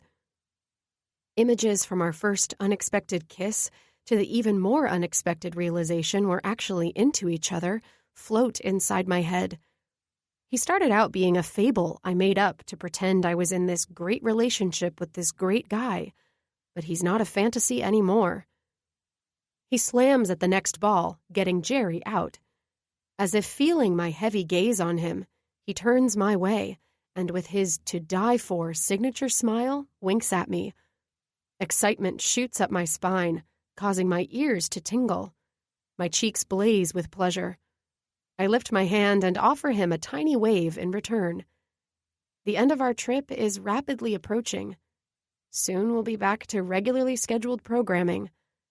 But the exciting part is there's a date planned after this.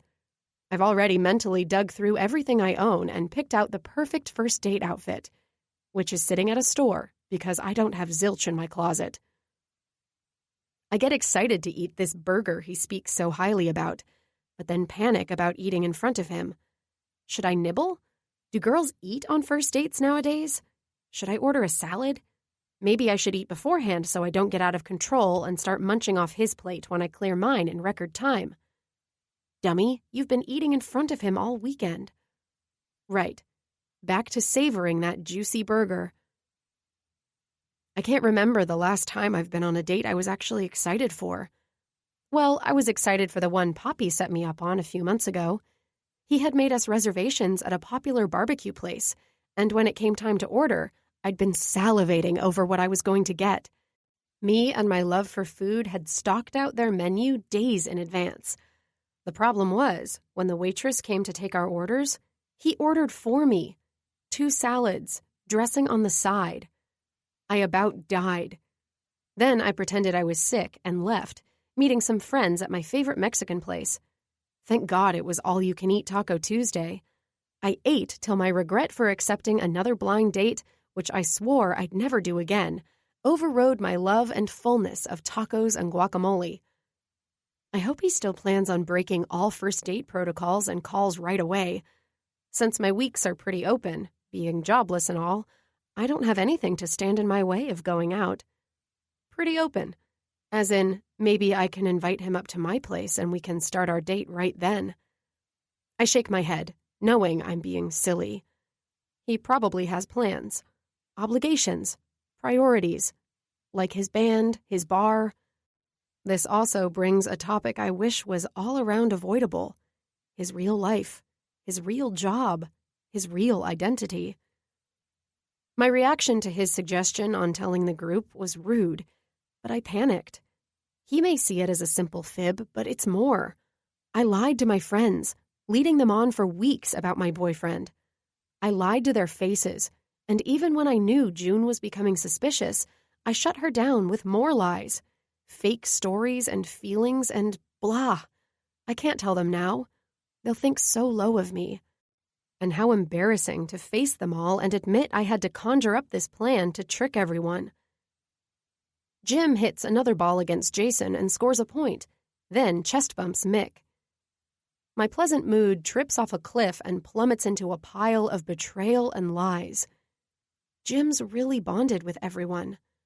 How will they take being lied to? They've all become really close over the past 2 days.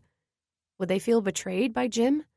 Or would I come out as the horrible friend who lies and fools people? Maybe this isn't a good idea. We're only being silly and living in the moment. Maybe it would be best if we go our separate ways. Keep both our reputations intact, and that be that. My mood finds another ledge to throw itself off. I mentally take back the outfit I had in mind, even though it was going to look super cute on me, and try to convince myself burgers aren't even that great. What's brought that sour face on? June sits next to me. I'm a fraud. A fraud?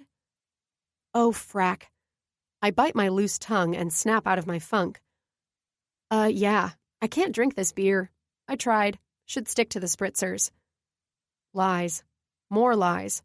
I love Corona, especially on Tuesdays taken down right after a round of tequila. Oh, okay. She's quiet as we both stare off, watching the game. The way they all laugh and throw playful jabs at one another as if they've been friends forever, jabbing at my own integrity in the process. When Mick and Jim win the game and go in for the biggest bro hug, my stomach pangs, feeling more like a stab straight through my guilty conscience. Hey, June? Yeah? I fiddle with the bottle, tearing a piece of foam off the koozie. Have you ever told a white lie, one you wished you would have been truthful about in the beginning, but now that the lie is out there, you don't know how to take it back? She's quiet for a moment, her eyes trained ahead. I can't say I've never told a lie before. I tell my kids all the time how spicy ice cream is so they don't dare touch Mommy's stash. We both laugh. I think it depends on if the lie is hurtful. People tell little white lies all the time. It's just the way of the world. I'm not sure what you're truly asking, but if someone's told a lie, and it's hurtful or will hurt someone because of it, I think it's best to be honest over deceiving. Geez, June, way to take your metaphoric knife to my devious soul. Are you asking me this because you lied? The biggest one ever, and I won't be hurting only myself when the truth comes out. Her eagle eyes burn into me, forcing me to look over. Deep down, I want to confess the crummy thing I did and be free of the heaviness burdening me. But I don't, because I'm a coward. Nah, just lied on a resume. Made it out to seem like I was way more qualified. Really wanted the job, but probably won't get it now. Thought about telling the truth, but I think that ship sailed. Better luck next time. Or in my relationship where I find a guy who's perfect for me and I don't go messing it all up with lies and deceit. The conversation is cut short when the guys join us, Jason falling into June's lap. Jim comes at me, his skin glistening from sweat. I start shaking my head. Oh no, don't you dare. Ah! I squeal as he falls into me, his perspired chest pressing against mine. Not what you said last night when we were all hot and sweaty, babe. He bends down and kisses me quick. No shocker, the guys all hoot and howl, while my traitorous girlfriends laugh at his joke. I go for the kill, pinching his nipples, and he groans, snagging my fingers and bringing them above my head. Tisk, tisk. Only in the bedroom. I don't feel comfortable revealing our safe word in front of your friends. My eyes roll, fighting and losing the battle as a smile breaks across my face. You're ridiculous. His lips land in another quick peck. Ridiculously enthralled with you. This round is less laughing and more sighing. Feeling shy that he's made us the center of attention, I bow my head so he can't take hold of my lips a third time. Stop, I say, low in warning. Stop being so smitten with you? Can't do that. We have a stare-off until I can't fight it any longer. My smile breaks through, and I allowed him his hard-earned third kiss. Okay, Jesus, you're making us all look bad. Jim's laughter vibrates against my lips. Anyone hungry? Jason slides off June's chair to stand. Starved, Jim answers, but it seems his response is meant for an audience of one. Good. Let's get some food on the grill, preferably not Jerry's Burgers. No one hesitates to nod and hum in agreeance.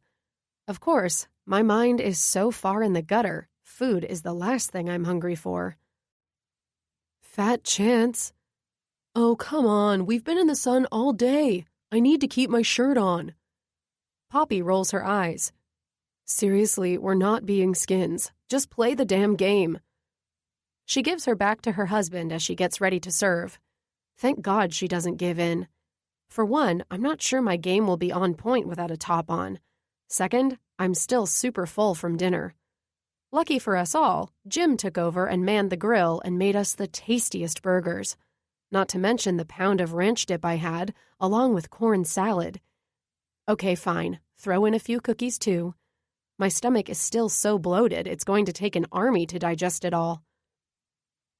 Fine, but the winners get the losers' tops.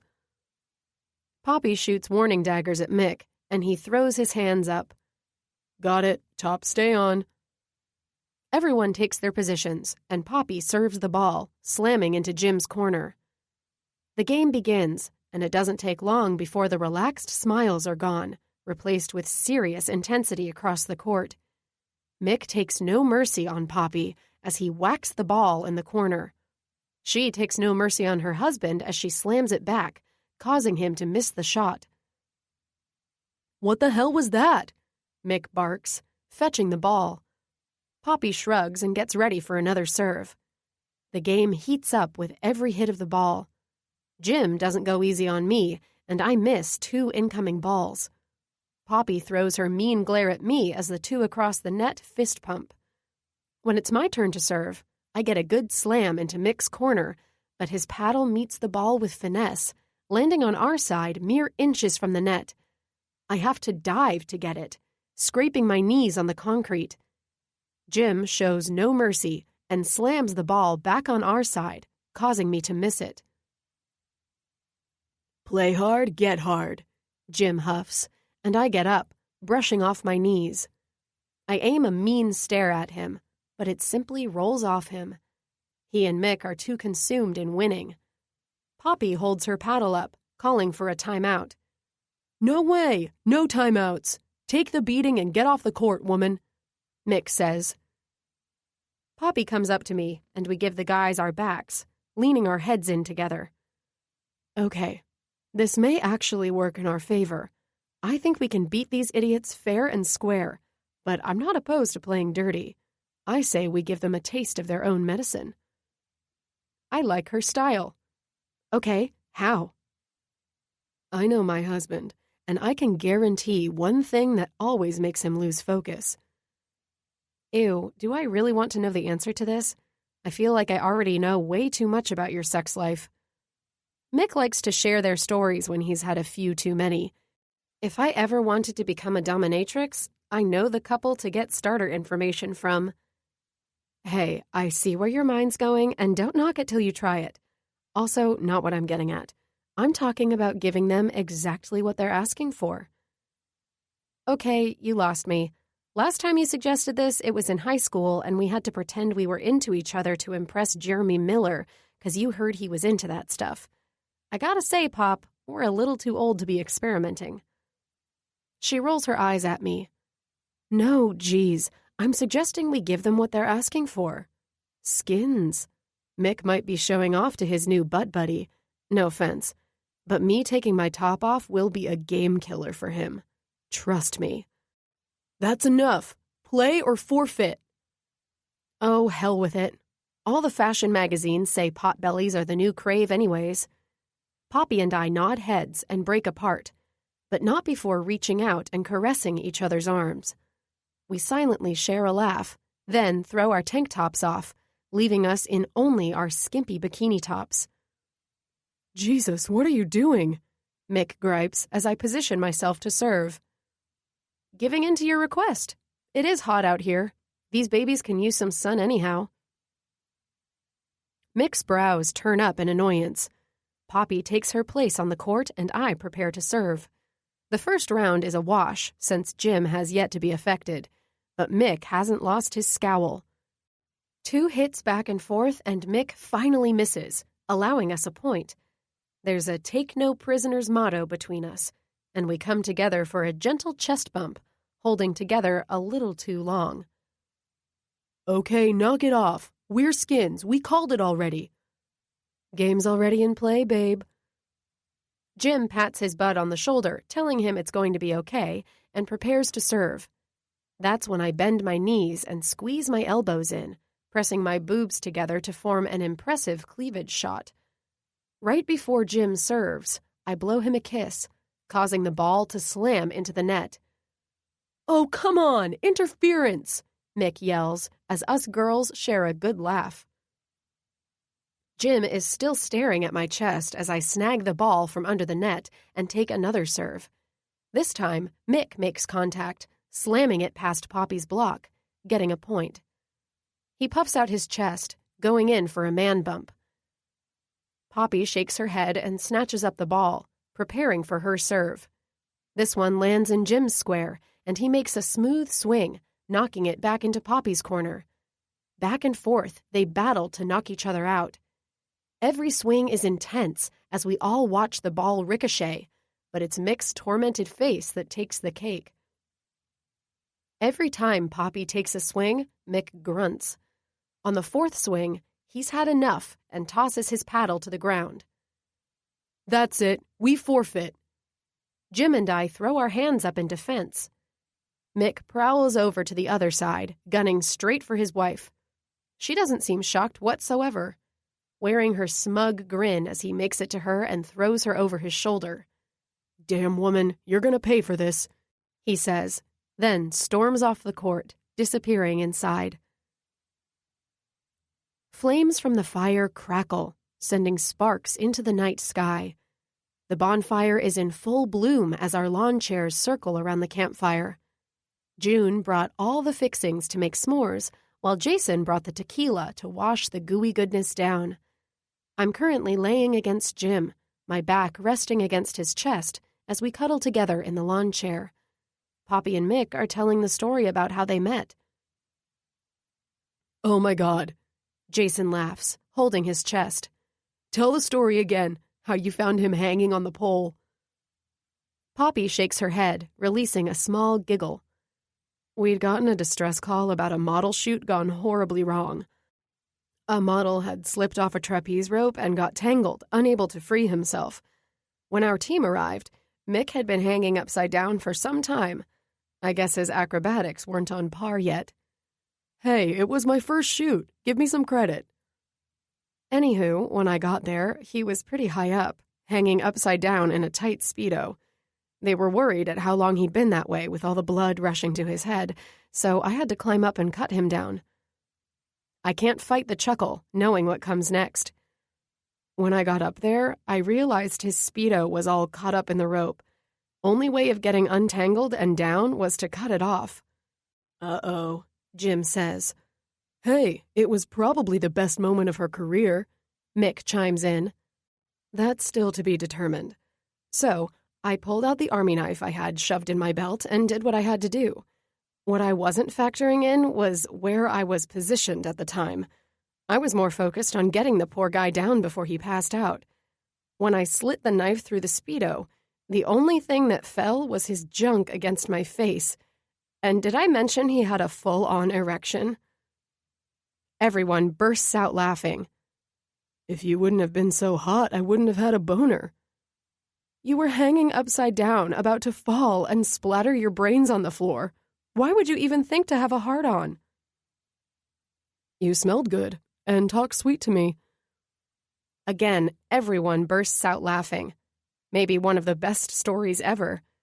Needless to say, Poppy got him down, and after having the nerve to ask for her number, she didn't even hesitate to give it to him. Poppy and Mick start going back and forth between who loves who more as we all sit back and enjoy their cute banter. Jim wraps his arms around my waist, placing his chin on my shoulder. "What did you want to be when you grew up?" he asks softly, so no one else can hear. I take a minute, enjoying this little game we have going before I reply. "A circus acrobat," I reply, feeling the rumble of his chest against mine. For some reason, that answer does not shock me. I'm not sure if that's a good or bad thing. My turn. What was the meaning of your first tattoo? "It's over my hip bone, right here." His fingers brush along my lower pelvic. "It's a line of music symbols, a quote formatted from music notes. I got it shortly after Jameson died. A notation of chords translates into, 'If I die without scars, then I never truly lived.' It seemed fitting at the time. Life, whether good or bad, is a battlefield, and if you come out of it unscathed, Did you truly ever fight to live? Holy poetic, Batman. The meaning in it.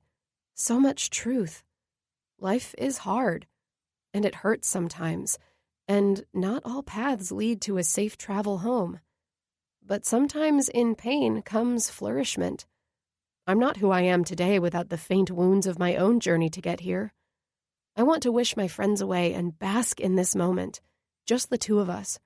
Beg him to explain every other tattoo marking his beautiful body. My turn. Changing the topic, his voice sinks to a husky whisper. Where would you like to go on date number 2? His question adorns the walls of my smitten heart. My cheeks blush crimson at the mere vision of us after this weekend on not 1 but 2 dates. Excitement settles in my core, and I swivel in his lap to suggest his bar when we're interrupted by Jerry. Hey, Casanova, your turn. How'd you two meet? Our attention is stolen as everyone stares at us, inquisitive, waiting. Crap. Our perfect bubble pops. I become restless in Jim's arms, forcing him to ease up on his hold. Yeah, nothing great like Poppy and Mick's story. Leave it be. No, I'd actually really like to hear this one. June pipes in. I fight not to scowl at her. Since when has she been out to get me? I'm lost on what to say. I don't have this answer. And the fidgeting of Jim behind me worries me he's about to spill our dirty little secret. Oh, come on, man, spill. We're all friends here. If it's sappy, we promise not to make fun of you for too long. Mick snorts out a laugh, and Poppy slaps him on his thigh. I watch Jim, heavy contemplation brewing, and my stomach takes a nosedive. He's staring at Mick, guilt written all over his face. God damn it, he's going to tell them. I mean, it's kinda a funny story. Yeah, can I talk to you real quick? I cut him off. There's a flicker of confusion around the fire, but I can't allow him to do this. Case, it's fine.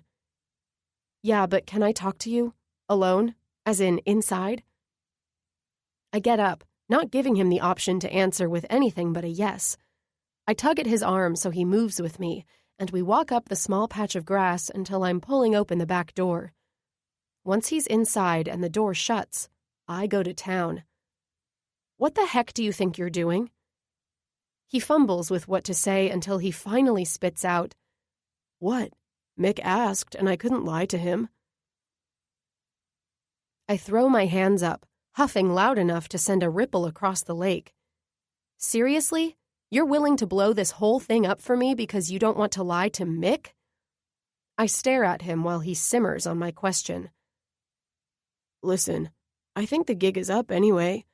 June is onto us, and honestly, if she looks at me one more time with that sweet, I know what you did look, it's only a matter of time before I panic and spill the beans anyway. And yes, I don't want to lie to Mick.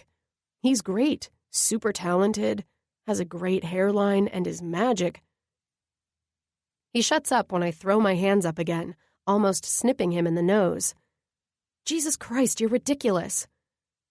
He starts to jump on the frustration train by losing a bit of his own easygoing front. What? Why is that ridiculous? That I like your friends and don't want to lie? That it's actually eating me alive to be so deceptive? Not my problem. The deal wasn't to fall in love with my friends and sell me out. It wasn't in our deal to end up falling for each other either, so... His words hit me hard. He may as well have just sucker punched me. I didn't plan this either, but I won't let him sabotage it. Not your call. You keep your mouth shut or you can pack up your stuff and leave. His eyes widen in shock, but there's no hiding the specks of anger that come along with it. His jaw tenses. He takes a deep breath, his hands thrust through his thick hair. What are you so afraid of? You think so low of your friends they'll all turn their backs on you over a small fib? You know nothing about me and my friends. Stay out of it. He takes a step toward me. I know enough to see you're too scared to let your friends see the real you. Admit you're not as happy as you come off. That's not true at all. Oh, it's not? Do any of your friends know your real feelings about them? How you can't stand all your decisions being under their microscope? Stop. No, answer the question. He steps even closer, and I thrust my arms out, pushing him away from me. My friendships are none of your business, I snap. You made them my business when you hired me to play your perfect boyfriend for the weekend, when you embedded me into your life to pretend we're so in love and perfect together. Well, now I'm fucking in it, and it's not fake anymore. I'm sick of lying. I don't want to be your decoy. I like you, Casey, a lot, and I'm done playing this fake boyfriend game. Well, then just leave. You guys okay in here? My head whips to Poppy. Fine. Can you give us a moment? No, we don't need a moment. We need to be honest. I throw my burning eyes back at Jim. No, we do not. Can we go back to the hiring part? Katie chimes in, standing next to Poppy. My eyes slam shut at her question. How much did she hear? When my eyes open, they hold a fierce anger toward Jim. Actually, this conversation is over. We're done here. Everyone can go back down to the fire. I whip around, needing to push my nosy friends back down the hill, but Jim doesn't let it go. Why are you still hiding? I'm not hiding from anything, I shout, spinning back around. Bullshit. Bullshit? I seethe, losing my gumption. Whoa, Casey knows how to properly swear? We both whip our heads back, and I give Katie the shut up or ship out death stare. Bringing my attention back to Jim, I continue. You know what I'm hiding from? Judgment from every single person who has all these great things in their life and won't stop comparing it to the ones who don't have shit. I'm sick of being compared, sick of being felt sorry for. I'm sick of trying to be the person everyone expects and hopes me to be. And now, I certainly don't need you, a nobody, to judge me either. There's a harsh intake of breath behind me. Yeah, I'm still gonna need you to go back to that hiring part. Stay out of this, Katie, I lash out, my breathing heavy. But my harsh breaths aren't the only ones pounding in my ear. Jim's chest is rising and falling in thick, unforgiving pants. There's no denying I hurt him with my selfish tirade. My lower lip starts to tremble. I turn back to my friends, finding the rest of the crew observing a few feet back. They all heard. They all know. I bring my attention stare to Jim. Happy now? Far from it, he snaps back, then turns, giving me his back as he walks farther into the house. My urge to run to him and apologize hits me hard, but my feet don't move. Where do you think you're going? I yell instead, staying combative. Doing what my boss asked. I'm leaving. I gasp at his admittance. He's going to leave? My stomach tightens, nauseating guilt surging through me. How did we get here? The day started out so beautifully, and now we're at war. The beautiful bubble we've so quickly created popping in such an ugly way. My heart hurts as much as my pride. I can feel the disappointed eyes of my friends searing into my back. Feel free to quick pay me that $5,000 and I'll be out of your hair, babe, he mocks, heading up the stairs. $5,000? Wait a minute, I'm not paying you $5,000. My ad was for $500. He stops and faces me. Don't think so, sweetheart. $5,000. Check your listing. No one would sign up for this for $500. His insult burns into me, lashing at every insecurity I try so hard to keep buried. He dismisses the torment I expose through my stricken eyes. He doesn't even offer me a flicker of compassion, his cold stare blank of any emotion he's shown to me. Giving me his back once again, he continues his trek up the stairs. You're crazy. I'm not paying you $5,000. You didn't even do what you were supposed to. I yell. My callous words are far from the real torment, stabbing holes inside my chest. I bite the inside of my lip, hoping he comes back. Fight with me. For me. Give me just a glance of compassion I need to break down the stubbornness that's ruining the only good thing that's happened to me in so long. But he doesn't. He doesn't say another word, the slamming of the bedroom door ending the conversation. My walls go back up, my anger standing guard. I stomp my foot on the ground and grumble until I remember my friends are all at my back. I turn to face them, my face hot. You all enjoy the show? Next one starts in about 15 minutes. I bite out and walk off down the hill before they witness my messy sob show. Not much of anything else was said after our blowout. Jim disappeared one way and I the other. I didn't bother going up to our room to see if he had slept there or packed his belongings and left. I made my way to the boat, and after crying and sulking over what a disaster my life had become, or had already been, I must have passed out. The rays of the morning sunshine are bright, stabbing me in the eyes.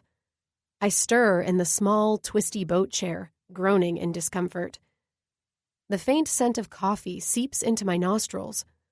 I ping one eye open and peek to my left to see Poppy sitting next to me, sipping on a cup of joe. "Morning," she says, her tone friendly. "Don't. I wasn't planning on it." I shuffle in the seat and sit forward, my bones aching from being crammed in the chair all night. "Is he?" "Yep, slept on the couch. Shame. If I knew your room wasn't being used, I would have moved up there. Mick's snoring was out of control last night." He didn't leave, which means I have to face him, and I said some horrible things. "Is he up?" She nods. "He is. Grumpy, not even giving Mick the googly eyes. He was trying to call a ride, but Mick offered to take off early instead. So if you're done sleeping like a bum on this boat, let's pack up and head home, 'kay?" She pats me on the shoulder, gets up, and hops off the boat. "Hey, Poppy." She peers my way, her caring smile making me feel even worse. "I'm sorry. For last night. What you heard." "No need to apologize to me. We all do crazy things. But I think you may want to use that apology on someone else. Don't let your pride cloud what can be your future." And with that, she heads up the hill. My pride, which is me not being brave enough to admit my faults. When we were kids and Poppy and I would bicker or get into fights with neighboring kids, our parents would always say, "If you're the one who messed up, it's time to fess up." While Poppy would always do the right thing, I would suddenly find a piece of fuzz on the wall, refusing to take any sort of responsibility. Even now, 20 years later, the thought of having to gear up and fess up has me in search of that piece of fuzz. How am I supposed to face my friends now without them looking down on me? I wish I could throw myself over the boat and drown into the deepest part of the lake to avoid the confrontation with Jim, with my friends, avoid admitting I'm a liar and a fraud. Not only did I say some cruel things to Jim, I referred to my friends as insensitive and uncaring. I was upset, and some of those emotions translated into some hurtful words. I stare up at the house. It's alive with everyone in and out, packing stuff into their cars. I throw the beach towel off me and stand, knowing I can't avoid life and live on this boat forever. I hop off and make my way up. I spot June first. She smiles at me, but it doesn't meet her eyes. She's disappointed. Jason is throwing a cooler into the back of their SUV and ruffles the top of my head as I walk by. Jerry is sitting on a lawn chair, sleeping, while Katie organizes the extra coolers. "Hey, you want any of these leftover spritzers?" she asks as I pass. "All yours," I reply, heading inside. My heart is starting to beat hard and fast. I'm scared to see him, worried at the way he'll look at me, the way he did last night when I threw those harsh jabs his way. When I make it upstairs into our shared room, it's empty. His stuff has been cleared out, only leaving my belongings scattered around. I slowly pack, my mood slumping with each pair of clothes I jam into my bag. When I'm done, I head back outside where everyone is waiting to leave. Hugs and goodbyes are passed around, but I skip them and climb into the back of Poppy and Mick's car. A part of me was hoping Jim would ride with someone else, but when I slide in, he's already in the back seat, his head pressing against the window. He appears to have already fallen asleep, which is good for me. I don't know how to start off. What should I say? So I get lucky and say nothing at all. Poppy and Mick climb in and we make our 4-hour trek home. Unlike Jim, I don't sleep a wink. I spend the entire ride staring out the window, going back to everything I did wrong. He's right. I should have never lied. I shouldn't have put him in the position I did. Remorse sits heavily on my mind. I want to wake him up and tell him, but I also didn't want to make another scene in front of my friends. I think he knows that too. A part of me feels he's faking sleep. He had as much interest in going at it with me with an audience as I did. So I let him pretend to sleep the whole way. I pull up the ad site where the whole stupid thing started, and lo and behold, I had set the price to $5,000. Looks like drinking margaritas and updating the ad with one eye open turned out to be a very costly mistake. For my heart and my wallet. I do the only thing that's right and quick pay through the app. I transfer my emergency fund money and hope it's enough to cover the cost. I hear his phone ping, notifying him of my payment as we pull up to my apartment. "We're here," Poppy says. Jim wastes no time. Opening his door, he hops out. "Appreciate the hospitality," is all he says before jogging down the street toward the bus stop. I jump out as well, calling for him, but he doesn't turn around. The bus has impeccable timing. He jumps on as soon as it stops, disappearing into the sea of passengers.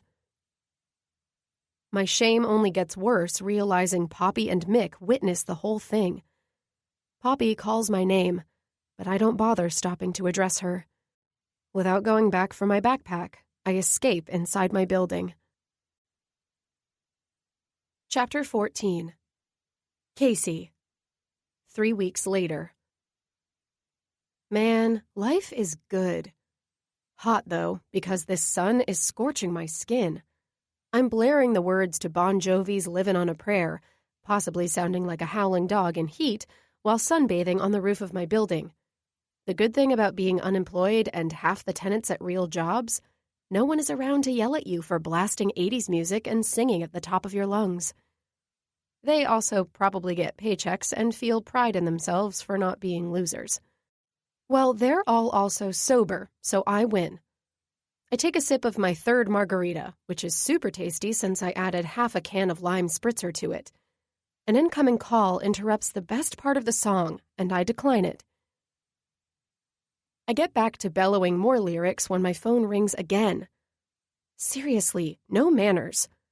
I sit up and pull my shades down to see Poppy calling for the 40 billionth time. I give her the end button like I've done every time she's called and drop my phone, setting my shades back in place. When I threw myself into my apartment that day, a few things happened. I got mad. How dare Jim sell me out like that? I paid him his money. He should have apologized for selling me out. I even went as far as trying to call him to tell him off. It was then I realized I didn't even have his number. So I opened the app, but his profile had been deleted. I huffed and puffed until the anger shifted to sorrow.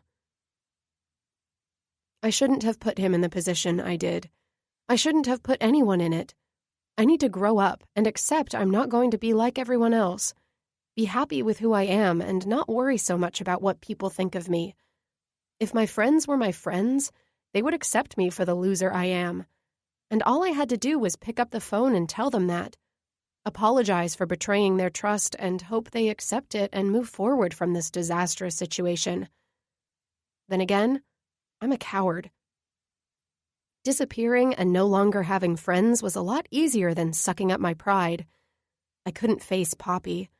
I definitely couldn't face scary June. I bet Katie would take it the best, but still, the questions on top of questions they would ask. I want to avoid those.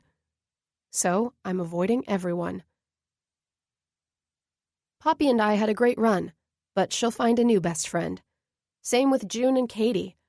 And I'll stick to being the same old me, running my life like a wild freight train with no working brakes, headed straight for a steep cliff. I denied the aching feeling in my heart when little things would trigger thoughts of Jim. Meat, mostly. How the hell does raw meat in a local grocery store scream, "I really liked you and I messed up, so start getting emotional right in this store and throw the hamburger buns at the dude waiting in line next to you"? Let's not mention the way he's tainted music for me. All the words of every song that plays sing through my speakers, out to get me. Every verse a lyrical jab. Why do so many people sing about being wronged? Like, I get it. I'm a huge jerk. Days went by, and weeks, and it all still felt like 1,000,000 pounds resting on my shoulders. There's no denying my guilt is totally deserved. But the regret is what's pulling me down. I missed our first date, or what was to come of it. I miss his laugh, his smell, his lips. I miss how he made me feel human, not like such a screw-up. I miss him. I resorted to drinking, because at least that didn't make me feel like such a disappointment. But then it made me feel like a disappointment when even that would betray me, my emotional side taking the wheel and turning me into a blubbering mess. And nothing on Google would tell me how to turn back time. My now only friend Olivia from the coffee shop suggested witchcraft, but I'd probably turn myself into a toad before conjuring up a spell to make Jim fall at my doorstep, begging me to take him back. Okay, that's over-wishing. At least show up at my doorstep so I can beg for him back. But even though I'd be willing to suck up my pride, the damage is already done. He's gone, with no way to find him. And trust me, my drunk Google searches are top money. He's in the wind. I bet Jim isn't even his real name. My phone rings again, and I shut it off. I don't need music to enjoy myself. I have the sun and the peacefulness of myself. I toss my phone into my beach bag and snuggle into my chair, allowing the rays to warm my face. So, Poppy is telling the truth. My body jolts so hard I throw myself out of my chair. My sunglasses fall off my head and I knock over my drink. Jesus, how'd you get up here? I gasp at Katie, who's standing a short distance from me. Guy in 4B always had a thing for me, so he let me in. Followed the loud music and garbage. Seriously, how many pizza boxes can one collect? And what's the deal with the suitcases? I'm waiting for a large money transaction to go through. When it does, I won't be able to cover rent, forcing my eviction to the streets. I'll need those boxes to build a box house and... Wait, why are you here again? Checking to see if it's true. You've been end-buttoning the world while wallowing in your own self-pity. Looks fun, not gonna lie. I pick myself up off the ground and adjust my glasses. Well, it's a lot of work, so if you don't need anything important, I'm gonna get back to it. I crawl back onto my chair, but instead of finding the exit, she takes a seat at the bottom, pushing my legs out of the way. She picks up my drink and sips what's remaining in my large glass. Spritzer, nice. So listen, I get it. We all do. You told a little lie. Okay, a bunch. I mean, God, you had the whole Bob thing going for a while. Or is it Jim Bob? Just Jim? Ugh. I throw my shades over my eyes and lay back. Just Jim. Good to know. So, I can't lie to you. Everyone was a little hurt at what you did. The guys really liked Jim. I think Mick felt the breakup more than anyone. I shake my head, adjusting my eyes that roll in the back of my head. But that doesn't give you the right to avoid everyone as if we're the ones who did something wrong. We get it. You lied. But you lied, not us. We don't deserve your cold shoulder. Okay, geez, make me feel even more horrible. I wasn't avoiding you all, I just didn't know what to say. I'm sorry for lying, guys. Want to go out for pizza? Okay, yeah, that sounds simple. And basic. I heard what you said. I get it. It can't be easy sometimes. But you forget sometimes, too, that the way you may look at us, we look at you. Yeah, I have a great husband and kids. Well, sometimes great husband, and my kids are demons, but there are times when I envy you. I wish I was as carefree as you, that I didn't threaten everyone's life every 2 seconds because people aren't doing chores or I'm pulling gum out of the dog's fur for the 3rd time in 2 days. That someone besides me knew how to do laundry or turn the lights off or not piss all over the toilet bowl. She turns and pats me on the leg. Being happy isn't having the family and white picket fence. Being happy is being okay with who you are. None of us ever thought because you aren't at the same place in your life as us, you weren't happy. We all have our days we wish we were in your shoes. I've never tried to set you up with someone or push anyone on you because I thought you needed a man. I just wanted you to find love. You deserve it. You're so kind and giving. You'd make Satan smile with one of your corny jokes. But no one's intentions have ever been to make you feel like you have to be someone you're not. I thought I was in the clear until the single tear falls past my sunglasses, exposing my true emotions. I try to fight the second and the third, but I lose. Katie wraps her arm around me as I cry. I'm sorry I lied to you guys. I just didn't want you all to assume since I didn't have someone in my life I was unhappy. Katie breaks away. And we're sorry for ever making you feel any other way but loved and appreciated just the way you are. We share a smile and an understanding. Be honest, how mad is Poppy at me? Katie shrugs. On a scale from 1 to you puking on her date at senior prom, I'd say you may want to brush up on your ass-kissing skills. Son of a nutcracker. Poppy didn't talk to me for weeks after that debacle. But there was no reason for her date to break up with her afterwards. No love lost for a guy who dumps you over a little vomit. Listen, we're all going out tonight, and it would be awesome if you joined. Everyone misses you. I shake my head. I don't think that's such a good idea. Don't give me some bullshit excuse. I know you have nothing planned but getting margarita drunk and feeling sorry for yourself. Plus, I was only trying to be nice because you look all fragile. But I'm not asking, I'm telling. Geez. I wasn't. I had other stuff like, no more lies. Get up, and for Christ's sake, shower. You smell like a Mexican hooker. Katie sticks around while I shave and shower, as ordered. Probably more so I don't escape back up to the roof. I slide into a pair of ripped jeans and a band shirt I may have snagged from our lake weekend. I considered it my parting gift. I tie the end in a knot, because I still have to be fashionable, and slip on a pair of red Converse. We head out and take the bus uptown, where everyone is meeting. Katie fills me in on everything I've missed while playing possum. I feel like a huge jerk while Katie tells me how Jason was inducted to the Football Hall of Fame at the college she attended. She also didn't spare my feelings when telling me everyone but me attended. Mick's photo shoot from the lake landed him in Esquire magazine, signing a ton more modeling contracts. Said if I didn't want to have Mick's face in my head when reading any of the latest romance books, don't bother picking any up, because he was about to be everywhere. She lays the guilt on thick by telling me she got a promotion at work, bumping her up to a higher grade level at school. They'd all gone out to celebrate. Another round of calls I'd avoided. By the time we make it to the bar, I feel like I have a neon sign on my forehead blaring, "Worst friend ever." I let Katie walk in first, just in case anyone starts to throw tomatoes at me. My nerves are on overdrive.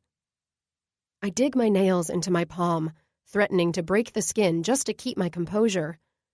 I don't understand why I'm so nervous. These have been my friends for eons. We're cleared by the bouncer, and Katie pushes inside through the graffitied wooden door. We step into the low-lit bar, my ears immediately peaking at the chatter and laughter. Loud conversations competing with the alternative music playing from the jukebox. My nervous vibe shifts as I soak in the laughter and smiles. I'm already digging the place as we make our way through funnels of groups. My eyes catch the bar to the right, bottles glowing behind a brightly lit shelf. All my best friends, Jose, Jim, and Tito, aligned in a perfect row. I'm intoxicated by the smell of spirits and the popping of bottles, creating an easy feeling inside me. Okay, so I enjoy a good bar. What can I say? Conversations swirl in the background as we cross the dance floor toward a cluster of tables off to the side of the small elevated stage. I spot all my friends seated around a table, leisurely sipping on their drinks of choice. It's impossible to avoid the next round of nerves that run through me. This can all end badly. It's possible I'm about to find out I suck as a friend and everyone's done with me. I make one last-ditch effort to run, but Katie seizes my arm. Our movement catches Poppy's attention. "You're alive," she says, catching everyone's attention. All bodies twist, curious eyes landing on me. I wave in all my awkward glory. "Fancy meeting you all here." Jerry gets up and pulls a seat out for me. He goes in for a hug before allowing me to sit, whispering in my ear as we embrace. "Good to see you, Trouble." I squeeze a little harder than needed back. Man, I've missed them all too. "Same," I reply, then break away. The hugs and hellos are shared amongst the group before I take my seat and a waitress comes to take my order. The light conversation continues as if it was never interrupted by my arrival. No one makes a move to mention anything from that weekend. When a few more minutes pass, I start to get fidgety in my seat. Why aren't they yelling at me, telling me how much I suck, shunning me for being deceitful and taking away my friend card? Their easygoing chatter is starting to frustrate me. If someone doesn't yell at me soon, I'm going to explode. So then this punk tries to resist arrest, and I wasn't having it. I pulled out my... Is anyone going to say it? All eyes land on me. Okay, this is uncomfortable. I should have kept my mouth shut. The avoidance was a lot easier than the attention. "Say what?" June asks. Man, they're really going to make me work for it, aren't they? I take a deep breath and release. That I'm a liar and a loser and I had to deceive you all by bribing a stranger and bringing him in the midst of our lives as a decoy to make myself look better and for you all to like me. There's a long pause as everyone stares at me, their expressions blank. And then everyone bursts into an explosion of laughter. "Good one, Case." Jason laughs, then stands. "Gonna take a leak before the band goes on." Mick stands as well and joins Jason. "Same," Poppy says. "Gonna hit the bar for a round of shots on my way back. Everyone in?" Everyone agrees, and I sit in my chair dumbfounded. Did I dream up this whole thing? Am I dreaming right now, and this is my subconscious playing tricks on me? I turn to Jerry, who's sipping on a beer, and poke him. "Ouch." Okay, he's real. "What was that for?" "Why aren't any of you mad at me?" He shrugs. Just shrugs. "What's there to be mad at? You lied, big whoop. Everyone lies." "Yeah, but my lie was ruthless. Savage." He offers me another shoulder shrug. "Last month, I lied to Katie about forgetting our anniversary. Told her my surprise was for the following day since I knew she would be expecting something." "And was it?" "Hell no. Totally forgot. Work was getting so hectic my mind wasn't on anything but. Had to scramble to throw something together under her nose. Spent a ridiculous amount on a hotel, flowers, jewelry. Had to dip into my secret golf fund, too." "Did she figure it out?" "Nope. Was beside herself and gushing over what a great husband I am." We both share in a laugh, knowing Katie would have castrated him if she knew the truth. "So you see, sometimes lies are necessary. My intentions were in the right place, and that's all that matters. Unlike Jason with darts." Confusion lathered in curiosity pings, and my eyebrows go up. "Jason?" "Yeah, he lied to me and said he was okay at darts. He's actually fantastic and took $20 from me. Lying bastard." I sink into my chair, chuckling into my beer. I take a sip, feeling some ease to my worries. Thanks for making me feel like less of a jerk. I truly didn't set out to hurt anyone by lying. I just wanted to fit in, I guess. It's his turn to rotate to face me. Fit in? Let's not get crazy. If you weren't you, we'd probably like you less. We don't want you to fit in. You're unique and crazy and impossibly remarkable. In your own beautiful way, of course. You'd be disappointing us more if you ever changed that. I start to cry. Hey, come here. Why the sad face? I promise no one's mad. I appreciate it, but it's not just that. It's the way I also treated Jim. I was so horrible to him. He hadn't done anything wrong except actually like me and want to be honest about it. I said some horrible things. Jerry throws his arm over my shoulder and snuggles me to his side for comfort. Have you tried telling him that? No, he deleted the app we met on, and it was the only way I had to contact him. Plus, I'm sure he wants nothing to do with me. Jerry shrugs in agreeance. Ouch. He releases me, cradling his stomach. Man, still so violent. You're not helping my weeping heart here. Ah. His lips curl into a mischievous smile. So your heart is weeping, is it? Drats, I just let that confession slip. My mouth opens to spew more lies about being emotionless and how nothing phases this girl, but then I realize that same mindset is what got me into this predicament in the first place. I take a deep breath, knowing what I'm about to say may ruin my cool kid factor. Jerry may laugh at me and realize I'm not such a tough cookie after all. Just spit it out. You look like you're trying to pass a kidney stone or something, which, let me tell you, I really liked him. There, I said it. The way he saw me, no one's ever looked at me that way before. Like he dove deep inside all my crazy and saw something beautiful.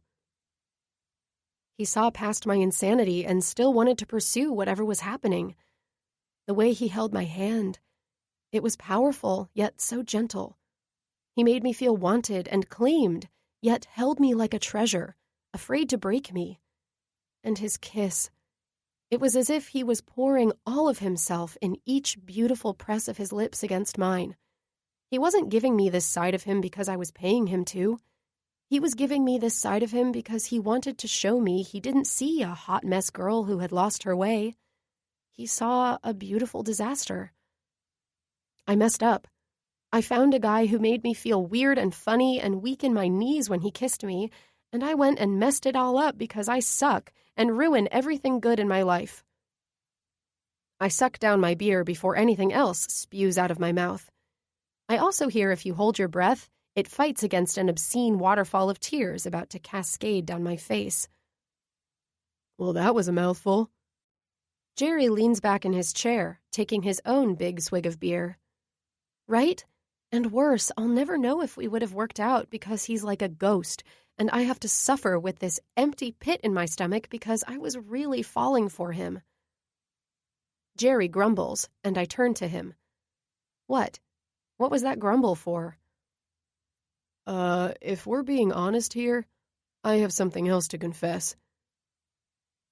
I aim my full attention at him. What? My hand twitches and he jumps. Okay, crazy, keep the violence to a minimum. Now, you can't just be mad at only me because I'm the only one in front of you.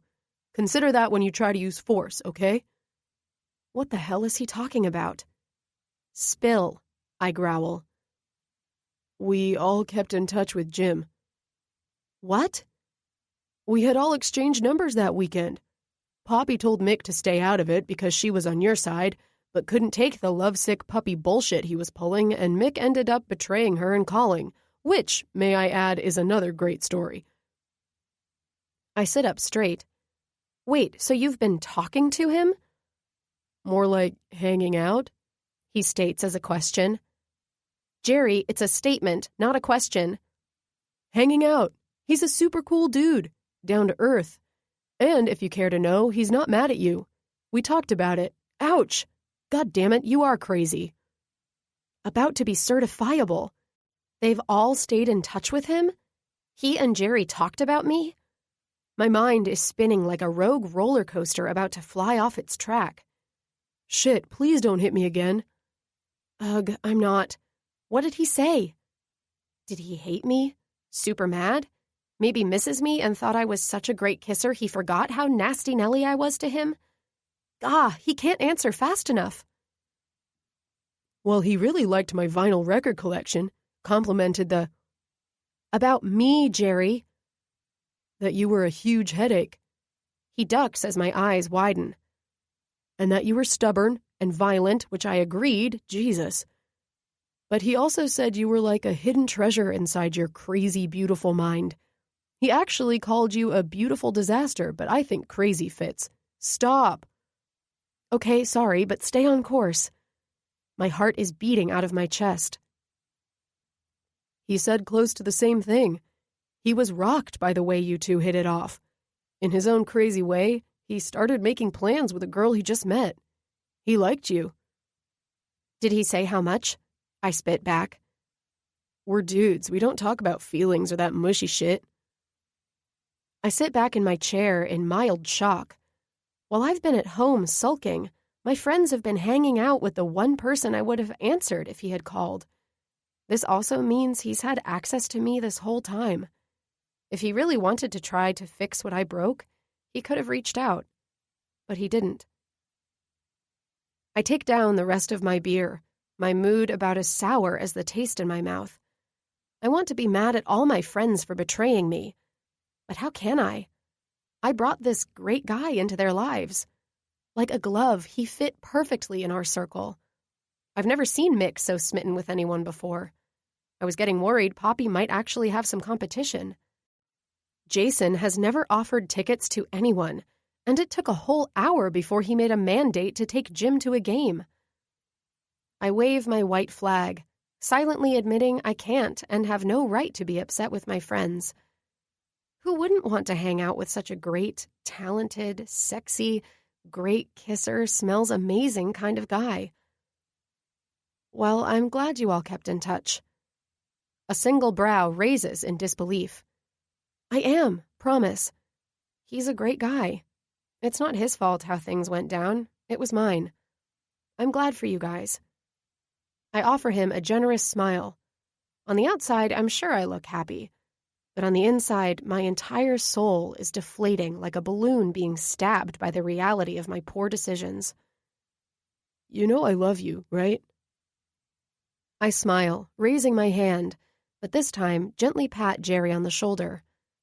I know you do. It'll all work out, okay? But you really need to get your hitting under control. My brows scrunch together. Come on, my hitting is not that bad. Uh-oh, she knows, doesn't she? We twist in our chairs to the rest of the group returning, Poppy holding a tray of shots. Are you mad? June asks, taking the seat next to me. I face her, offering an honest smile. No, Junebug, I'm not mad. More so jealous you all get to hang out with him. I'm the one who messed up. I just hope he realizes how lucky he is, because I have some pretty awesome friends. June moves closer, and we hug it out. I feel Poppy's arms go around me, and Katie squeezes in as well. The lights start to flicker, and the already low-lit room becomes dimmer as the band begins to walk on stage. I give my back to the stage and grab a shot from the tray. Once all are spoken for, all 7 hands stretch forward and meet in the middle for a toast. I think it's only fair I make the toast since I'm the one who brought us all here tonight, Jerry says, raising his shot. I stretch my hand to meet in the middle. Here's to those who've seen us at our best and our worst, and can't tell the difference. To those absent and those new, may the roof above us never fall, and may we as friends never fall out.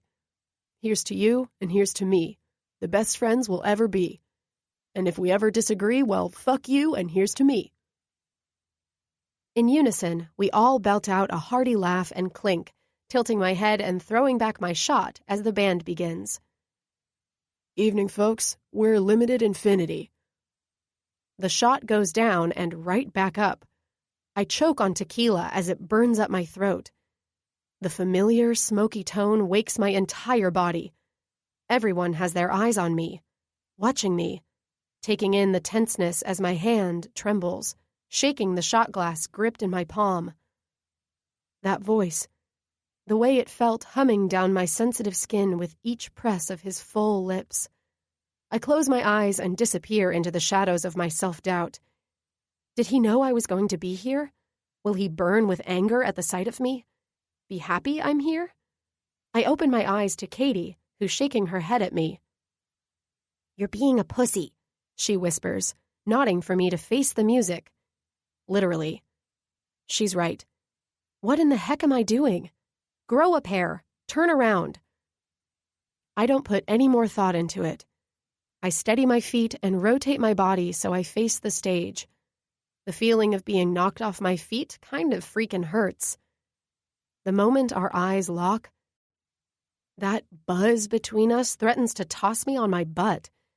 His smile guts me, and when he laughs at my obvious unease, I sway on my already tottering feet.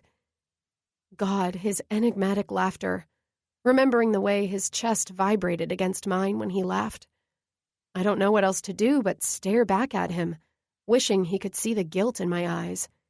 His hair is dark, wild and thrown around.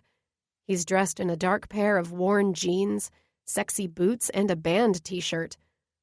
Oh, God bless, we're wearing the same shirt. Before we get started, I wanted to play a new song for y'all, something I've been working on the last 3 weeks. It's still raw, just like my heart, so bear with me. I wrote it for a girl. You see, this girl was like no one I've ever met. She was really violent, actually. Laughter surrounds our table. My mouth is so dry. I part my lips, but I can't seem to find the moisture to lick them. We met under unusual circumstances.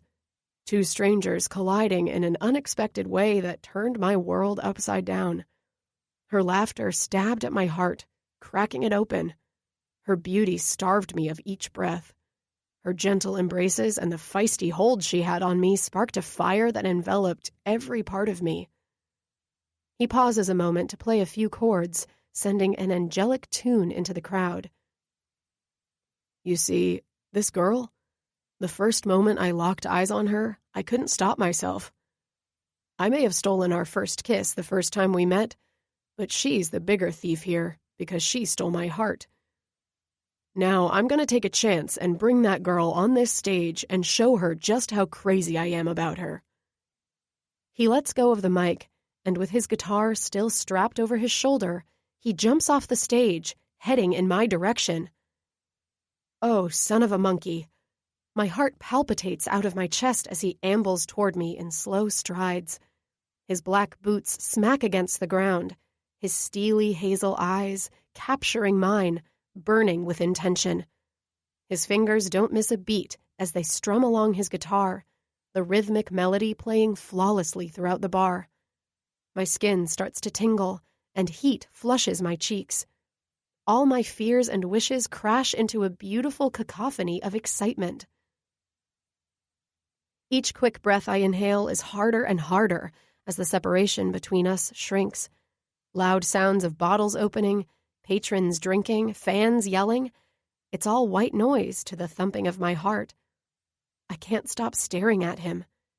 He holds my vision captive. He isn't just staring at me. He's reaching into my soul and showing me, and pulling on that tether that binds us, showing every ounce of emotion he holds for just me. When he makes it up to me, I'm dizzy on my feet. Hi. One word, laced with a myriad of emotion. Hi, I force out, my voice thick. His smile grows as his eyes travel down to my shirt and back up. Nice shirt. And I die of embarrassment, silently begging for the floor to collapse under my feet, shooting me into oblivion. He reaches for my hand and I panic, feeling the stares of everyone in the joint. Wait, what are you doing? What does it look like? I'm trying to win the girl. Thump, thump, thump. That's the pounding of my heart about to explode. I took science. I clearly understand where the Earth's axis of rotation intersects with the sun and tilts and… oh, whatever. What I'm trying to say is time just stopped, stood still for a fraction of a second the moment those 5 auspicious words left his mouth. And in that speck of a moment, the knots in my stomach release with the promise in his stare. As time collapses, I fall hard and fast. But the greatest part is the way his piercing hazel eyes gleam with life, as if they're telling me his story. He's falling with me. I accept his hand, mine shaking in his hold. Keeping focus on his strong chin and lustrous smile for strength, he helps me from my chair and guides me back to the stage. A sudden squeal erupts from my throat when he wraps me in his arms and hops onto the stage. He sits me on a tall bar stool and pulls a second stool next to me so we're facing. He leans in, his voice husky, almost a whisper. "Hi, my name's Jim," he says, reaching out to shake my hand again. My cheeks flood with color. I run my tongue over my bottom lip. I stick my hand out to shake his. "I don't think we've ever properly met, so now I want to introduce you to the real me." He holds my hand longer than normal, slowly releasing, the tips of his fingers tickling the inside of my palm. Placing his lips back to the mic, he says, "This one's called Beautiful Disaster." My heart halts. The world disappears. It's just him and I. He brings his warm fingers back to the guitar, creating a soft tone with the stroke of a few strings. And then, with a voice rich and smooth like velvet, he begins to sing. "If I had the chance to tell you, I'd confess you're stuck in my head. The disaster in you made me a beautiful mess. You stripped my heart of its self-doubt and gave me purpose, became the light in my darkness. The words I crave to say to you, your fire fed the beast inside me, blazed open my soul. You make me my own kind of crazy. I'm at the edge of falling for something beautiful. Give me the words I crave to hear, that you're at the tip of this journey too. Jump with me. Fall for the unexpected. Say you'll try. Walk blind with me. We may crash and burn, but the beautiful scars you leave behind will be my peace. This is my song to you, my beautiful disaster." By the time his fingers slow on his guitar, I can barely see through my swollen, tear-filled eyes. My throat is raw with emotion. He pulls the strap from over his head and places the guitar on a stand next to his stool.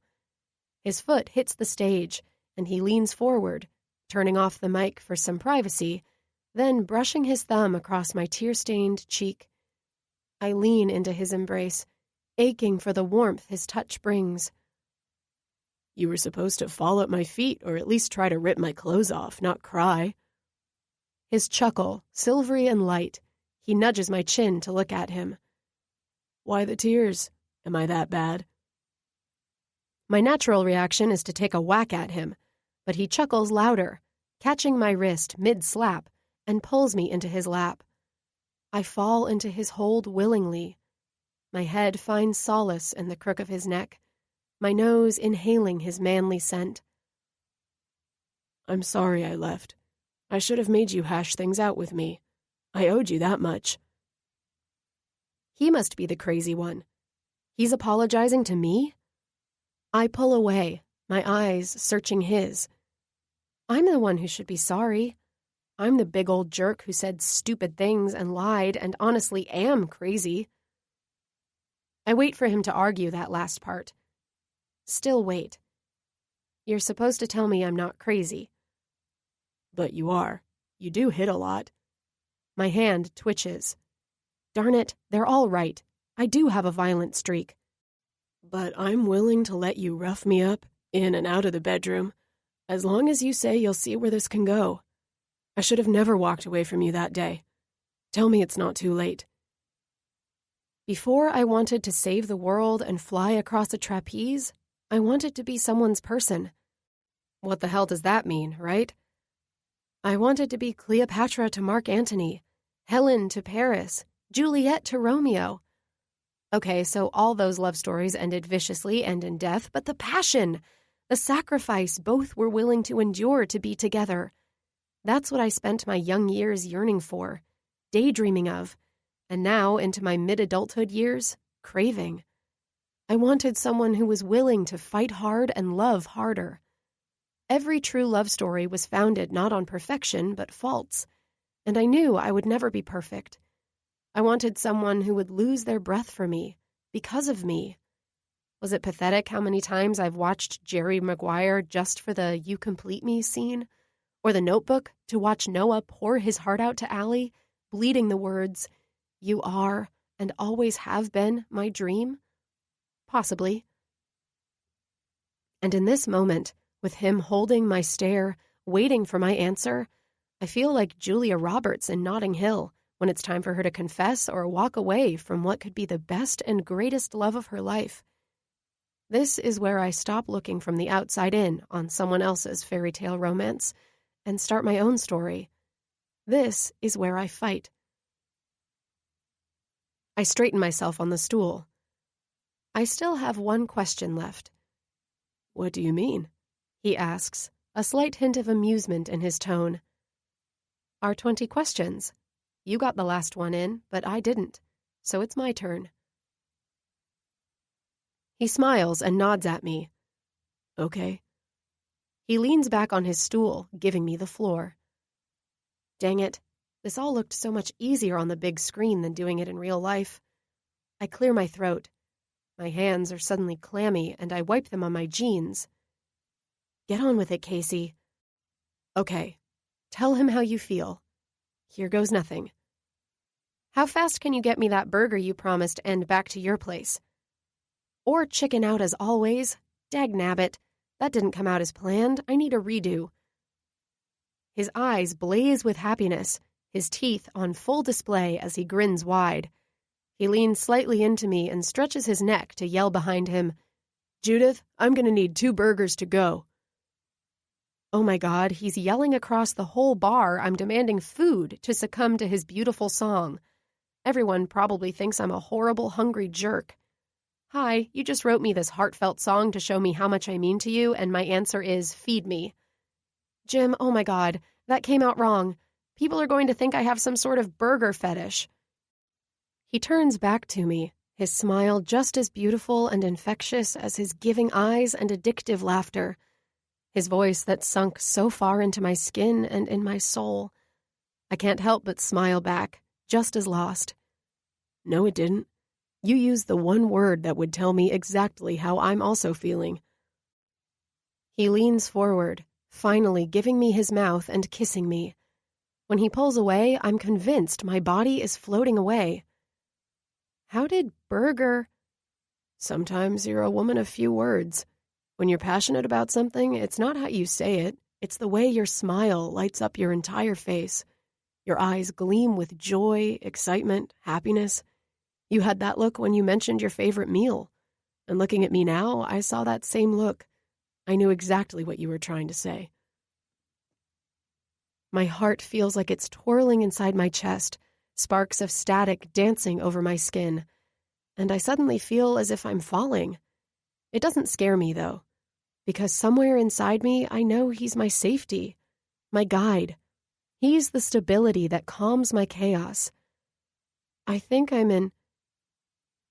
His finger presses against my lips, halting the biggest confession I've ever made. "Not here. I want you naked and all to myself when we both say those 3 words. Got it?" I'm pretty sure at least my panties just melted off me, so undressing will be a quick task. Right, you have to finish playing. I can wait. I'll, maybe go pay for the burgers.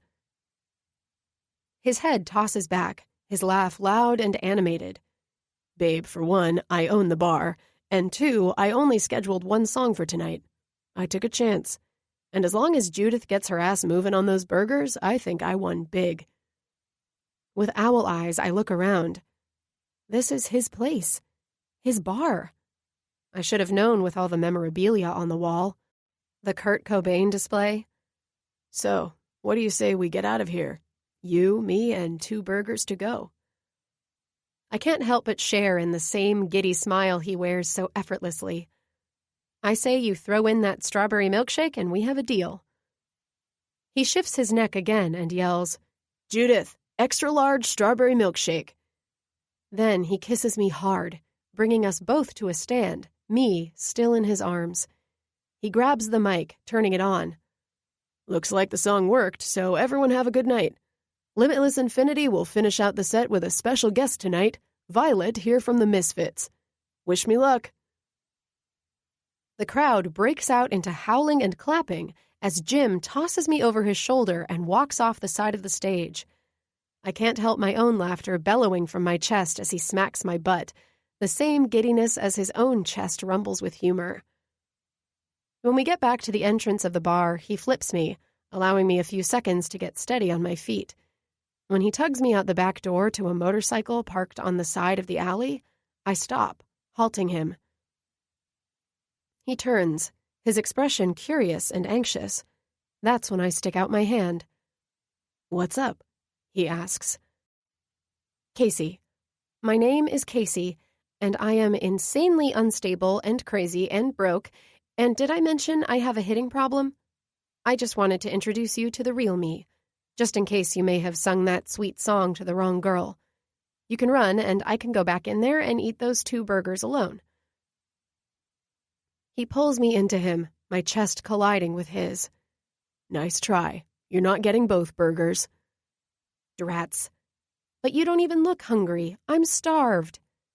And I can't stop thinking about that strawberry milkshake. His mouth covers mine in a kiss, and just like those romance flicks, he weakens my knees. His soft chuckle tickles against my lips. Babe, I'm going to work you so hard you're going to learn a whole new level of starved. Jerry Maguire, you have nothing on Jim Harrison. I nod as if I've never felt so confident in an answer in my entire existence. You have a deal, but I get to sip on that milkshake during the warm-up. Can't have that tasty treat melting on us. I mean, what a waste. The back door opens, and a middle-aged woman shoves 2 large plastic bags at us. I must say, she sure is prettier in person. But goddamn, you've turned into a pussy. Enjoy him, sweetheart. He tends to get grumpy when he doesn't eat. Then the door slams shut. My brows turn up. All true, which means I'm going to need to eat first. We better hurry. I allow him to take my hand and get me settled on the back of his bike, then race us through the city, knowing when he eats, it will have nothing to do with the burgers. If it matters. The burgers don't get eaten till morning. Epilogue. 1 year later. Just Jim. Babe, we're here. Casey snorts and lifts her face from my shoulder. The impressions of my shirt wrinkled into her still half-asleep face. She's been super tired lately, and I worry she's coming down with something. She blinks rapidly, clearing her tired eyes. Here, let me help you with that. I chuckle, lifting my thumb and wiping away the line of drool she has trailing down from her lip to her chin. Damn, she's cute when she's groggy. She grumbles, slapping my hand away, and I laugh, looking forward to getting her alone in that room again. The room where all the magic began. Shoot, did I sleep the whole time? I'm not shocked she did either. She's been working herself day and night studying for exams, and this is probably the most sleep she's gotten in the last 3 weeks. Casey and I have been inseparable since that night at the bar. I brought her home, and let's just say we got to know one another on a whole deeper level. She also scammed me and ate both those burgers. Damn, my woman can eat. But she can also blow minds like no other. She may be a free spirit with no direction, but I think she just had to find her own way. While I ran the bar and did my gigs, she went on being Casey. the magnificent, fearless kitten who challenged everything. She was a handful, argumentative, and definitely crazy. And every single moment I spent in her insane world made me fall harder in love with her. Fuck, what my heart demanded, it wasn't just love, it was borderline obsession. I couldn't get enough of her. She was resilient in a wild way, passionate in a reckless way. And she loved in a way that scared me, because sometimes it became so intense, I worried we'd both detonate with the sexual energy generating between us. One thing was certain. She was mine, and I was never letting her go. The key with Casey was not to push her. She wanted to figure out her path on her own. So I didn't steer her. I just held her hand and went on her life journey with her. One night, while I was working at the bar, she barged through the doors like a man or woman on a mission. She was covered in blood, and my life flashed before my eyes. I felt automatic pain in my chest. I thought she was hurt. My hands shook as I ran to her, checking her for wounds, screaming for anyone to call 911. If this world took her from me.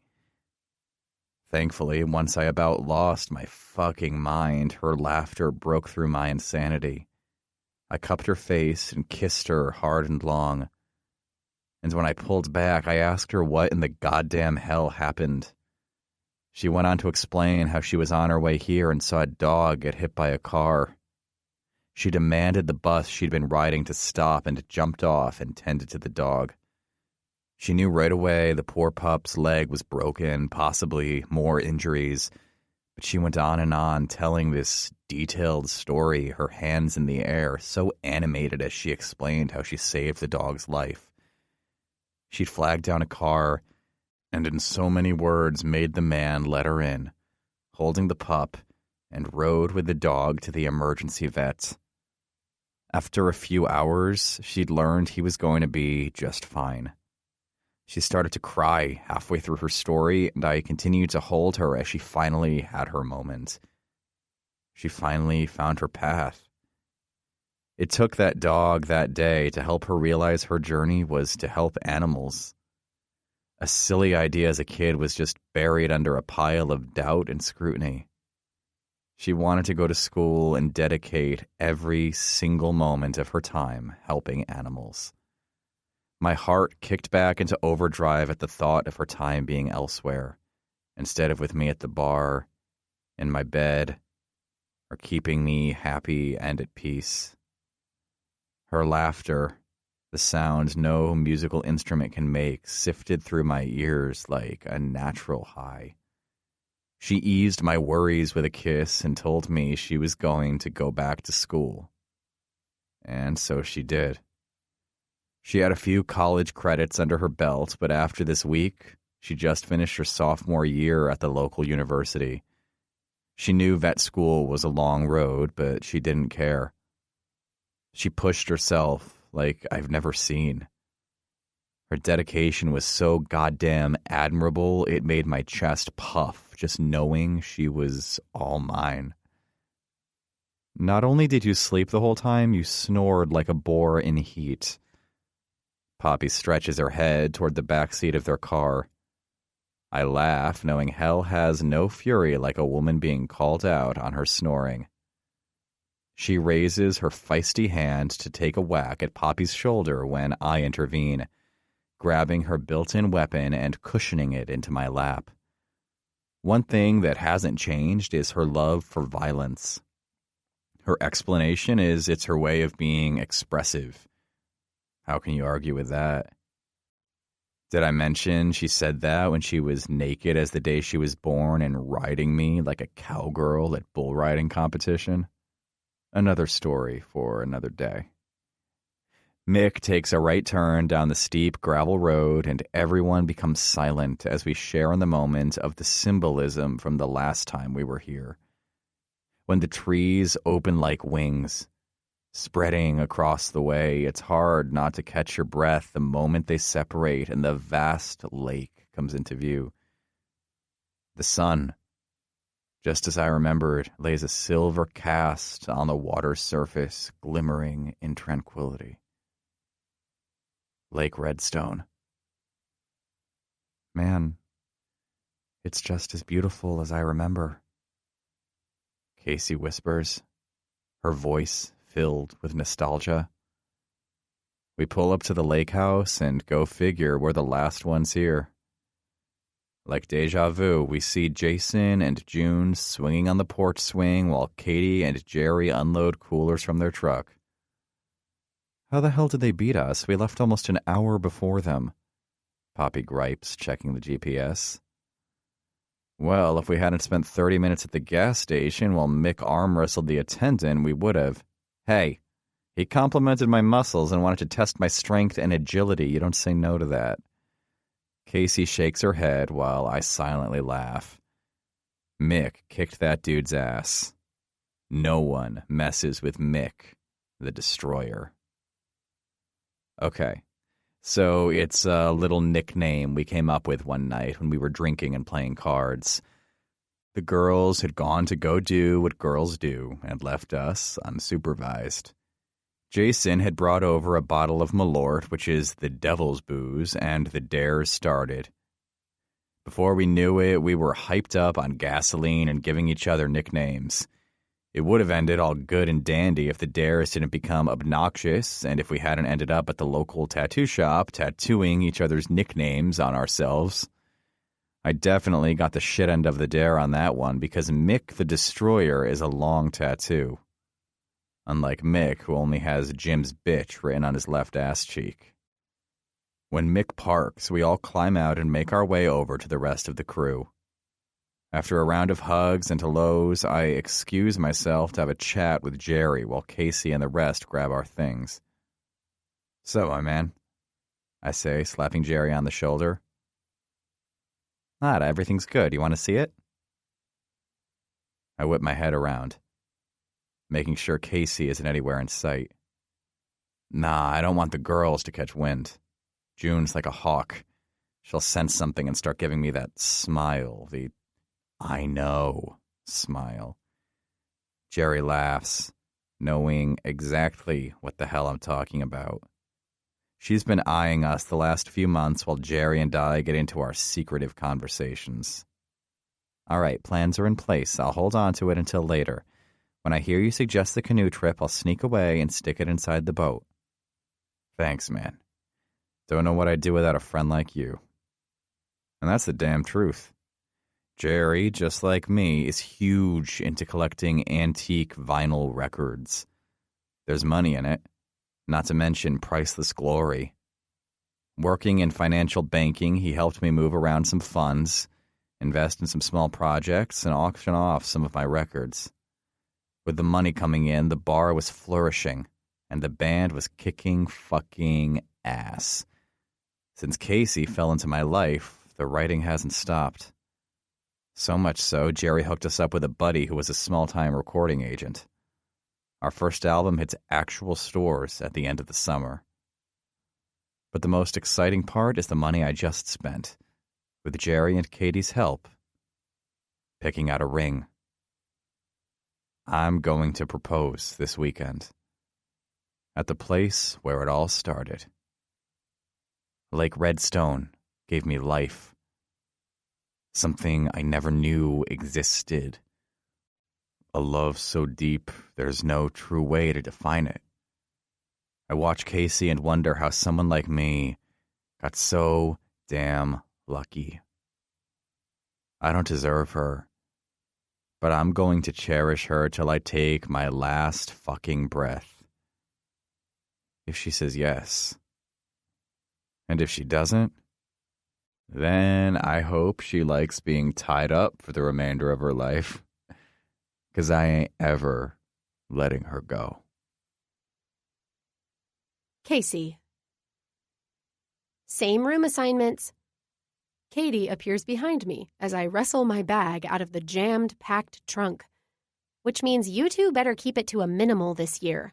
Between your moaning and Jerry's snoring, I'll be lucky to get a full 5 minutes of sleep during this trip. My bag finally comes free, and I stumble backwards into Katie.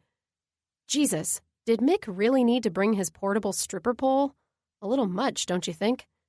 I grumble, regaining my stance and reaching for the bag I dropped. Oh, you know Mick, gotta beat out last year's competition. Saw the text chain between the guys. Pretty sure the loser's gonna have someone's name on their other ass cheek. I cringe at the mention.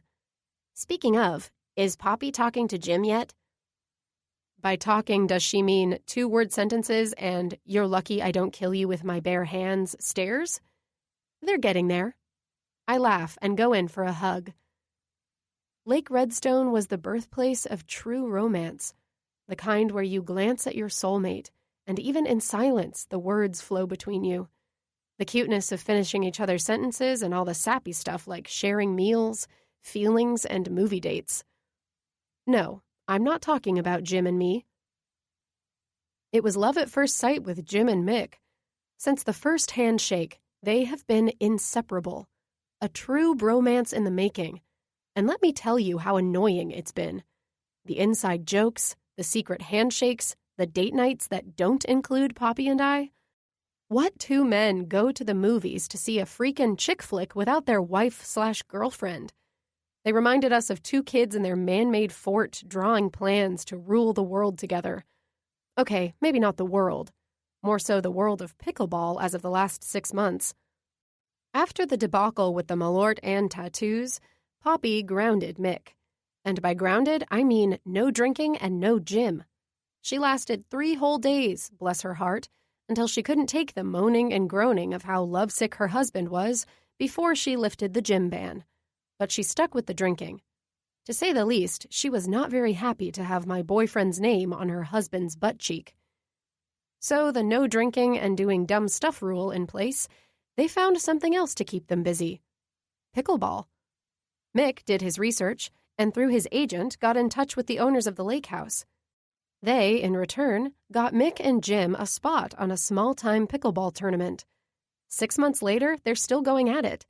They currently rank at a 4.5/5.5 in the USAPA rating rubric and are well on their way to landing their own spot on the US Open tournament. Well, that's good, Katie says, grabbing for my bag while I fish for Jim's backpack. 'Cause Jim still looks a little scared of her. We both peer over at Jim, who's standing next to Mick, resembling a scared kitten while Poppy lectures them about something. I'd be too if I tattooed my boyfriend's name on my ass and had his wife go all cop gangsta on me. And boy, did she. Nothing like having the best girls' night ever to come home to your husband incoherent and dancing around the house buck naked. Not that that's out of the ordinary, but discovering his fancy new tattoo was. After Poppy's reaction, Jim was out of his mind nervous to show me his. Just show me. I tap my foot on Poppy's kitchen tile, anticipating what the hell I'm in for. It can't be worse than Mick's. I wait for him to agree. He doesn't. Oh, you're kidding me. It's worse than Mick's? Jason spits out his drink laughing, earning a good smack from June. Show me, or I'm going to take Poppy's gun and do more than wave it at you. Jesus, woman, fine. He throws his hands up in surrender. But keep the beating to a minimum. This wasn't my idea. So it was your idea, Poppy snaps at Mick. Jason doesn't quit. Tears of laughter stream down his face. June huffs, turning to her husband. May I dare ask what's on your ass? Babe, I'm not stupid like these two. Hey, you said it looked dope. Poppy smacks Mick. June smacks Jason. Katie visually murders her husband. Don't look at me. This was just between those lovebirds. Jerry's hands go up in surrender. We all glare back at Jim and Mick. I take a menacing step toward him. Show me or else. Jesus, you scare me. He turns around and with one quick swoop, shoves his shorts and briefs down, giving us all a nice moon view. On his left cheek is Mick the Destroyer. I gasp. Poppy whacks Mick. June chokes on a laugh. Jerry smacks Jim on his freshly tattooed cheek. Son of a... How can two grown men be so immature? I tried to stay mad at Jim, silent treatment and all, but it was hard when he would stand on the other side of my locked bedroom door, serenading me with I'm sorry songs. That voice, it did things to me.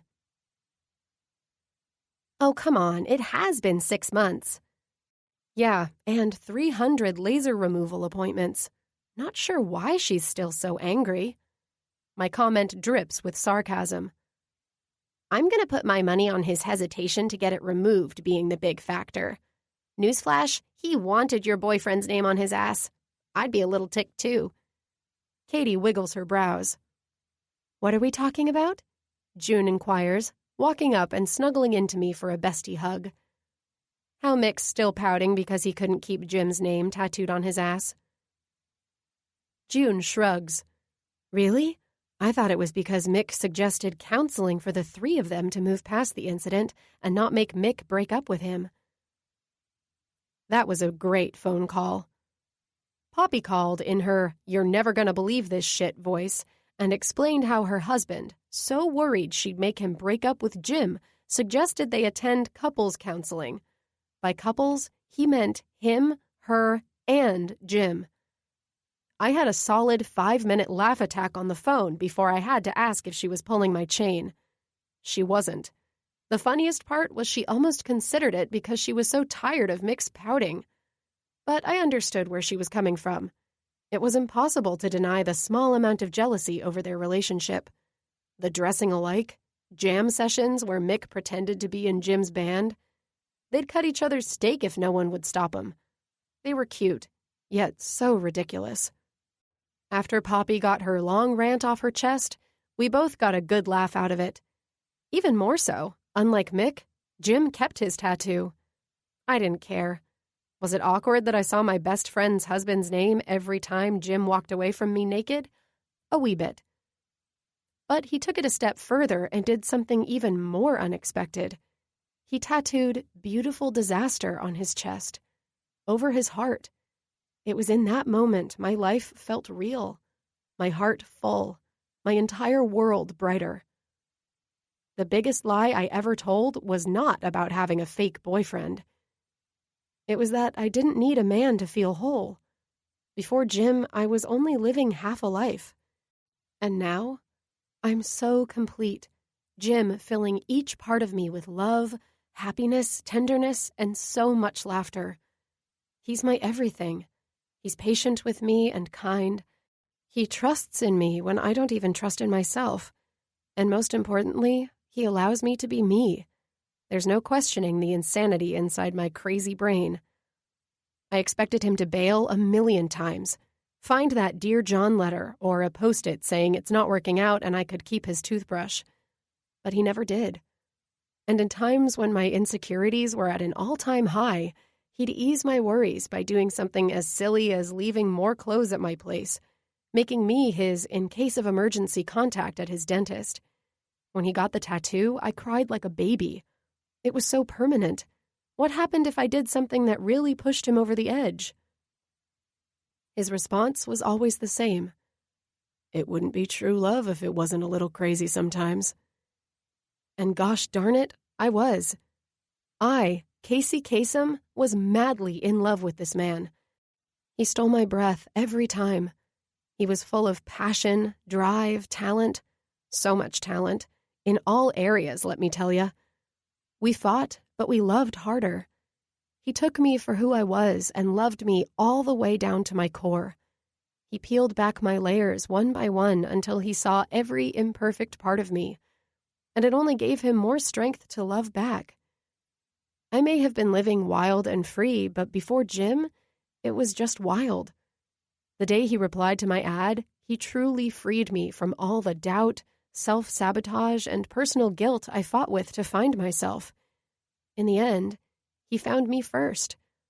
And with his love and guidance, The past year, like a single musical note turning into a beautiful tune, I've orchestrated the perfect version of who I am. Why are you three staring at me? Poppy breaks into my self-reflection, walking up to us. We wanted an update on your threesome. Katie chuckles and ducks when I slap her. What? I asked what you all were thinking. Poppy swats at a mosquito. Oh, we're all fine. I told Jim I wasn't mad anymore, that he could stop coming over and mowing my lawn. He's scaring off all the cute college kids home for break needing a few extra bucks. That earns a hefty chuckle from me. Anywho, I'm just worried once they get their surprise, they're going to run off and do something stupid, like get promise rings. Do they have any idea?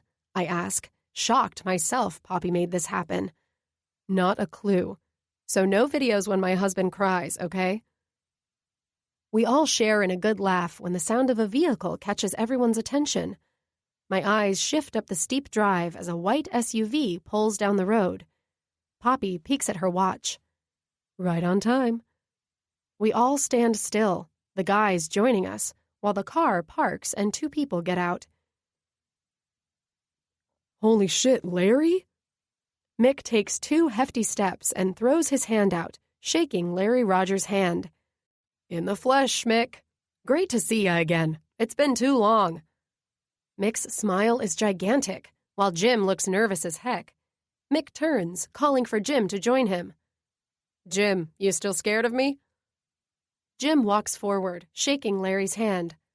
Nah, just nervous on how to act around a U.S. Open all-time pickleball champ. I didn't mean to defeat you in that last game. Larry throws his head back, a gust of laughter so loud it echoes across the lake. Son, you beat me fair and square. You should be proud. It's why we're here, actually. Mick and Jim's expression morph into confusion, just as Sherry turns the corner of the large vehicle. We met the owners of the lake house shortly after the guys' first tournament. The duo was making such a quick name for themselves, Larry and Sherry challenged them to a pickleball game. What no one expected was for Mick and Jim to win. Oh yeah? We didn't get the dates wrong, did we? I swore we confirmed the rental for this weekend. Sherry comes up, leaning into Mick for a hug. Hello, dear. They share a sweet, motherly embrace. Mick always said she reminded him of his own mother. We're not here to stay.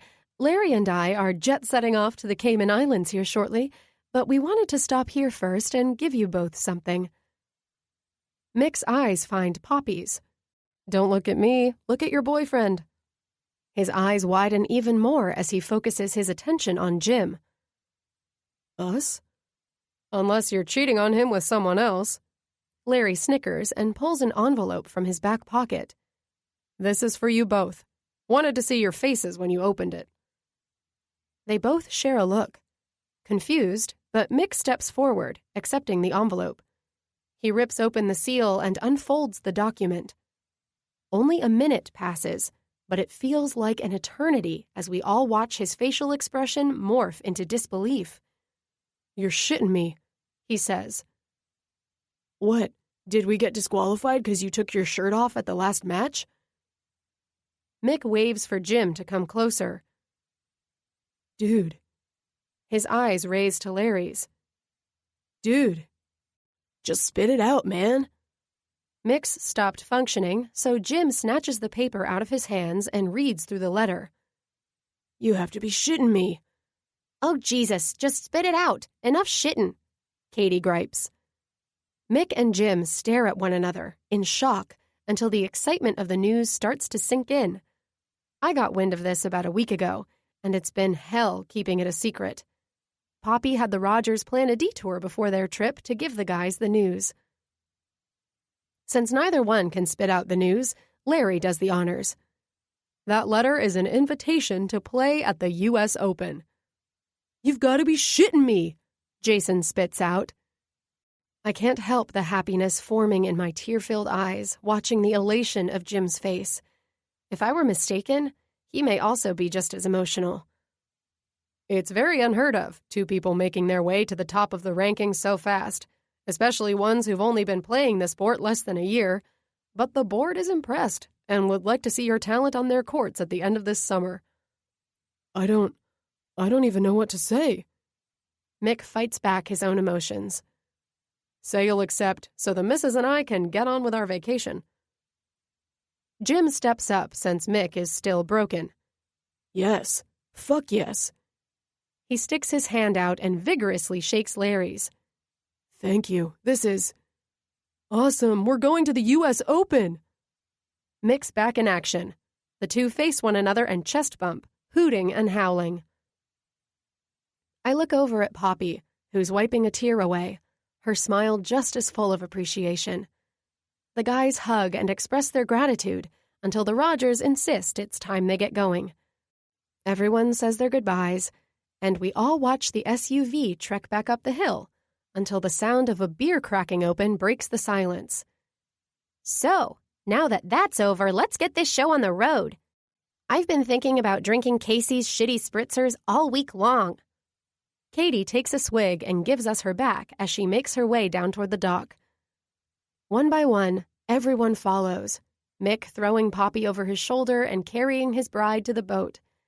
When it's just Jim and I, he gives me his full attention, my body turning into jello at the way he stares at me. Did you know about this? I shrug. Maybe. Is this when I caught you under a bunch of blankets in the bathtub? Another shrug. I didn't want you to hear me. Ruin the surprise. He brings his hand around my neck and tugs me close, my breasts finding comfort in his solid chest. I love you. 3 words I will never get used to hearing, as if I'm being gifted them for the very first time. The fullness in my heart overflows. Love you too. His hand extends outward, and his fingers thread into my hair. There's nothing in this world as beautiful as you. Even your vinyl collection? I ask.